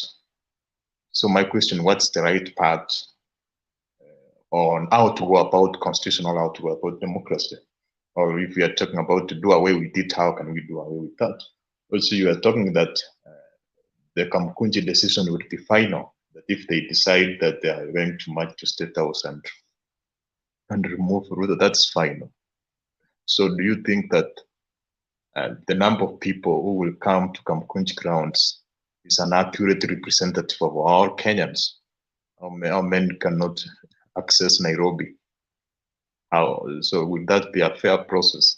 And how will you be able to determine that all Kenyans have said they don't want the constitution, or all Kenyans have said that they don't want Ruto? Because there must be an accurate method of doing that. So those are my two questions.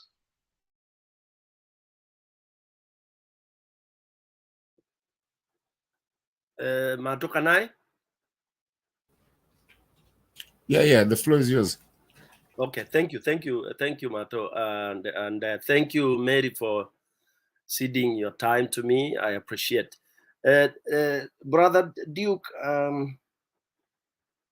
I will begin by saying I'm not against the Constitution. I just said if it doesn't serve Mwananchi, then it serves no purpose.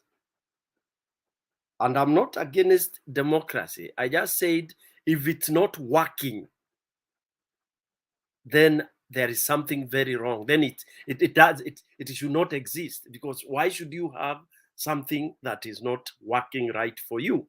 Now, how do we intend to solve that? If constitution is not working, democracy is not working, you are asking me what would be the right path to go? Now, number one path would be to try and rectify that which is not working, which I agree with you. So if democracy is not working and you still want to have that very good name, democracy, then you have to adhere to the tenets to the letter. And the key and cardinal part of democracy, you don't need to go kwa kitabu mzima ama Biblia mzima. It's just one. That when you count votes, you know how to count. 1 is 1, 2 is 2. So you have to have a mechanism that will be done without an iota of doubt. If it can't happen, then don't do it.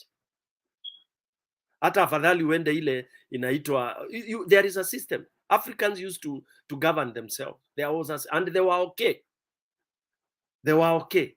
It is somebody who came from wherever to come and dismantle what was working for us. So for me, it is until the day we shall be able to have, for example, let me come quickly to our country. The day we shall have a body or a committee that is able to oversee elections properly without people going in advance, kuchapisha makaratasi ×2, visiting Greece, going to Venezuela and all that. And it is so easy, it is so simple. But until we get the right person to oversee that, to oversee the birth of the right selection of Mwananchi, then it will never work. And we don't believe Ruto can be able to maiden that. Ruto and his cahoots, because they are already thugs. They have been indicted in elsewhere. So there is no way you can convince Mwananchi that Ruto will be able to oversee democracy or leadership, right from the scandals of maize and all that. So he is a suspect. How can a suspect be there to really kind of champion the democracy? So we are on the fault start. Okay? So when people meet at Kamukunji, you're asking me, are they representative of Kenyans? Yes, they are. They talked, they spoke during the election. Those votes, there is the way they were done, and the truth is known. Okay, there is no one time you will have the entire Kenya meeting in one field. Even during independence, it was not the entire Kenya. It was representation from Nyeri, from wherever. Then they had people they had entrusted. And these are some of the logistics and methodologies that are going to be discussed. For your information, it will be such a structured meeting. I know maybe, Duke, you've never participated in serious politics. Maybe you have, you know, like if you know a meeting that was there, probably you are not born or you are very young, when that real Kamukunji was done and was disrupted by the government. The second one was very structured and it had very good discussion and is what gave birth to the removal of Section 2A. Anyway, so I excuse those people who are wondering how it will be like. The best is kama hukuona na hukua ni kungoja uone, ufunzwe. Hata ukiingia college, your first day in college, huwa unatachiwa mtu wa kukufamiliarize. Hapa ndio choo iko, lecture room ya geography ni hapa. You know, wacha tuwa guide, tuwaonyeshe namna nchi inavyoendeshwa, namna mwananchi anaweza kuzungumza, sauti yake na isikike.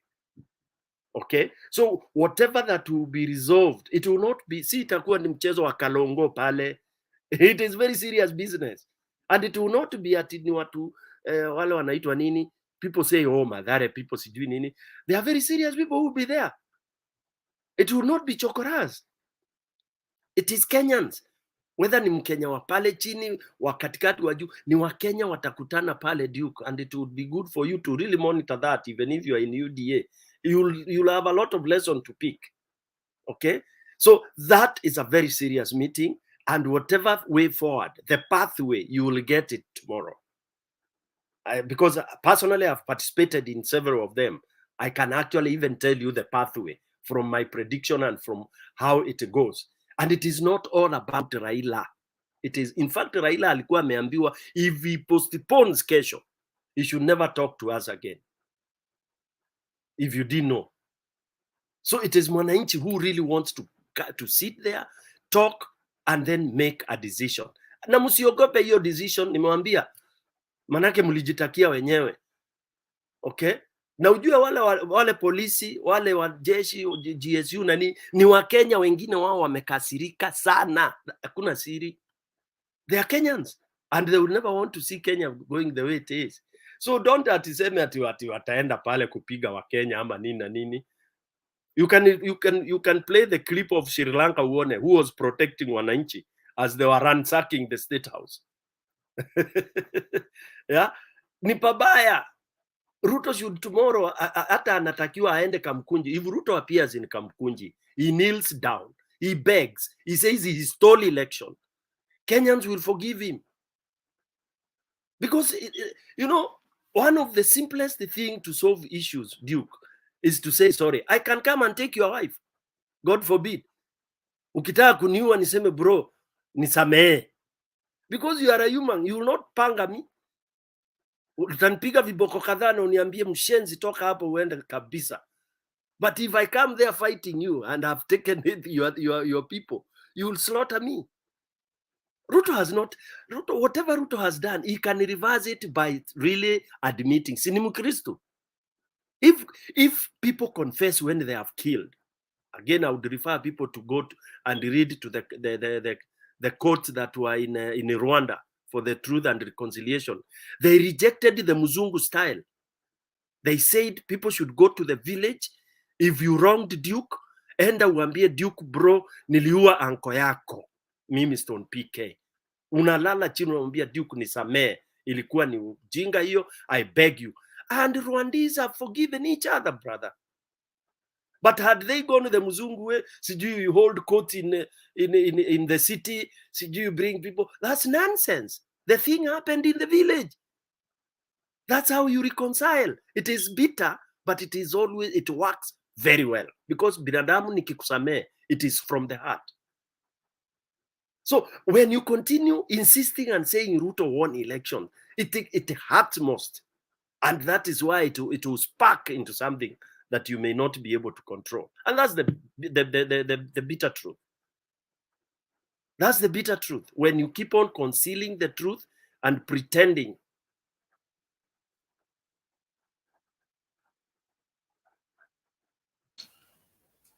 Thank you, Stone. Thank you. I really appreciate you for opening up people's minds like that. The way you said it. Yeah, sometimes you come out hard, but I guess that's how it's supposed to. People need to understand, because at sometimes we can sit here every day and talk for a whole year. But then again, if we are not really talking the truth and we are not really appreciating and actually educating people and giving them the real thing that needs to be done and spoken, then we are not moving anywhere. We will come here tomorrow, next week but one, and everything, and we will never, ever get somewhere, because we will find people who come over here, talk, listen to us. They can never miss the show. But then again, they don't really understand exactly what has happened. Some of them, I was very surprised the other day, and just because unajua pia Mungu aganabariki mtu na vile yuko.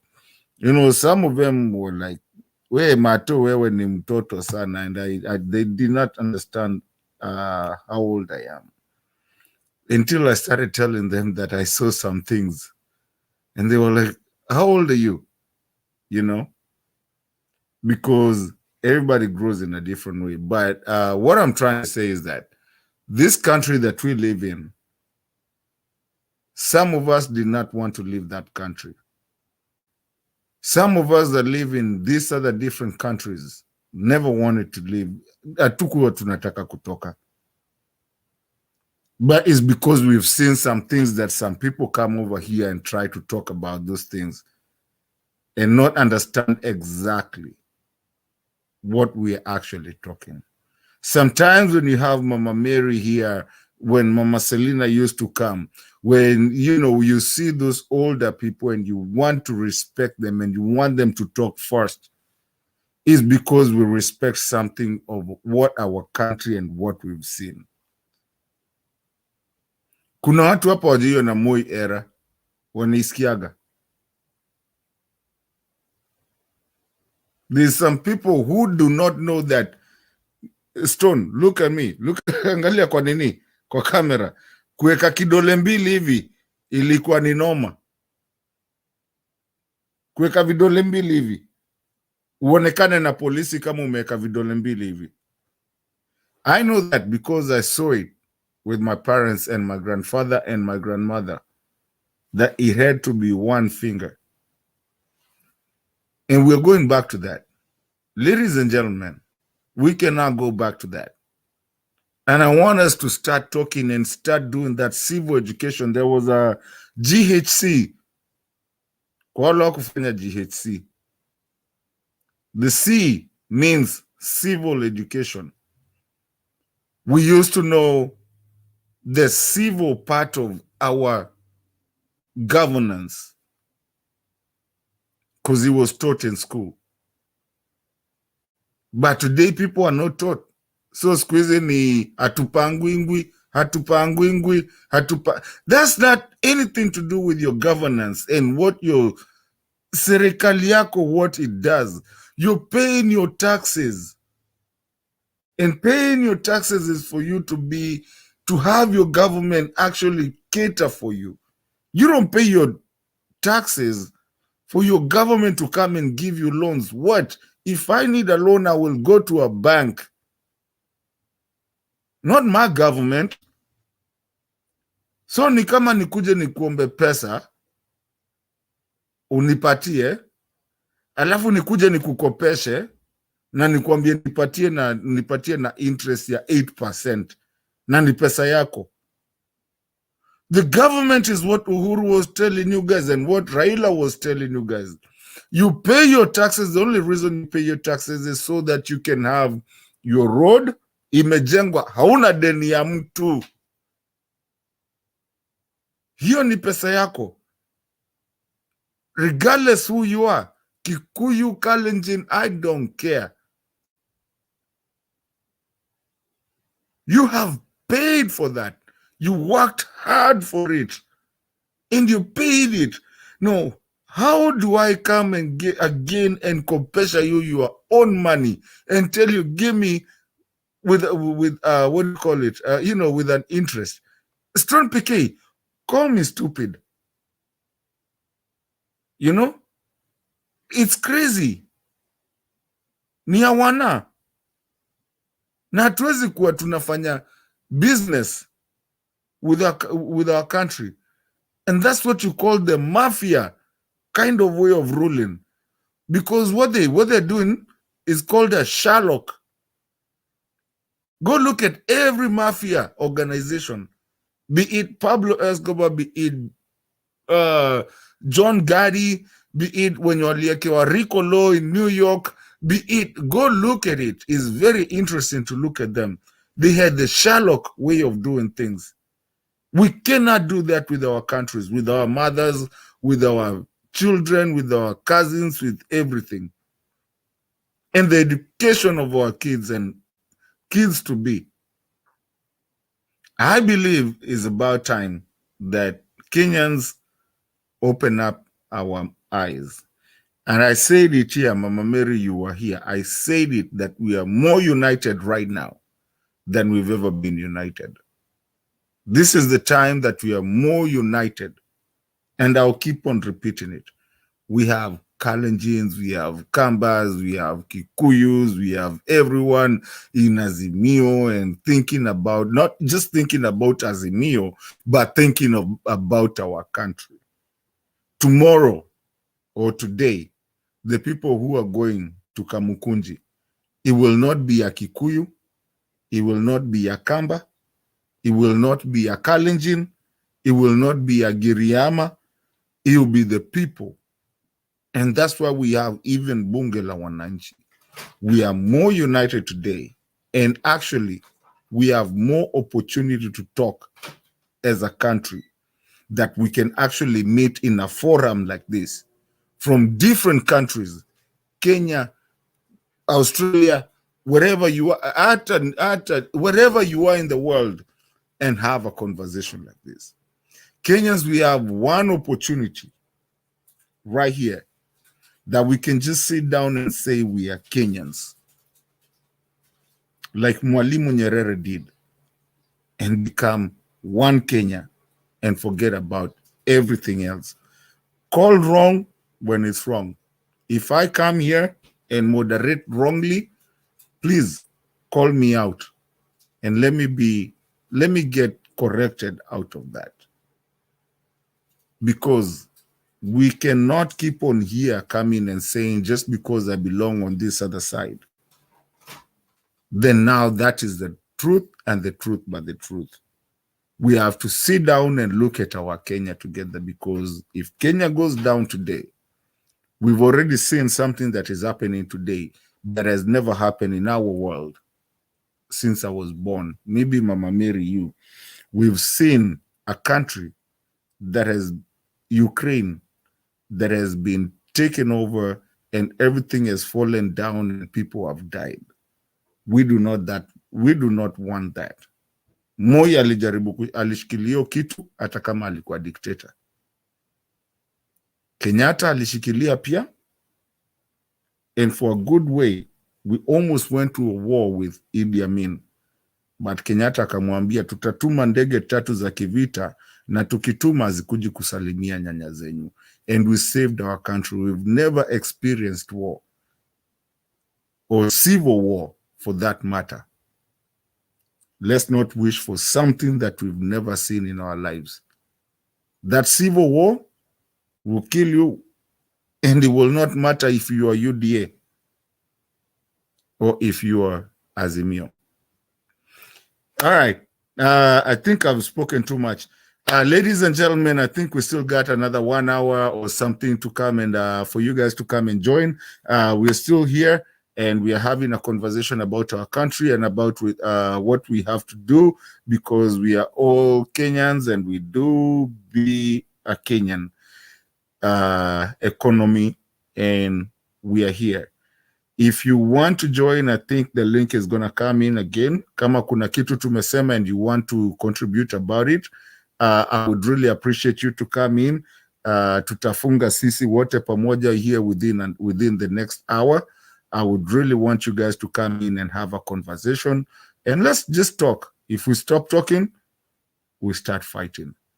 We are 4 now on the group, but on the show. But I would want people who are listening to us and the people in the comment section. We do appreciate you guys, Kina Naomi, Black, Fatum, Asili 2TV, and all those people who are out there. Tafadhalini, kama kuna mtu anataka kuja, ingia ndani kuja utuongeleshe. I think the link will be there here in just a few. This point and moment, I would like Mama Mary, if you're ready. Na wale wametoka kidogo, najua ukiguza link utazarudi tena. Come here, let's have a conversation. It's a true conversation, and it's going to help us way more than we think it's going to help us, because it's going to help us, not just us, but even our kids and kids to come. Because at the end of the day, regardless where you are a Kenyan and you need your country. Thank you. Mama Mary.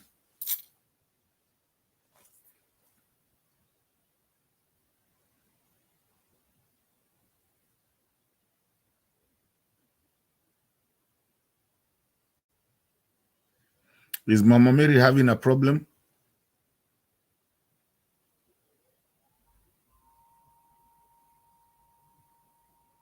Okay, let's go. She's having an issue. Anashake. Duke.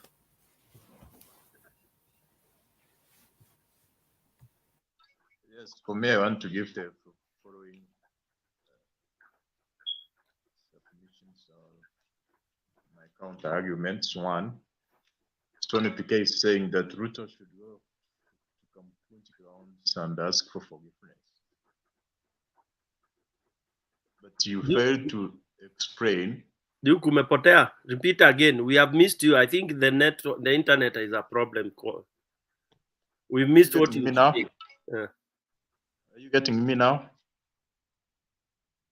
So PK, you have said that Ruto should go to Kamukunji ground and ask for forgiveness. But you failed to specify forgiveness for what? Because when you ask for forgiveness, you must be aware of your mistakes. But right now, we have some opaqueness when it comes to what is the issue. Even there's Mio side are going to say they are going to discuss on that, because they have not come up with specific issues which they are accusing Ruto of doing them in the wrong way. Number two, when it comes to the constitution and democracy, you are trying to advocate that some people may decide to do away with that or to change that. It's true, because the people can change the ruling system, they can change their constitution. However, there must be specific procedures or ways of doing that. You can't call a rally and say, now we have said that Ruto is an illegitimate president. What also another group of people comes and say Ruto is a legitimate president. So it's a fight which will lead to maybe people dying and destruction of property about that.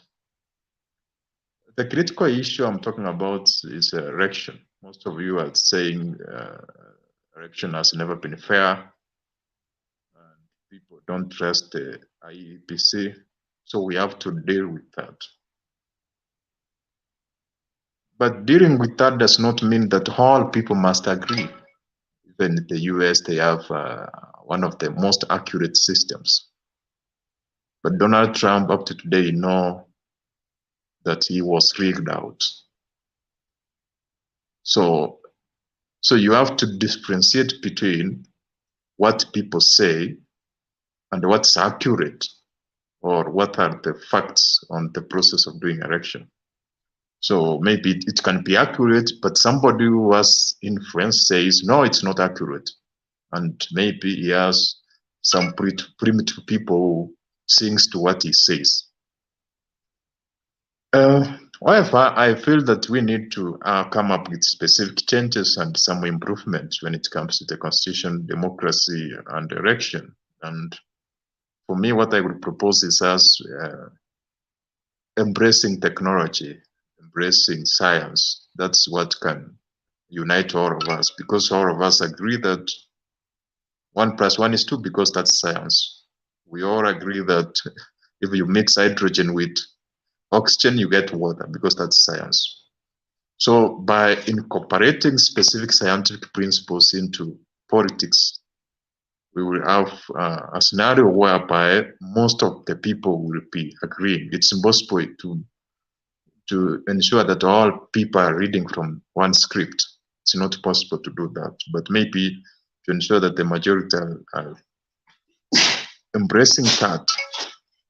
That's why sometimes I was proposing that if we come up with cameras at each and every polling station, because if most of you remember in the US, there used to be numerous shootings where individuals, the askaris kill people, more specifically, maybe those of different race or minority race like you who are there. And then there was no accountability. There was no, those who were perpetuating that or who were advancing that were not brought to book. But they introduced cameras. Now today, if there is a policeman shoots you, they go and check the camera and they say you made a mistake. So I was saying if we can come with that in each and every polling station. So if it's counting, if we have an issue with a specific polling station, let us see that accurate video on how they counted. They counted like this. The returning officer announced these results, and this is the face of the returning officer at that polling station at this particular time. Then that's how we can move towards agreeing. But there is no much which can make all people to agree, especially when we have a country where most of them are sycophants. If somebody says 1 + 1 is 10, they all say 10. A cow is a goat, yes. So it's about us embracing science and coming to the facts. So that's what I can say for now. If you guys, I see public participation. You're here. Are you here, my sister? Yes, yes. Okay, thank you. Duke, can I just to break the ice a little bit? Can I ask you a question, Duke? A funny one. Yes, ask. Do you know that Baba is the enigma? Kisema much right, we much right. I have a problem with that. So, what's the distinction between what's right and what's wrong? Mato, let's tuache hiyo, wacha participation na nani waongee. Don't bring that Okay. Duke. Those are hizo achana. Okay, Sasa, no, I was going somewhere stoned. I apologize. The reason I was telling you that, Duke, is because during the day there was someone here saying that Baba doesn't have any word. Baba has a lot of word, because the democracy we enjoy today is because of that man. And we cannot be celebrating somebody in their death. We have to celebrate someone when they live.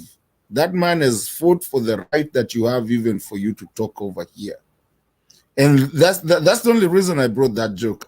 Sorry, Stone PK, for that. But anyway, moving on. That's why sometimes when I chair, I try to not put my inputs in it. But at this point, I think, ladies and gentlemen, I want to bring in public participation.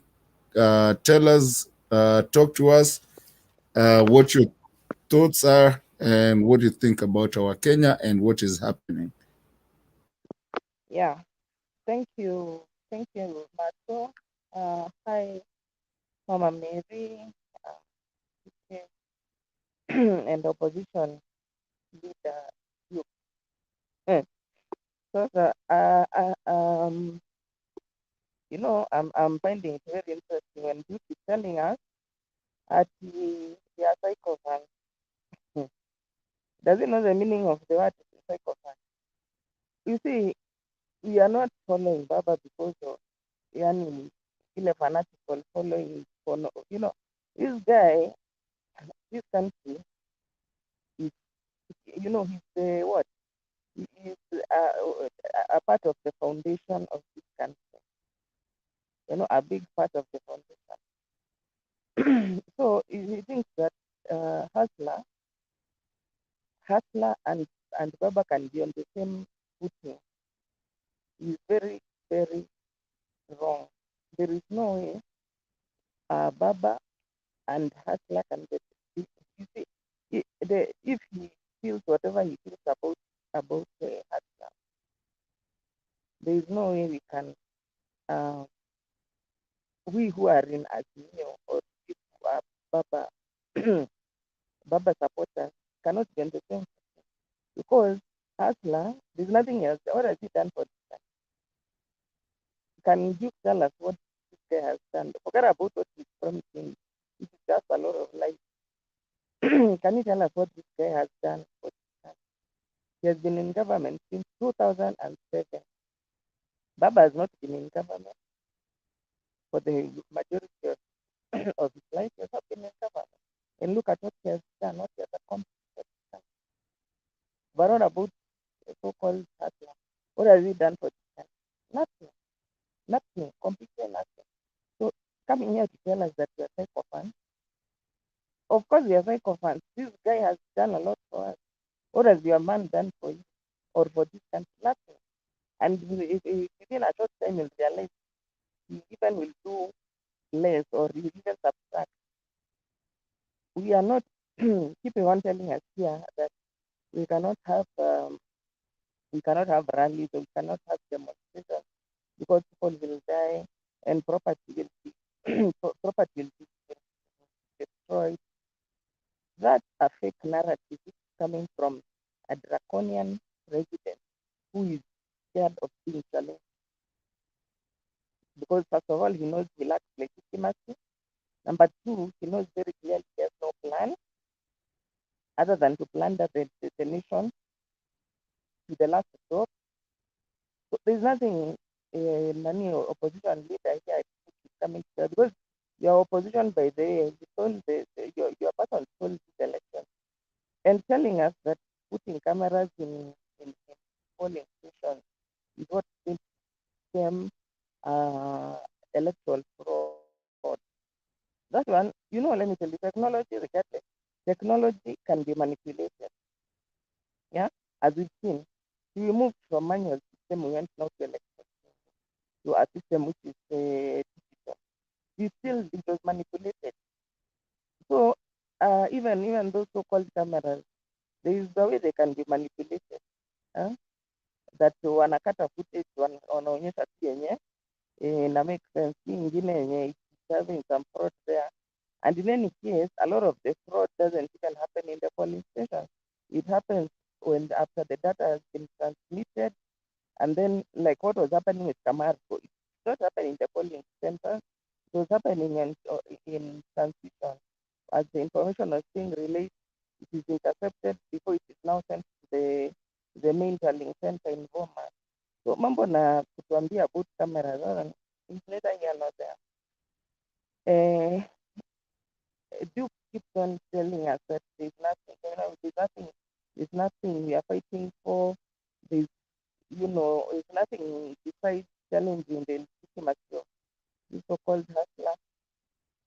But we have been seeing here the issues which we want to be addressed and we want to change them. One of them is the basic food subsidy for unga. Majority of Kenyans cannot afford to pay 230 shillings for unga, ugali. They can't, and that is a basic food commodity which a majority of people, particularly people who are poor, use. So that is not affordable. We need to subsidize that one. And then fuel subsidy. Majority poor Kenyans are using kerosene. It is now not affordable because it has gone sky high. And when fuel skyrockets and being subsidized, it then translates to other commodities becoming more expensive. If you're in Kenya now, you know that if something was, let's say last year in around, not even last year, this year maybe January, between January and now, a lot of commodities have doubled. Sio 50% increment, double. Meaning ukienda kwa super kama something was costing 100, now 200. That is not affordable for most Kenyans because most Kenyans are poor. So government needs to subsidize. We need to subsidize. Sio kukuja kutuambia ati you are not subsidizing consumption because you are subsidizing production. Okay? The role of government is to mitigate some of these issues, like when there's too high inflation. We need to mitigate. The government needs to mitigate when there's too high inflation so that the common man can be able to afford, particularly basic commodities. Yeah. Number 3, fees subsidy. Yeah. So in 2002, when Kibaki came in with free primary school education, and then this government of what was it called? When Ruto government came in, they came in with a promise of at least subsidizing high school education so that you can have 100% attrition, meaning that everyone who makes it to, okay, of course, primary school education being compulsory, meaning that all children therefore will get to class 8.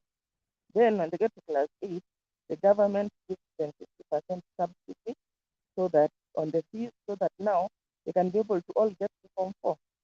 So that this subsidy was not put there as a decoration. I don't know what's wrong with this government by the way. Because when this subsidy was being put, Asla was there. He was there in the government, so he understood the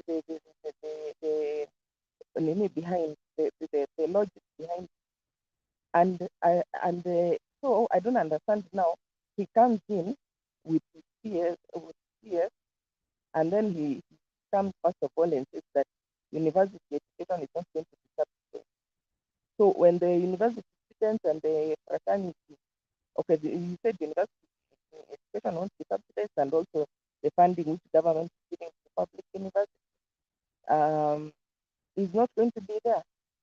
So when lecturers and students now threaten that they are going to go on the road, Machoge backtrack. Then the next thing we hear now, he has because of public pressure, he has now moved the removing the subsidy to primary to high school.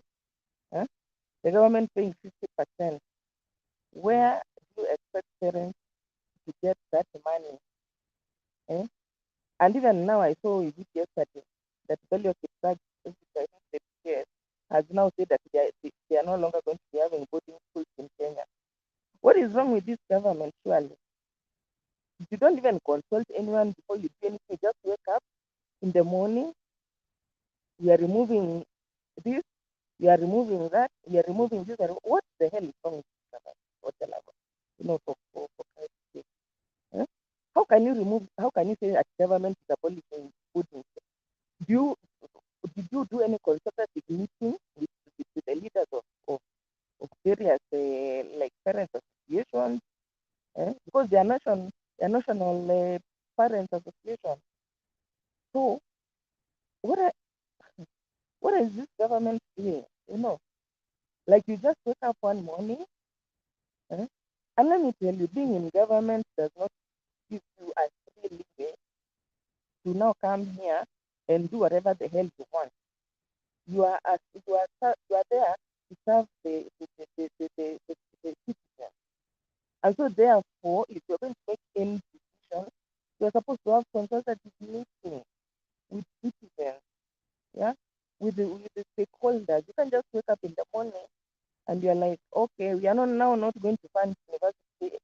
No, the funds is just to give to universities they are scrapping. Eh? You are like, and the logic was explained that right now, for example, if per semester, the student would be paying less than 160,000. The government subsidizes to 16K.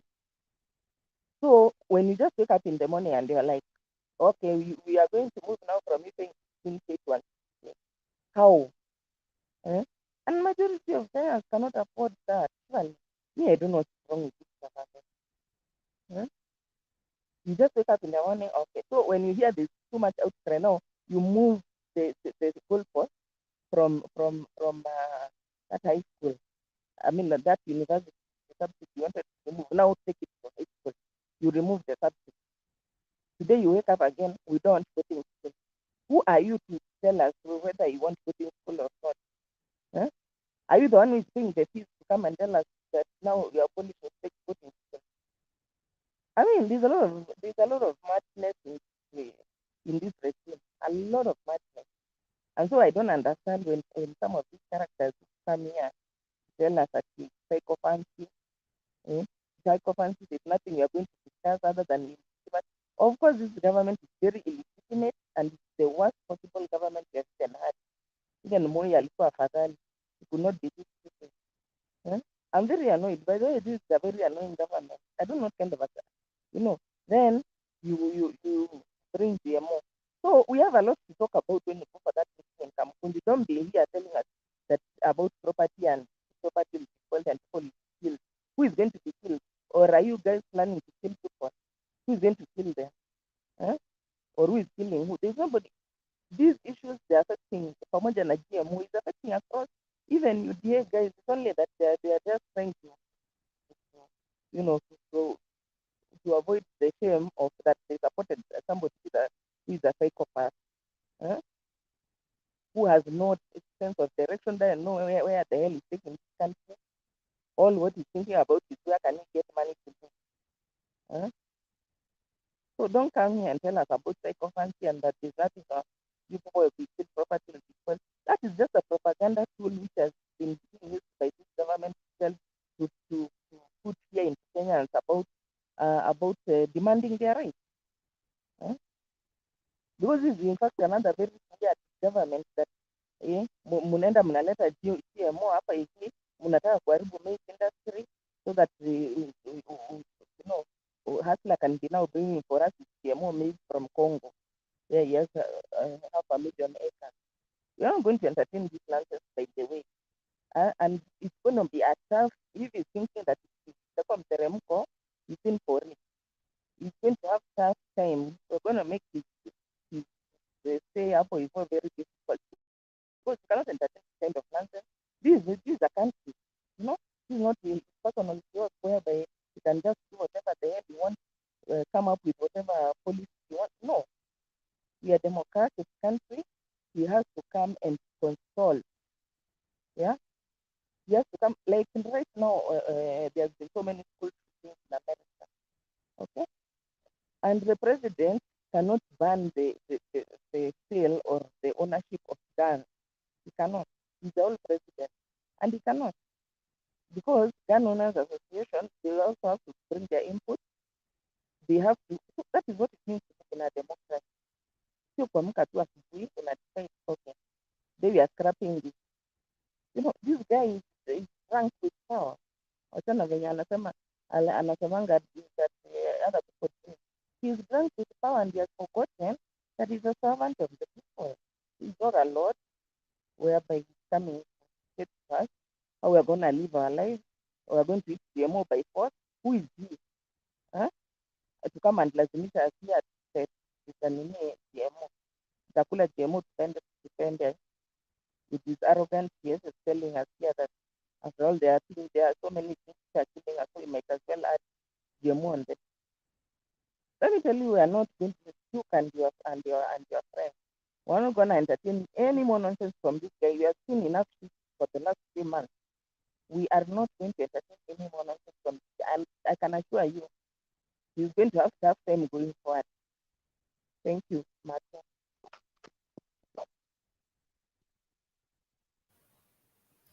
I appreciate you so much, my sister. We really appreciate you so much. Would want you to still be here. Don't go away. I think the link is on the comment section. Kama kuna mtu anataka kuingia anaweza ingia. I don't know where Stone PK has gone. I think we have a problem with Mama Mary. Kama unatusikia Mama Mary, maybe I think you need to come out and then come back inside. I mean, urudi. So we can continue to have a conversation.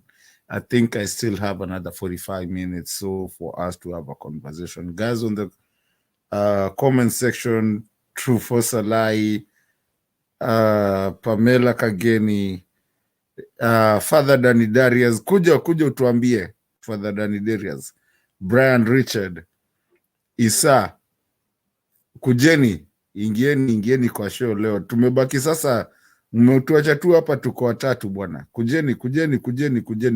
Guys, come in. Let's have a conversation. Tomorrow I think is going to be a good day that is a good day for our country. Well, Stone PK is coming back. Unless Stone PK, you're there. Stone, are you there? Public participation usiende. Kaa tu hapo. We really appreciate you so much. So I'm around. Yeah, I think Mama Mary, I think tulikupoteza wewe.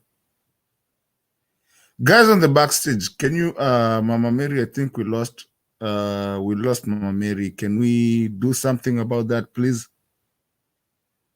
Stone PK, I'm going to let you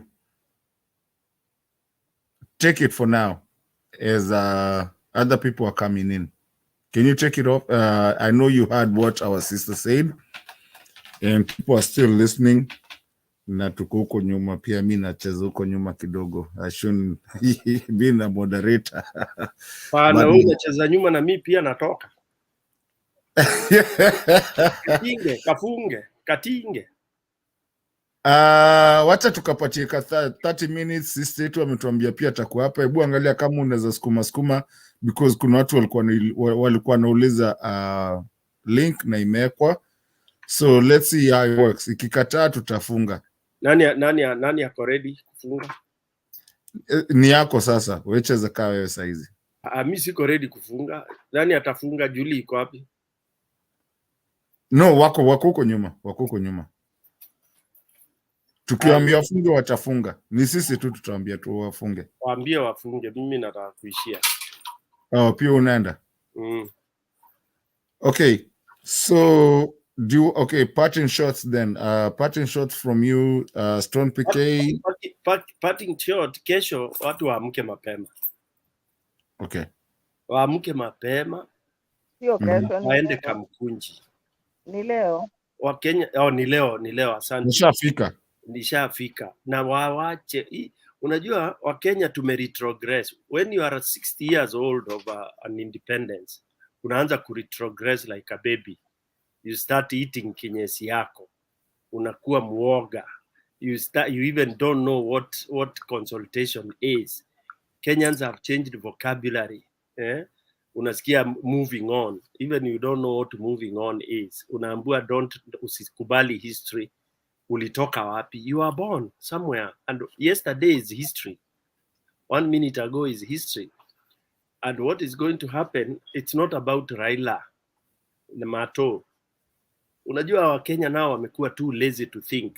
And it's unfortunate because they are supposed to be bright now 60 years after independence. It's not all about Raila. Raila, by the way, Raila lives so... Raila naishi ni kama heaven. You understand? It is not about him. It is about you Kenyans who are screaming now. Uchumi imeharibika, sijui it's getting worse and it will be worse. So when he says people are meeting to discuss, hata watu wamesema Raila akipostpone ataambiwa aende zake. It is people to discuss. You are stolen. Election was stolen. People want to vent. People want to talk. Why are you scared? Why are you telling people, oh, tutakuja kuwa protect? Who needs protection? For what? Do you protect people when they are at Jacaranda? Mato? So mwache kuuziwa uoga na sijui nini. Akina Njaa walikuwa wanapigwa mpaka wanalala kwa lami. Independence hii watu usema mau. Do people even understand what it is? Do they know their families that lost their livelihood and lives forever? Watu walipoteza mabibi zao, my homes were taken and all that. If everybody was a coward and saying, unajua, in fact, tomorrow is when we want to all Azimio people to resign or achie Ruto serikali. Because what are they doing there? They are being part of the illegitimate government.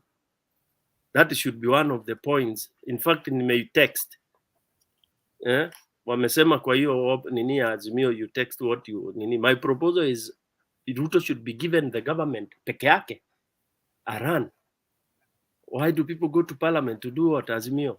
You can't. You have no chance. So by sitting there, you are just legitimating Mato. So point number one, Wakenya waambie watu wa Azimio wa resign. Na wale wanataka kukaa UDA tuwajue ni nani. Yani watu tujihesabu. Alafu Duke anasema ati kuna wengine wanaweza kuja kuoppose vile Azimio itasema hapo Kamukunji. It is true. That's why a country disintegrates into pieces. Because there are people who don't want to agree. Kuna wezi wanataka kuendelea kuiba hivyo na kuna wale hawataki wezi. You can't stop that. So let's not be cowards. And I'm not hitting hard, I'm just stating it, the truth. Si Ruto anasema alishinda kura. Unasikia watu wakisema hapo. There are still those who believe he won. And there are those who believe he didn't won. That's why DRC is where it is. That's why Kauchesko alibumburushwa akatoka. That's why Sri Lanka ilifanyika 3 months ago. Because some thieves want to say we are okay, we are legitimate. And those who are legitimate want to say, you know. So, Mato, hata usiambia watu ati Kenya iungane, haitajaungana, hakuna nchi imeungana, hakuna watu wanakuanga wamoja, hata bibi na bwana hawakuagi kitu kimoja, ni theory tu za Bible. These are two brains. So what we should talk about is, can we all run and fight for justice? Period. You and your wife, justice. Are you being are you doing justice to each other? That is it. Hiyo ndio basis. Si ati tumekuwa kitu kimoja. Hakunaga kitu kama hiyo. Umekuwa kitu kimoja na jioni unakuja unamtandika mangumi. Then unamwambia ati to unite tukue pamoja. Haya, unaenda unachoma nyama huko, unakuja Githeri ndio wanakula jioni, and you are saying tuhamo tuko pamoja. That's a lie. Justice, ulikula Githeri huko kwa mpango yako ya kando. Peleka Githeri huku kwingine. So you can't lie to Kenyans that, Kenyans, we are together. When you lied to them, you stole their elections. Kenyans voted, you didn't count their vote properly. Ulikataa. Ukakuja Bomas. Stone PK, uko na maneno mingi sana. Hebu kwanza kaa hapo kidogo kwanza. Acha Mama Miri atuambie, tunafunga show pamoja, uendi mahali. Mama Miri, hebu tuambie, alafu public participant atuambie, alafu tufunge show sisi wote. Ngoja nimalize Mato. Human beings hate the truth. Na hiyo ndio that's why heaven itakuwa empty. Because if you say the truth, watu wanasema, hey, Stone PK mazee, unajua anaongea ana incite. What am I inciting? Ni mimi nimesema unga ifike 300. Hao jamaa umeona hapo kwa TV wakipiga nduru, wanatukana ni Stone PK ama Mato. It is the truth. Hawezi ambua una njaa ungoje mwaka moja. The truth is nina njaa, I'm dying today. Unaniletea fertilizer. Naona watu wengine wanasema unajua hao wengine wako US nini. Haujakatazwa kwenda US. That's why I'm telling you, Kenyans are running away from reality. Kama ulisikia Mato alienda US, hata wewe uende huko. Okay, back to you, man. Thank you, brother. Thank you for hitting hard. Hata huko kwa comment section naona watu wanasema Stone PK is hitting very hard. How do I yeah. You're a heavy hitter, I believe, yeah? You know, Muhammad Ali said, let the butterfly fly and sting the bee, something of the sort. But I guess you are a heavy hitter. People are saying that, which is a good thing because you tell people the truth, and that is basically that is what the truth is. Kenyans, I always tell you guys, that's the truth. Even though mimi soft kuliko Stone PK, but that's the truth. Enye kama uliona Matu alienda mahali, don't come telling Matu ati uko sijui uko wapi. We fought a lot to be where we are, but we love our country at the end of it. So please, let's love our country. Kuna mtu ameninini John Ndinda. Thank you Ndinda. Ndinda ameniambia I fly like a bee. Hata ujaisema vizuri ati I fly like a butterfly. No, there's a sting like a bee, fly like a butterfly. Yep, that ndio hiyo. That was Muhammad Ali. But thank you my dear. At this point Mama Mary inaweza penda tuanze kufunga saa hizi. I don't know kama kuna mtu anataka kuingia ahead another 30 minutes, but kama hakuna mtu tunaweza ifunga mapema. There's people behind the show. Kama kuna mtu anataka kuja ashikilie, ama Stone PK you want to hold it for a minute, you have uko na watu huko nyuma, but umesema unataka kutoka. So Mama Mary, tupatie parting shots. Na usiende mahali hata ukitupatia parting shot.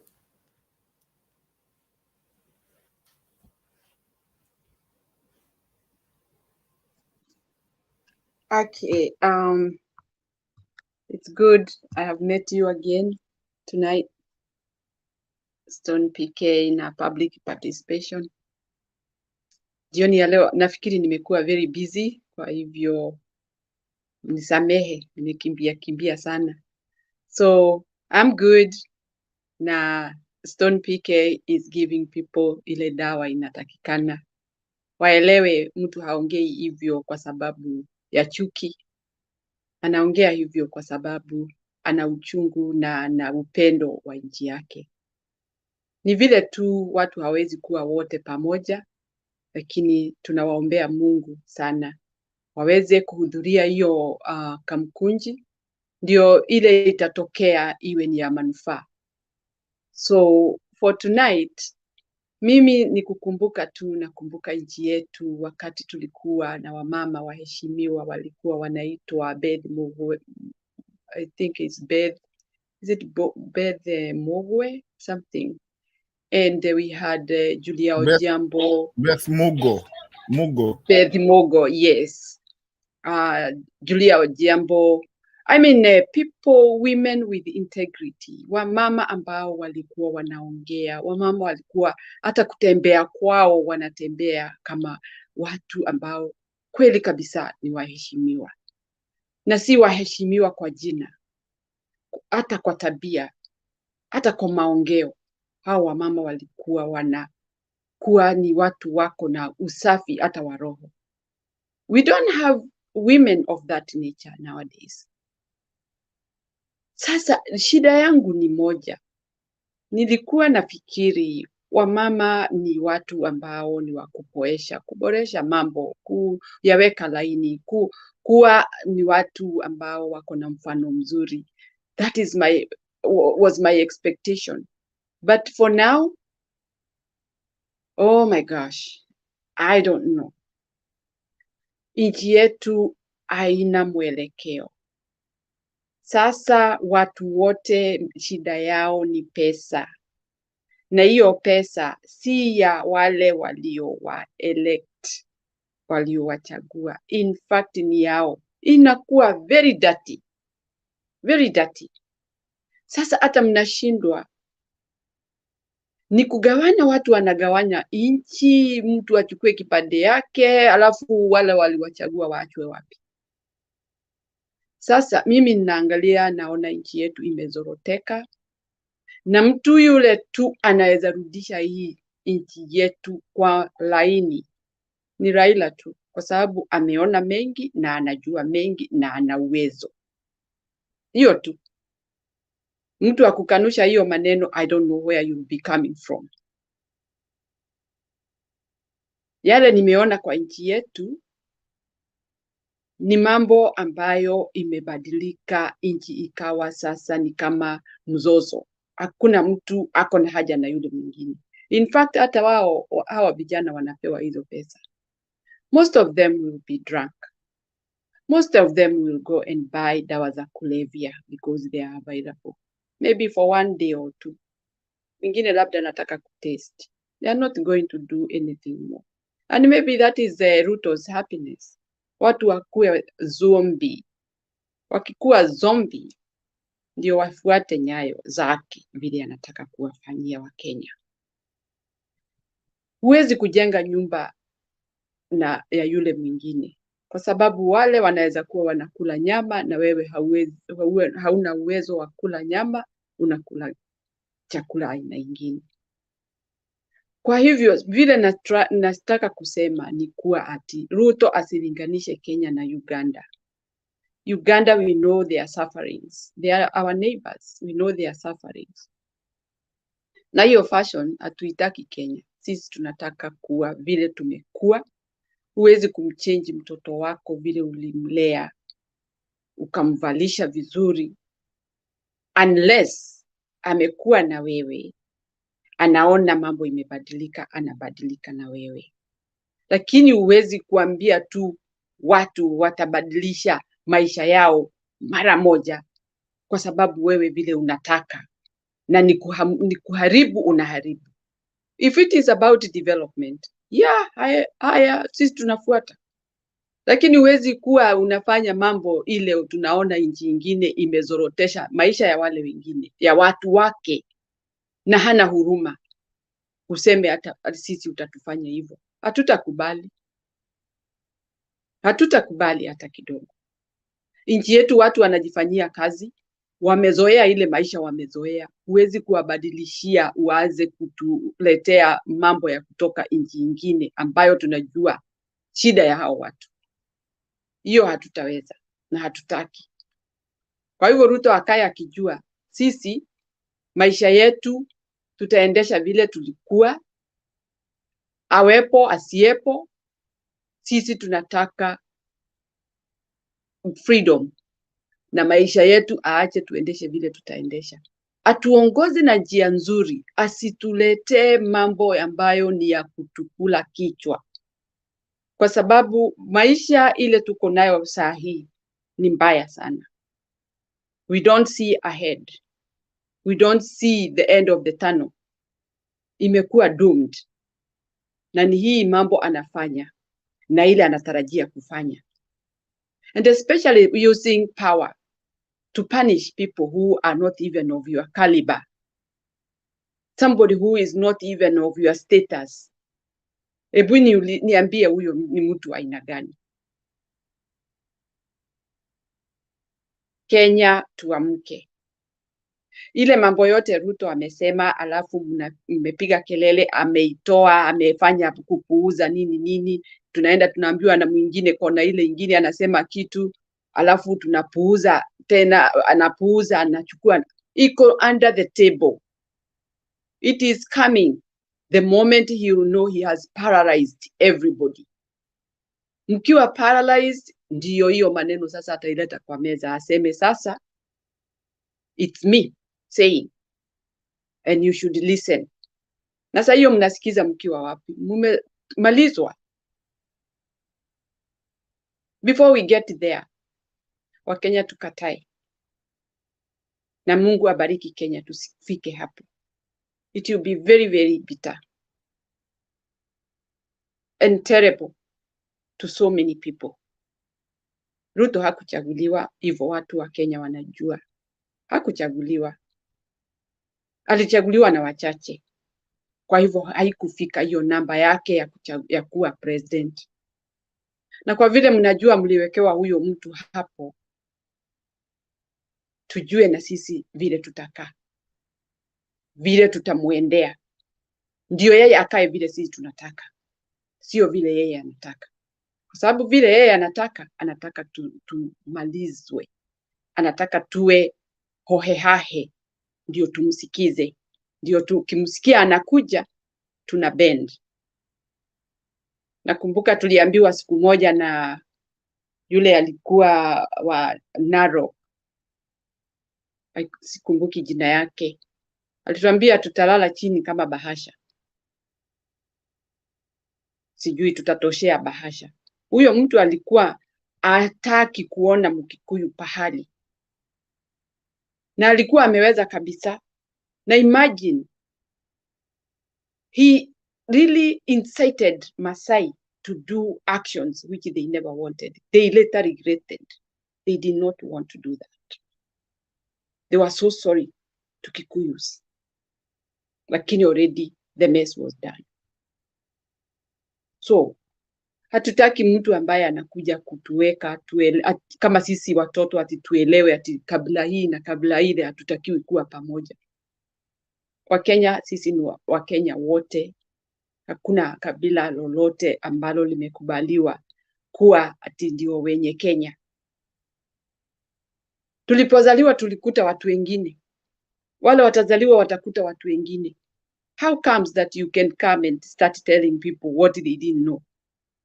We didn't know that we need to be like different tribes. We thought we were Kenyans. And I'm very happy this time around. Wakenya wamesoma, wameelewa, hata yule hajasoma amekuwa rafiki ya yule mwingine. Kabila na kabila hatuojui hiyo. Sasa tunajua Mkenya ni Mkenya. Tukikutana tunaongea lugha yetu, kwa sababu tunapendana Wakenya. Na tuendelee hivyo hivyo. And that is how we can beat this demon. Because we have a demon in Kenya. It has come. There is no pretense with the name of God. One day you will be revealed. Na utachoka. Kila mtu saa ile unasema ati nitafanya hii, utaenda na utafika mwisho. In fact, you will be tired and you will forget what you are telling people. And people will realize, kweli huyu alikuwa muongo. Na ni muongo already, we have noticed. He is not a preacher. He may crime a verse so that he can come and make you see like he is godly.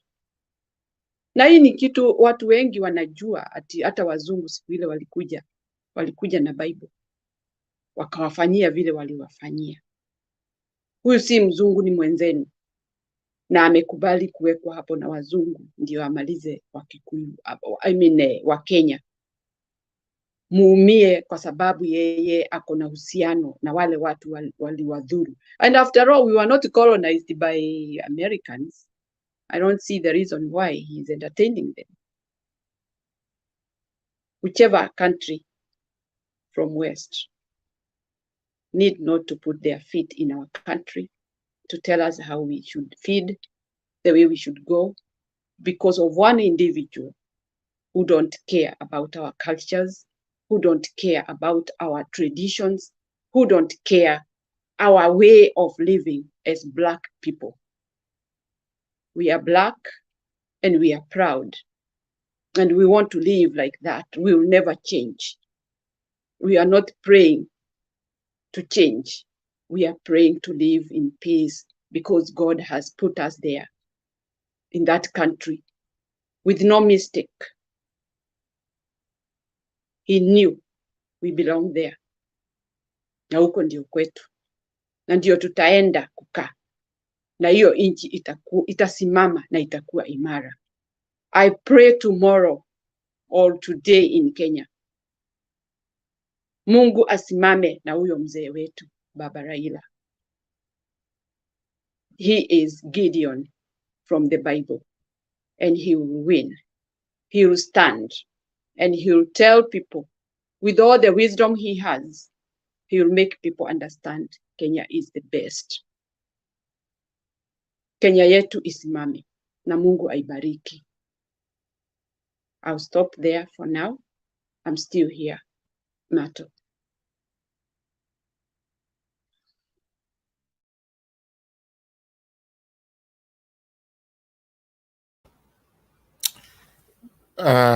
Mama Mary, thank you so much. And God bless you so much for what you just said.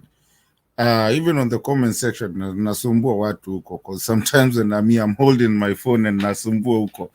You know, I am blessed to know a lot of salamu za lugha mingi. Sijui kwa nini nilielewa Kisii nikataa. You know, I know kwa nate I can speak Kikuyu, very broken one, eh? Yeah, or I mean, we can have a conversation with a Kikuyu. I also know a couple of, you know, Ongeming Atoka, and some of Kijaluo. I am a Kamba myself, and actually I'm not just a Kamba. My dad was a Maasai, but I am a Kamba by my mom's side, and that's what I grew up being, a Kamba. But I'm actually a Maasai when it comes to my dad. So personally, I know a couple of languages, even Kikale, you know, I can, you know, say hi and those things. Ladies and gentlemen, we're outdated by trying to be tribal with our, you know, with our country. We're very outdated to try and be tribal or even be communal in a certain way, because we have a country. Na mtu ananiambia niongee Kiluya, nitakwambia tu saizi, ngoja. Mapeka makwapa. But anyways, I will. But I feel very demoralized when I see people try to kind of go into their cocoons of what they live, and then we all call ourselves Kenyans. If something is not right for me, Mama Mary, it's not right for you. If something is not right for Stone PK, is not right for anyone. I wish for the day that we become proud of our diversity. Because there's places and countries that don't have a diversity that we do have in our country. We have 42 going on 53 tribes if we officially do it. Why can't we be proud of the country that we do have and the diversity that we do have? Kenyans, I'm asking you guys, why do we have to fight? Does it have to be what? I mean, if right is not right, is not right. And we keep on taking ourselves back and back and back and back through times that we've already encountered. Right now, we're taking ourselves, our democracy, back years. Just because of what? Akale has to be there. Akikuyu has to be there. Really? Even Anubi can be there. And they're Kenyans. So ladies and gentlemen, I'm asking, let's be open. Let's love our country. And forget about the tribes. When you have a tribal kingpin coming in and making everything change, trying to make, like, I don't know, Rift Valley is another country. We have said one time we almost moved out of that country, and we said, and there was maps and you can go look for them, where we had said to touch a basi Central na Rift Valley wakai kivyao. Sisi tuende tujipange tena, we come back again, we get our own country, which has happened South and North Sudan. But we don't want to go through that. The guys that are in those two places, when chezwa, I want you guys, and I'm happy this time that we are all standing together. I want you guys to start thinking about Kenya and stop thinking about the tribes. When I come to Kikuyu land and I'm speaking Kikamba, that's what it is. What it is. If I go to Luo land and I'm speaking Kikamba, I'm still in Kenya. You come to Machakos, Makueni, and you're speaking, I don't care what you're speaking, and you're a Kenyan, you're still a Kenyan. Can we be Kenyan and accept that we have to work together to bring this Kenya and move from a third world country to a first world country. Is all I'm asking for everybody that comes here. And maybe one day we'll stop exporting people to the first world countries, but be a first world country that we don't export, but we import. Stone PK funga. Acha kucheka, hebu funga hii kitu.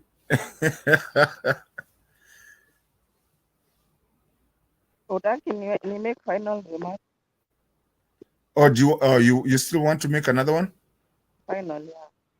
Okay, so do you want to go now, or do you want Stone to go first and then you come? Oh, it's okay. Let me go and then start. Huh? Let me go first and then Tony will take it. Okay. Okay, go Yeah. go for it. Okay. So I'm addressing Kenya, okay? Kenyans, we have come a long way. And it's very painful to see us going back where we have come from. Because tumetoka mbali sana. Where from where we were at by 2002. Ilikuwa pabaya. And so I think mkisikia tunaongea na uchungu hapa it's because of, if you imagine not kurudi huko where we were that 24 years of point. We don't want to go back to that. We don't want to go back to that. Let me say, it was bad. It was bad kabisa. Najua hao watu wenye wamezaliwa millennium na wakina hawajui shida nini. Hawajui shida nini. This country was in a shambles. Shambles kabisa kabisa. So when you hear Baba is saying, let's mobilize ourselves to stand up against that draconian government. You know, some people can't understand watu wengine hawezi understand nini tunasema, hawajui ile, yani tulikuwa kwa shida kabisa, yani the country was just mpaka unashindwa sasa the country ama ni Mungu tu by the way alikuwa anatuweka, but Hasla is in for root shock. Kama anafikiria ataturudisha hizo nchi za Mungu, is in for root shock because we have grown so much democratically that we cannot entertain that kind of nonsense whereby a president wakes up and just does whatever the hell he wants to do, and kwa sababu yeye ni rais, Kenyans just lie low like envelope as what ni Mama Mary is saying, mama itself weird. Mtalala kama envelope. There's nothing like that anymore. Okay? Kenyans have grown. You are not going to take us back as properties. You are not taking us back to the past. Tumetoka hapo and for sure haturudi. Yenye tulisahau matiti ya mama yetu ni yenye tumesahau hiyo kind of life whereby a president is the alpha and the omega and he can do whatever the hell he wants. That one cannot work anymore. And nani knows, by the way, hata anajua kitu sana. Hiyo kitu haiwezi work. Na that's why venye watu walikaa hapo wakasema GMO itaribu milk industry, akaback down. Akajaribu kuchezea saidi ya machoke ya university education. Wakasimama lecturers na students wakasema, tunaingia kwa barabara my friend, you are not going to touch our money. Back down. So if you think that this is the time when a president was being worshipped like at the time when a president was ni kama Mungu, that hakuna kitu yenye unaweza mpinga, that those days are gone my friend. Those days are gone and they're never coming back. Saa hii ukikuta any area watu wanatoka you know, the country can become ungovernable mpaka ushindwe sasa, mpaka ukapita ushindwe. Why did I want to my life has become hell as a president? So asijaribu kuvilify baba ni anataka Ni cheo gani unaweza pea baba? Ni cheo gani? Hmm? I know Ruto will be alive when the Lord releases baba. Ataona pali baba hapo kwa macho ya Wakenya. I mean in the hearts of Kenyans. He'll know where baba is. Yeah? Hata yeye mwenyewe anajua. Yeah? Yeye Public, mwenyewe. public. Mhm. Nataka pia, as you're speaking, because you're on the right trajectory, I want you to address this one too. Let me just address something here. There's a guy called Yusuf Gaga Muhammad. He's saying ati wacheni kupoteza muda wenyu, Ruto hamutamuweza. And then he goes back and said, hatutaki maafa Kenya, tuko njaa tayari. Let me address something, and then, because I know you will address this one too. Yusuf, hakuna mtu anataka maafa hii Kenya yetu. And again, hiyo kitu umesema ya kwanza, hatutaweza Ruto. There was a man that used to be called Idi Amin. The man killed people, and he was a big person in Africa. He's known everywhere in the whole world. I don't know if you've read I don't know your age or if you've read your history, but that was a man that was actually called the King of Scotland. Idi Amin, called King of Scotland, but from Uganda. Unfortunately, if you don't know, he was actually born in Kenya. That man used to pack people, watu walemavu, kwa lori, anaenda kuwatupa Lake Victoria wakulwe na nini na mamba. He was so revered and so alikuwa naogopesha hata wazungu. Do you know where he died? He died in a country that is not his, by himself. So ukikuja ukituambia ati hakuna kitu tunaweza nafanya na Ruto, if that was a man, Idi Amin, that was taken out of his own country and went and died by himself, what is this that you're telling us? I mean, how old are you? Dude, when you come in to talk some things over here, I want you to really think of what you're trying to say, because this is a channel that we actually talk to educate people. Who is Ruto? Ruto is one Kenyan from Nandi Hills, Sugoi. What is it that you're saying Kenyans cannot? But that's not weird. That's not weird.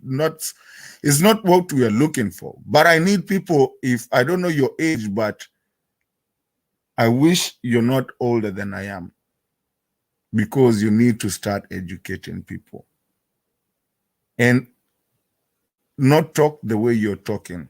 Because let me tell you, if Kenya goes well, whether you're Islam, whether you're a Christian, you will also live a good country. Public participation, sorry, hiyo kitu imeniguza sana when he said something like that. So, and I think I know you will say something towards it. Maybe educate people kidogo. I'm so sorry, public. No problem. Unajua Matode, as some people here, unajua ujinga, sijui ni ujinga ama inakuwa kidogo. Okay, hata kuna watu wenye wako older than us wenye wana support huyu jamaa, but the reason why they support him is because wako maybe na tribal bias against baba, ama some bias in terms of they don't like his personality or it's kama hizo. If they cannot logically say you, because ule mtoto ni hakuna mwenye anaweza kukwambia vizuri kwa nini they don't like the gun, and they are so passionate. I don't know what it, but it's good at what passionate, the guy with a lot of passion, but ukumuuliza Why don't you like this guy? Can you tell me I don't like this guy? Alikwambia. So a lot of these things, hata nikupagawa ama niseme sasa, I don't understand, but you know human beings at times wanaweza kuwa irrational because emotions are driving them or kama hizo. So some of these people waachie tu Mungu, because now if you can support such a guy surely you need prayers. Hata you don't need education, it's just prayers. Kwa sababu I mean, kwani nikuuliza Mato, hao watu si wanajua historia nani? Is the history of us like them? Hata sasa hivi tukiongea story na ICC, let's not even go to their YPK ama venye amekuwa the most corrupt person in this country akifanya mtuko kwa serikali the guy, all the witnesses wenye walikuwa kwa kesi ya ICC, they are now dead. That one alone, usahau vitu vingine, usahau venye ameiba na amefanya vituko zake and there. Let's just think about that. A person who all witnesses who are witness against him, they have died and not for natural causes. How do you support such a person kama kitu yako ni So some of these people wachie tu Mungu. I think even education cannot help them. Mungu tu atawatoa kwa hiyo delusion. Kwa sababu kuna watu wenye wanapendanga kitu mbaya. You know, there are people who like even drugs and drugs are bad for them. Ujaribu kumwambia sasa drugs are bad, anaona wewe ndio mbaya. So let me address hiyo Kenya ati hakuna pahali mtapeleka. Who is my friend? Nyinyi ndio hakuna pahali mtapeleka baba. Nyinyi ndio hakuna pahali mtapeleka baba. Baba is here. Baba is here to stay. Baba had 8 million votes. Okay? Na nimesema hapa that ile siku yenye God will take baba and I pray for him very long life, I issue of 100. Sasa hizo ndio it will come to Nani's mind, Asla mind and his supporters. Where Baba is in the heart of Kenya. That guy does not need the team here anatafuta deo gani. He's already up. Imagine how many people in this world wako na hiyo title, a national title of being a father. In fact, I don't know, maybe he could be the only one in the world. I don't know any leader in the world mwenye anaitwa father ama anaitwa baba. So this guy in our heart, he's very high, he's more than even a president, my friend. So usifikiria ati anataka anataka and if you look at the manifesto ya Azimio, all those policies were there ni kusaidia tu wananchi. There's nothing. Mimi nimewashinda nikiwaambia hapa mtu wa 77 years old ni nini anatafuta yenye hajaipata. Is there anything by the time you're 77? The guy just wants mtu yote wa 77 ukiona kuna kitu yenye anafanya, he's not doing it for himself. He's doing it for posterity. Kwa sababu yeye ako kwa exit lane. Anaenda sasa kwenda to the next world. So when we see Baba akisema, let's stand up against the draconian regime. Let's stand up against the regime. Let's stand up against the let's stand up against the let's stand up against the corruption and the slander. We need to understand na watu wenye wanashidanga hapa wakisema watoto yake waende maandamano. Watoto yake wako na shida gani? Sisi ndio tunatakikana tuende maandamano because we have problems. Saizi if things fall apart in this country, Nani's children, Kalonzo children and Baba children wanaweza panda ndege na waende waishi nyumba za huko zenye wamenunua abroad. Wewe uko na nyumba abroad ndio uende. So coming here to tell us that anaitwa nani what? Sasa anatuambia no, mtoto ya Kalonzo aende hapo mbele na no, they don't need kuenda hapo mbele. Sisi ndio tunatakana tuende hapo mbele because hii nchi go down the drain. Kalonzo plus Baba wanapanda ndege na wanaingia and they live a very comfortable. So their children don't need to be in front line. Sisi ndio tunatakana tuko kwa front line because in fact Baba na Kalonzo na kina Karua, they are doing us a favor. They are helping us. Mizizi wanasaidia hao, kwani wanasaidika aje na hizi vitu zenye unaona wakipigania? Hakuna. So na mwingine tena anakuja anasema watu wako US. Sasa my friend, kwani mtu akikuwa US, does that change the fact that they are citizens? Hii government as stupid as it is, wameweka diaspora, wameweka ministry ya diaspora affairs because they have recognized that diaspora is a main source of income to the country. So coming here to talk about that watu wako US, so meaning if somebody is in diaspora, they don't have a say on what is going on in this country. Don't they vote? And don't they remit money to this country? Haven't they invested in this country? Don't they plan on retiring in this country? Unajua some kind of comments, by the way, can you think twice before you are posting comments here? It is very stupid. Ni kama ukuenda shule liwe pesa ya parents yako kwa ati kwa sababu watu wako US. So US people, what does that mean? They don't have a say. Yeah, only the people who are in Kenya are the ones who have a say. Please don't come to show us your ignorance here that you don't understand what they want. Kama you better keep your mouth shut, at least hakuna mtu atajua. US people have a say more than even because wana remit a lot of money, and that's why this government is like diaspora affairs, because they remit a lot to this country, and even if they were not remitting, they are citizens of this country, and therefore they are stakeholders. Let's not entertain a lot of. So I'm saying that if Nani thinks that it's going to take us like sheep to a slaughter, tunamfuata tu tunamfuata.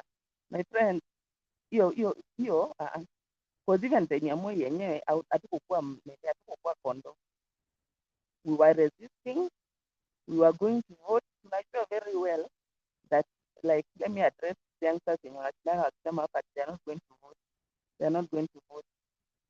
Sisi tulikuwa tunajua that Moi ndio anashinda, na bado tulikuwa tunaenda kuvote, na tunavote for opposition, either unavotia Raila ama Matiba ama Ngilu, were voting for, and we knew very well that hakuna bali vote yako itaenda, nani bado tu atashinda na atati, and we were still going to that polling station to vote, because to even if yani hiyo tu solidarity ya kuresist a totalitarian government yenye imetukaba mpaka kwa nakumbuka Matiba kuna time alipata 800k votes, over 800k votes. Sasa we were strong, you know, we were like, this is our country. Hata kama huyu jamaa ndo huyu ametufika mpaka kwa koo, we are gonna fight him. Then if we can't, maybe we are not able to push back to a certain extent, we can still push back to go and vote. Na tuna vote, na tunajua tu jamaa ataiba, na tunaenda tuna vote for 24 years na keep on, and finally in 2002 tulimtoa in a resounding manner. So if you think that Kenyans are, just like Kenyans are weak people, you know, people who can be just manipulated, people who can just be unaleta propaganda, cheap propaganda here. My friend, he's been for root shock. Na haona by the way mimi ninasema, yeye alikuwa ameambia huyo PS yake wa education hata university nini subsidy zilirudishwa. Hata ilikuwa siku moja alisema tu the same day yenye amesema lecturers wamekuja wakasema tutamit kwa street, we are gonna meet in the street, hata sio kwa court, if they think they have compromised the court. Lecturers wakakuja nini yao inaitwa union yao, wakasema my friend, we are gonna meet in the street. Student leaders nao pia wakatokelezea wakasema we are gonna be on the street until you return this thing. The next day that thing was overturned. So if you think that Kenyans don't have power, hakuna pale tutampeleka, my friend, you don't know Kenyans, and you don't know the spirit of Kenyans, how strong it is and how resilient. Kama tulikuwa na dictator for 24 years na we still managed to push behind nini baba and hao watu wote walikuwa kwa second separation mpaka single party nini ikatolewa. Who is nani? Who is unajua Hasla, there's one thing with the supporters ya Hasla hawaelewani. Hasla, you cannot compare Hasla to baba.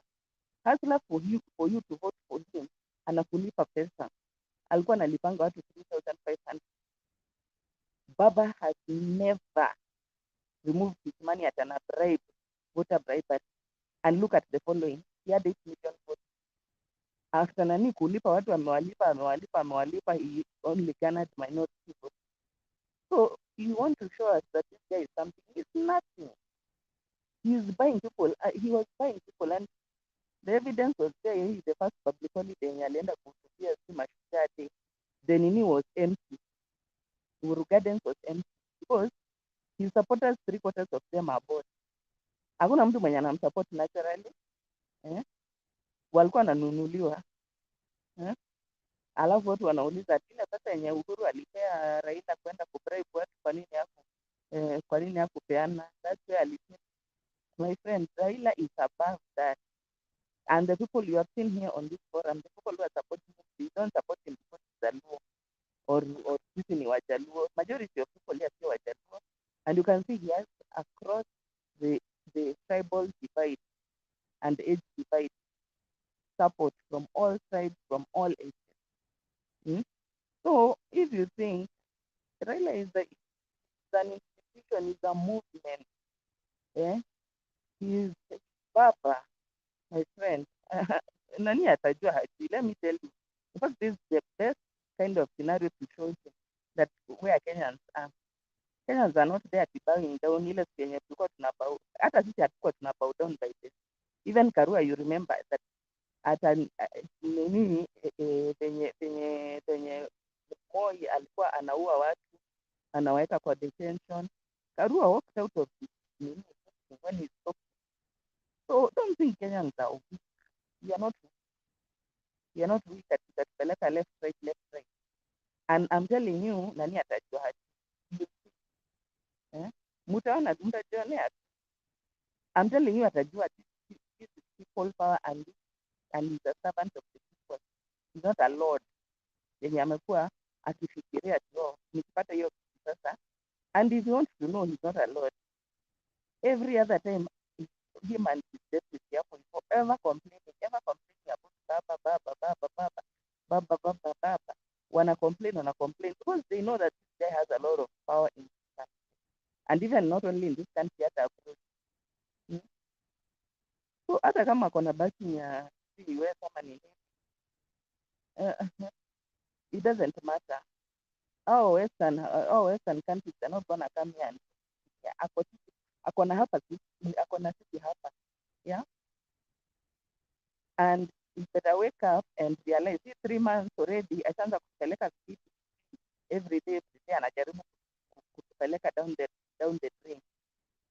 You're going to know how to, because na baba anashindanga akisema and Norengo kama tulishinda Moi mwenye alikuwa hapo 24 years, niwe mwenye umekuwa hapa 3 months utatushinda.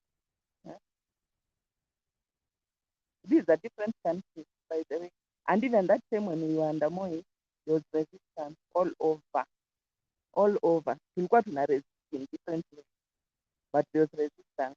Mpaka Moi mwenyewe give up, akatoa hiyo, akarepeal section 6, akatoa single party, ikaenda kwa multi party, na after some time akarealize hii kitu hapa siwezi endelea kuikalia, it has come too hot, ndio sasa akaintroduce. And you can see what happened. So those people who think that we are the Kenyans wajua, utawajua. Those who don't know wenye walizaliwa 90s na millennials, kama wenye they are psychophants to hustler, watajua Kenyans ni nani. Kenyans are not there to push around. We are not. Na every Kenyan has a right and a say whether they are in Timbuktu or wherever they are. The fact that they have a Kenyan citizenship, they have a say like any other Kenyan. So mambo ya kusema ati nyinyi mko US, you should not be telling us about matters. There's nothing like that. A citizen is a citizen. Yeah. So tutokeleze kwa wingi na let's keep Baba in our prayers for good health and long life. We really need him. This bad government that we are having, we really need him and all the other leaders, Akina Karua, Kalonzo, Orengo, all those who are supporting, who are close to Baba. they are with us in this struggle, because this is a struggle for the nation. We don't want our nation to get destroyed, because unajua kiendelea on this line, this hustler is trying to take us. Unajua wale wenye they don't have foresight, short-sighted people, they cannot see. This guy want to destroy the country.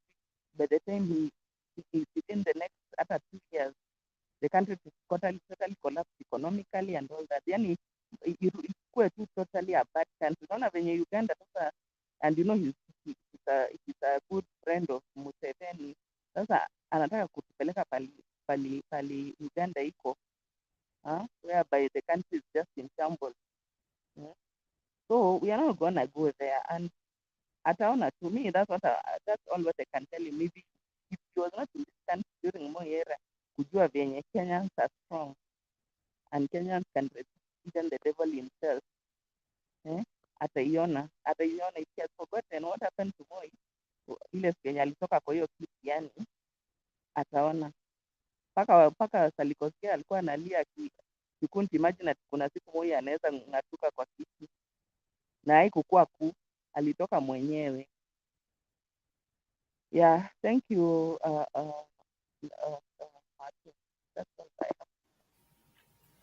Thank you. Usipotee sana. I wanted you because tuko tu wanne. That's a very good educative thing that you've told people, and vile umesema, because people need to be educated and people understand where we come from. When you find people like Ina Yusuf coming here and saying vitu kama hizo, they need to hear those stories that you're saying. And Stone, bado uko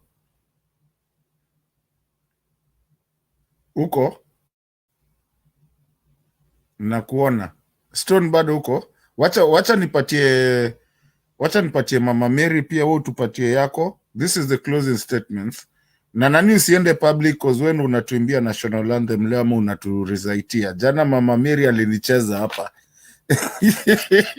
Aliniimbia ingine hapa, sijui ilitoka wapi. Acha Mama Mary kwanza pia yeye apatie watu mawaidha, alafu Stone akuja apatie watu mawaidha, alafu tutakuwa tukifunga hapo. People backstage, kueni ready after Mama Mary, Stone, and then mimi tunafunga. Msiongeze mtu tafadhali. So Mama Mary, pia we ambia watu, tomorrow is a historical day. Let's see what you have to tell Kenyans and maybe educate people like public participation has.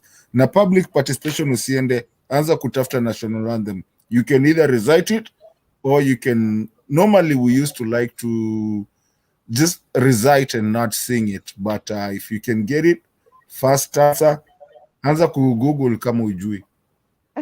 Okay. Mama Mary. Thank you, Mato. Mimi sina mengi jioni ya leo.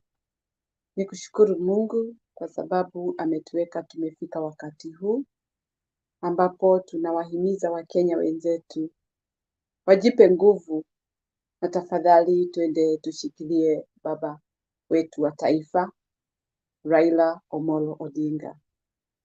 Huyo ndiye anayetuongoza kwa wakati huu. Tunamwombea maisha marefu, Mungu amweke nguvu, huo upendo ako nao uenee katika nchi nzima. Tuwe na wengine ambao wataeneza upendo kama Raila. Tunasikia tukiwa na furaha sana tukiona bado anasema umoja, upendo. Tunafurahia sana. Yeye hachagui, hana mtu ambaye anasema huyu mweupe, huyu mweusi, huyu mfupi, huyu mrefu, huyu mnono, huyu mwembamba, huyu kabila hii, huyu kabila hii. Raila ameonyesha uzalendo wake kamili, na kwa hivyo tunamheshimu kwa hayo.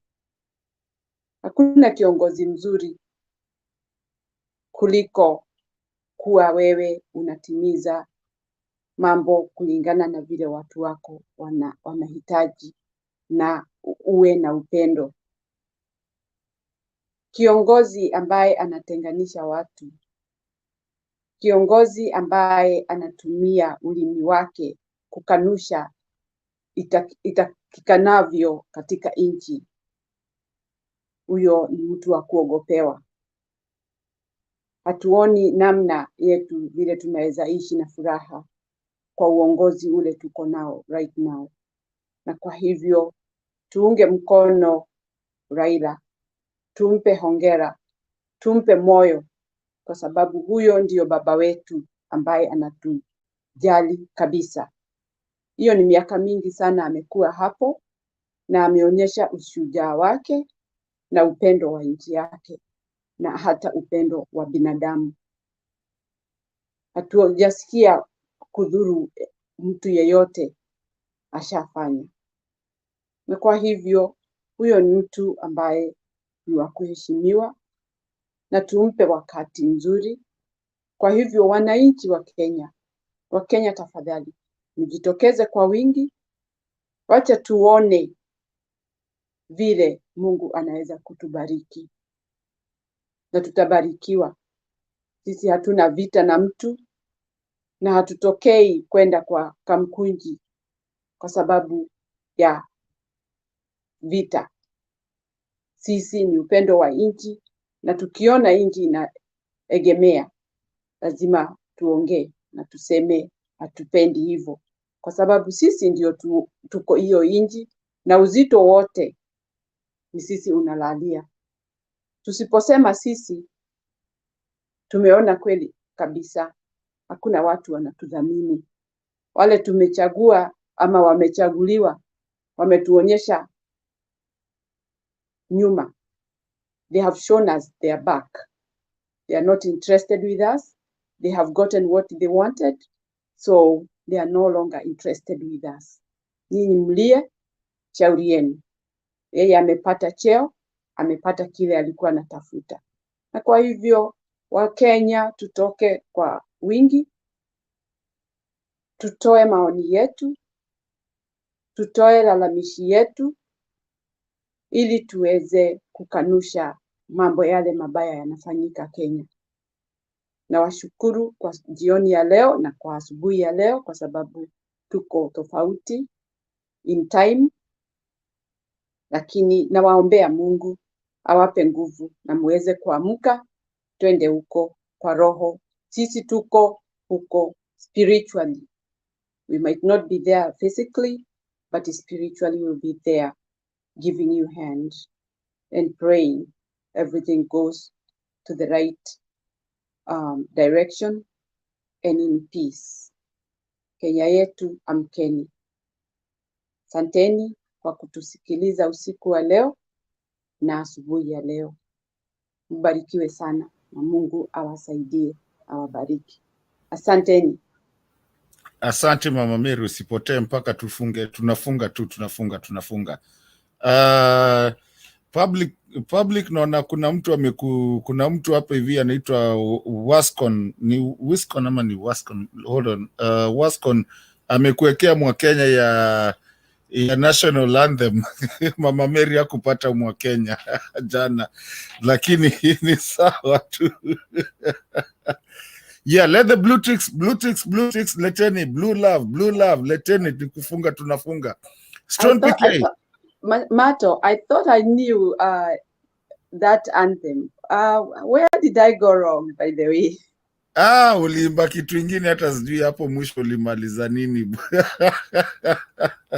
You know, it's a very funny thing that we all say that we love our country, but we used to do this along, Kitambo, when this show started, not when it started, when I joined the show, we used to every day close with the national anthem.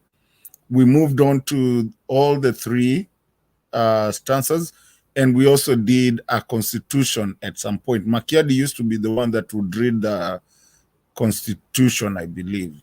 Yeah, so that we get familiar with the constitution that we live in, and also we become patriotic in our country and what we do, so that people can actually understand. So that way we get rid of people like Kina Yusuf, who really come and talk here, and a lot of people come and talk, especially in the comment section, and really don't know the constitution or even the national anthem. Jana ulinirusha, I think the last two hapo ndo ulipotea kidogo tu, lakini you did a very good job on it too.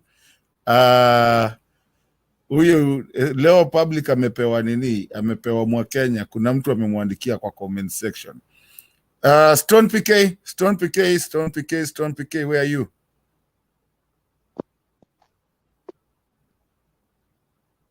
Stone. Closing, closing. Okay. I think Stone PK cannot hear us.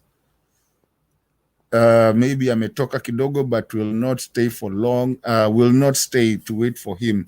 Ladies and gentlemen, Kenyans and my fellow Kenyans, mimi ni Mkenya, mimi ni Mkamba, kutoka Mayakos.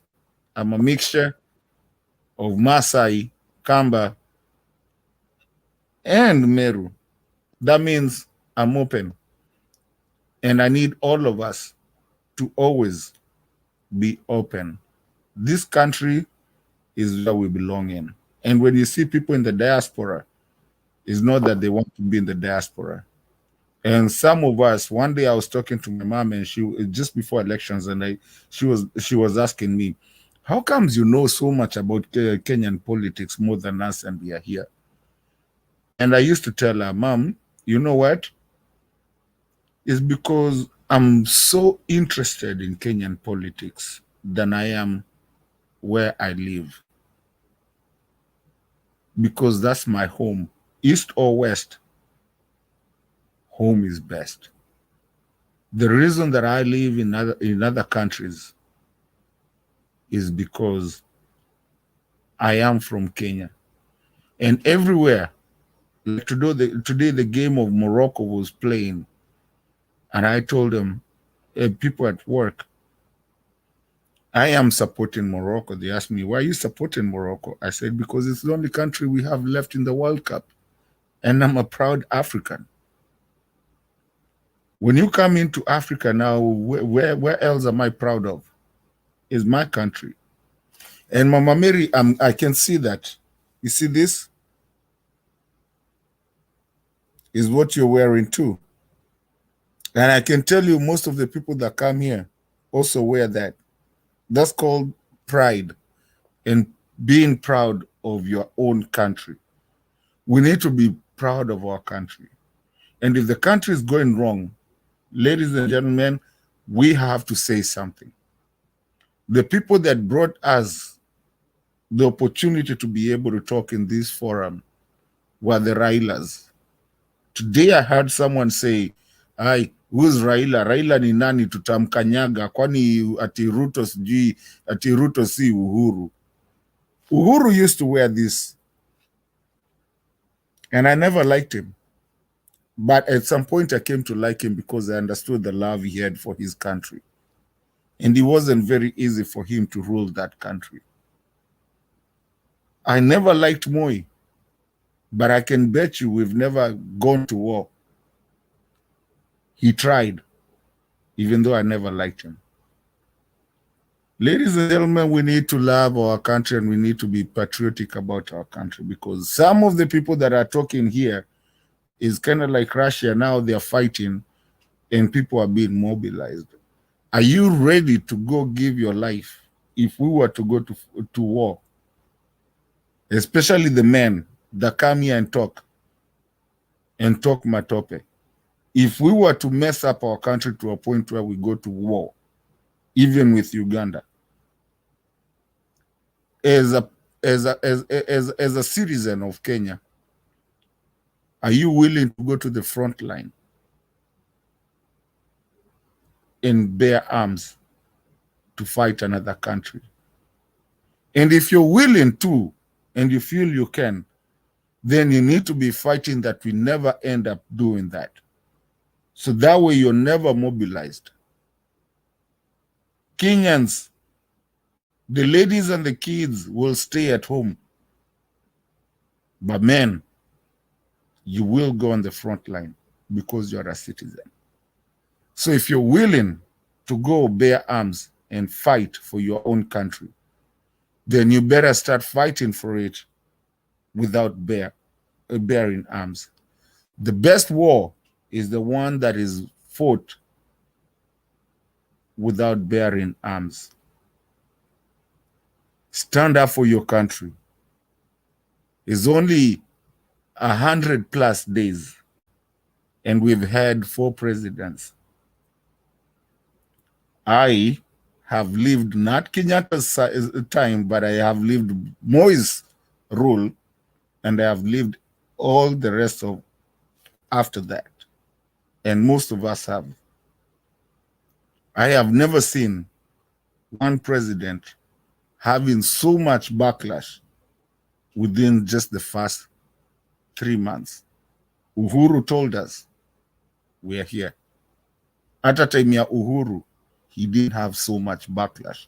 And it's unprovocated backlash because Raila has not done anything. He's been quiet. He's not tried to do maandamano like Uhuru had. Akujiapisha, akufanya nini. But now he's telling you that he's afraid of what the country, where the country is going, and is what we tell you guys. For those who are not with us, I beg you to start looking at your country. And I beg you to start listening to what we are saying. Because it's not the first time we are saying it. We said it before. And we know what is happening. Please, Kenyans, si maandamano, we're just going for a consultative meeting tomorrow. Wachanini nayo, let's have a talk. We've never had bunge la wananchi. We have it now. People are talking because also times have changed. All I'm asking Kenyans, when you work on a sisi, start looking at what we are trying to say. Because by the time you realize it will be too late, and you will start telling us that we wish we would have listened to you guys. I am not trying to reach my Azimio brothers and sisters and the patriots of our country. I am trying to reach the people that are still behind there and don't understand. And it's what is Raila was telling people, that start talking to, and Mother Karua was saying, start talking to people who don't understand our country, where it has come from, where it is, and where it's going. You're going to make a big step behind. Mark time. We've made so many steps ahead. Please, we're asking you, join us and don't make us go back 3 steps after we had made 4. I think that's what I'm going to close with. Stone PK, are you still there? Do you want to say something? Kama uko?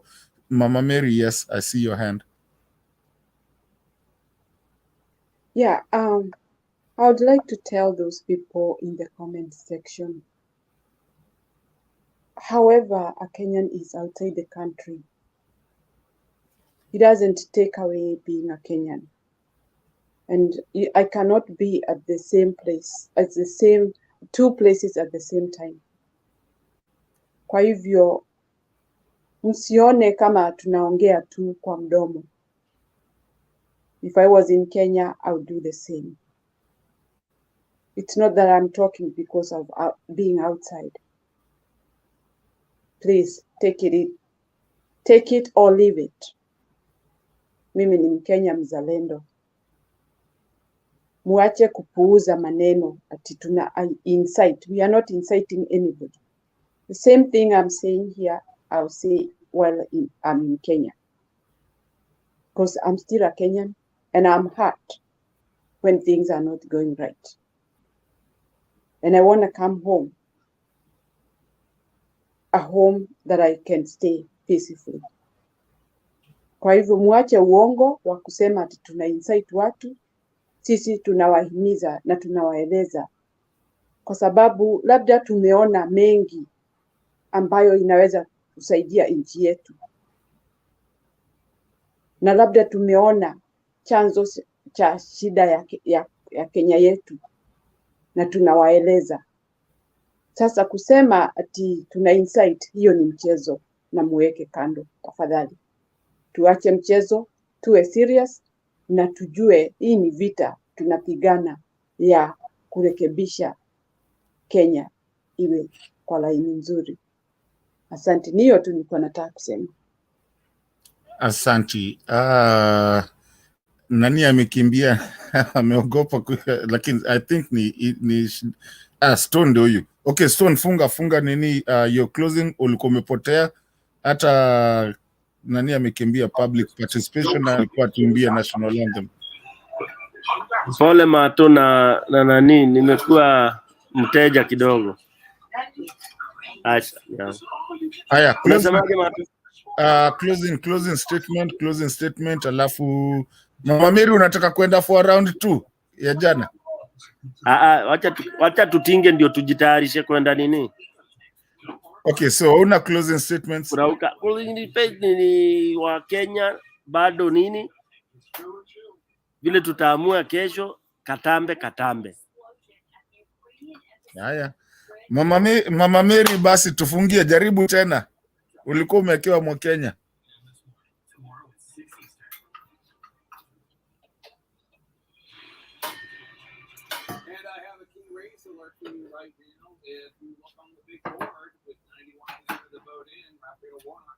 Democratic senator has taken the lead once more in this seesaw of a night. Warnock was 50.6% of the vote. Republican Herschel Walker has 49.8%. 0.4% right now. Raphael Warnock is 14,362 votes ahead with 93%. All right, niko tayari. Mungu nguvu yetu, ilete baraka kwetu, haki iwe ngao na mlinzi, na tukae na undugu, amani na uhuru, raha tupate na ustawi. Leo umeipata sasa leo. Leo hujanicheza. Okay, backstage, ladies and gentlemen, backstage kabla mfunge, let me say hi to some people. Yusuf, think again of how you what you're thinking about our Kenyan politics and where we're going. Wascoan, thank you for being with us. Lineto Bomba. Waskani ni wetu mtu baba. Okay, yeah. Pamela Kelo, Tiara Oscar Juma, Melanie Nyaboke, Brian Richard, sasa nitakuachaji wewe, huyo ni wetu kabisa. Nani hao? Fatuma Abdullahi Muhammad, huyo ni wetu kabisa. Pamela nishasema. Betty, David Arika, umepotelea wapi? Leo ungekuja bwana, ungeingia hapa tupige gumzo. Kamala, watu wamekuwa hapa wengi sana, na kuna wengine washaenda kulala, lakini Fatuna Abdalla pia ni wetu mtu, noma mbaya. Kabisa. Huyo namuonaga kila time. Huyu Tiara Oscar Juma ndio nimemwona siku ya kwanza. Huo wamjua? Pamela Kigen. Aha. Kuna senyorita. Kuna senyorita pia? Senyorita Lopez ni wetu mtu. Sawa. Hii Kenya nao tuipenda sana. Tuwashukuru wote, kila mtu. Najua kuna wale walikuwa hapa mapema, kina nani hawa? Kina Isa has been here. Nisaidia hapa bana, wananisahau wale wa kawaida. Wao kuja kuniingilia, wananiambia siku wataja tukifunga. Esther Kabiru mtaje pia, mwambie tuko gangari. Najua ndinda kani kaito. Keba hata ndinda. Kana.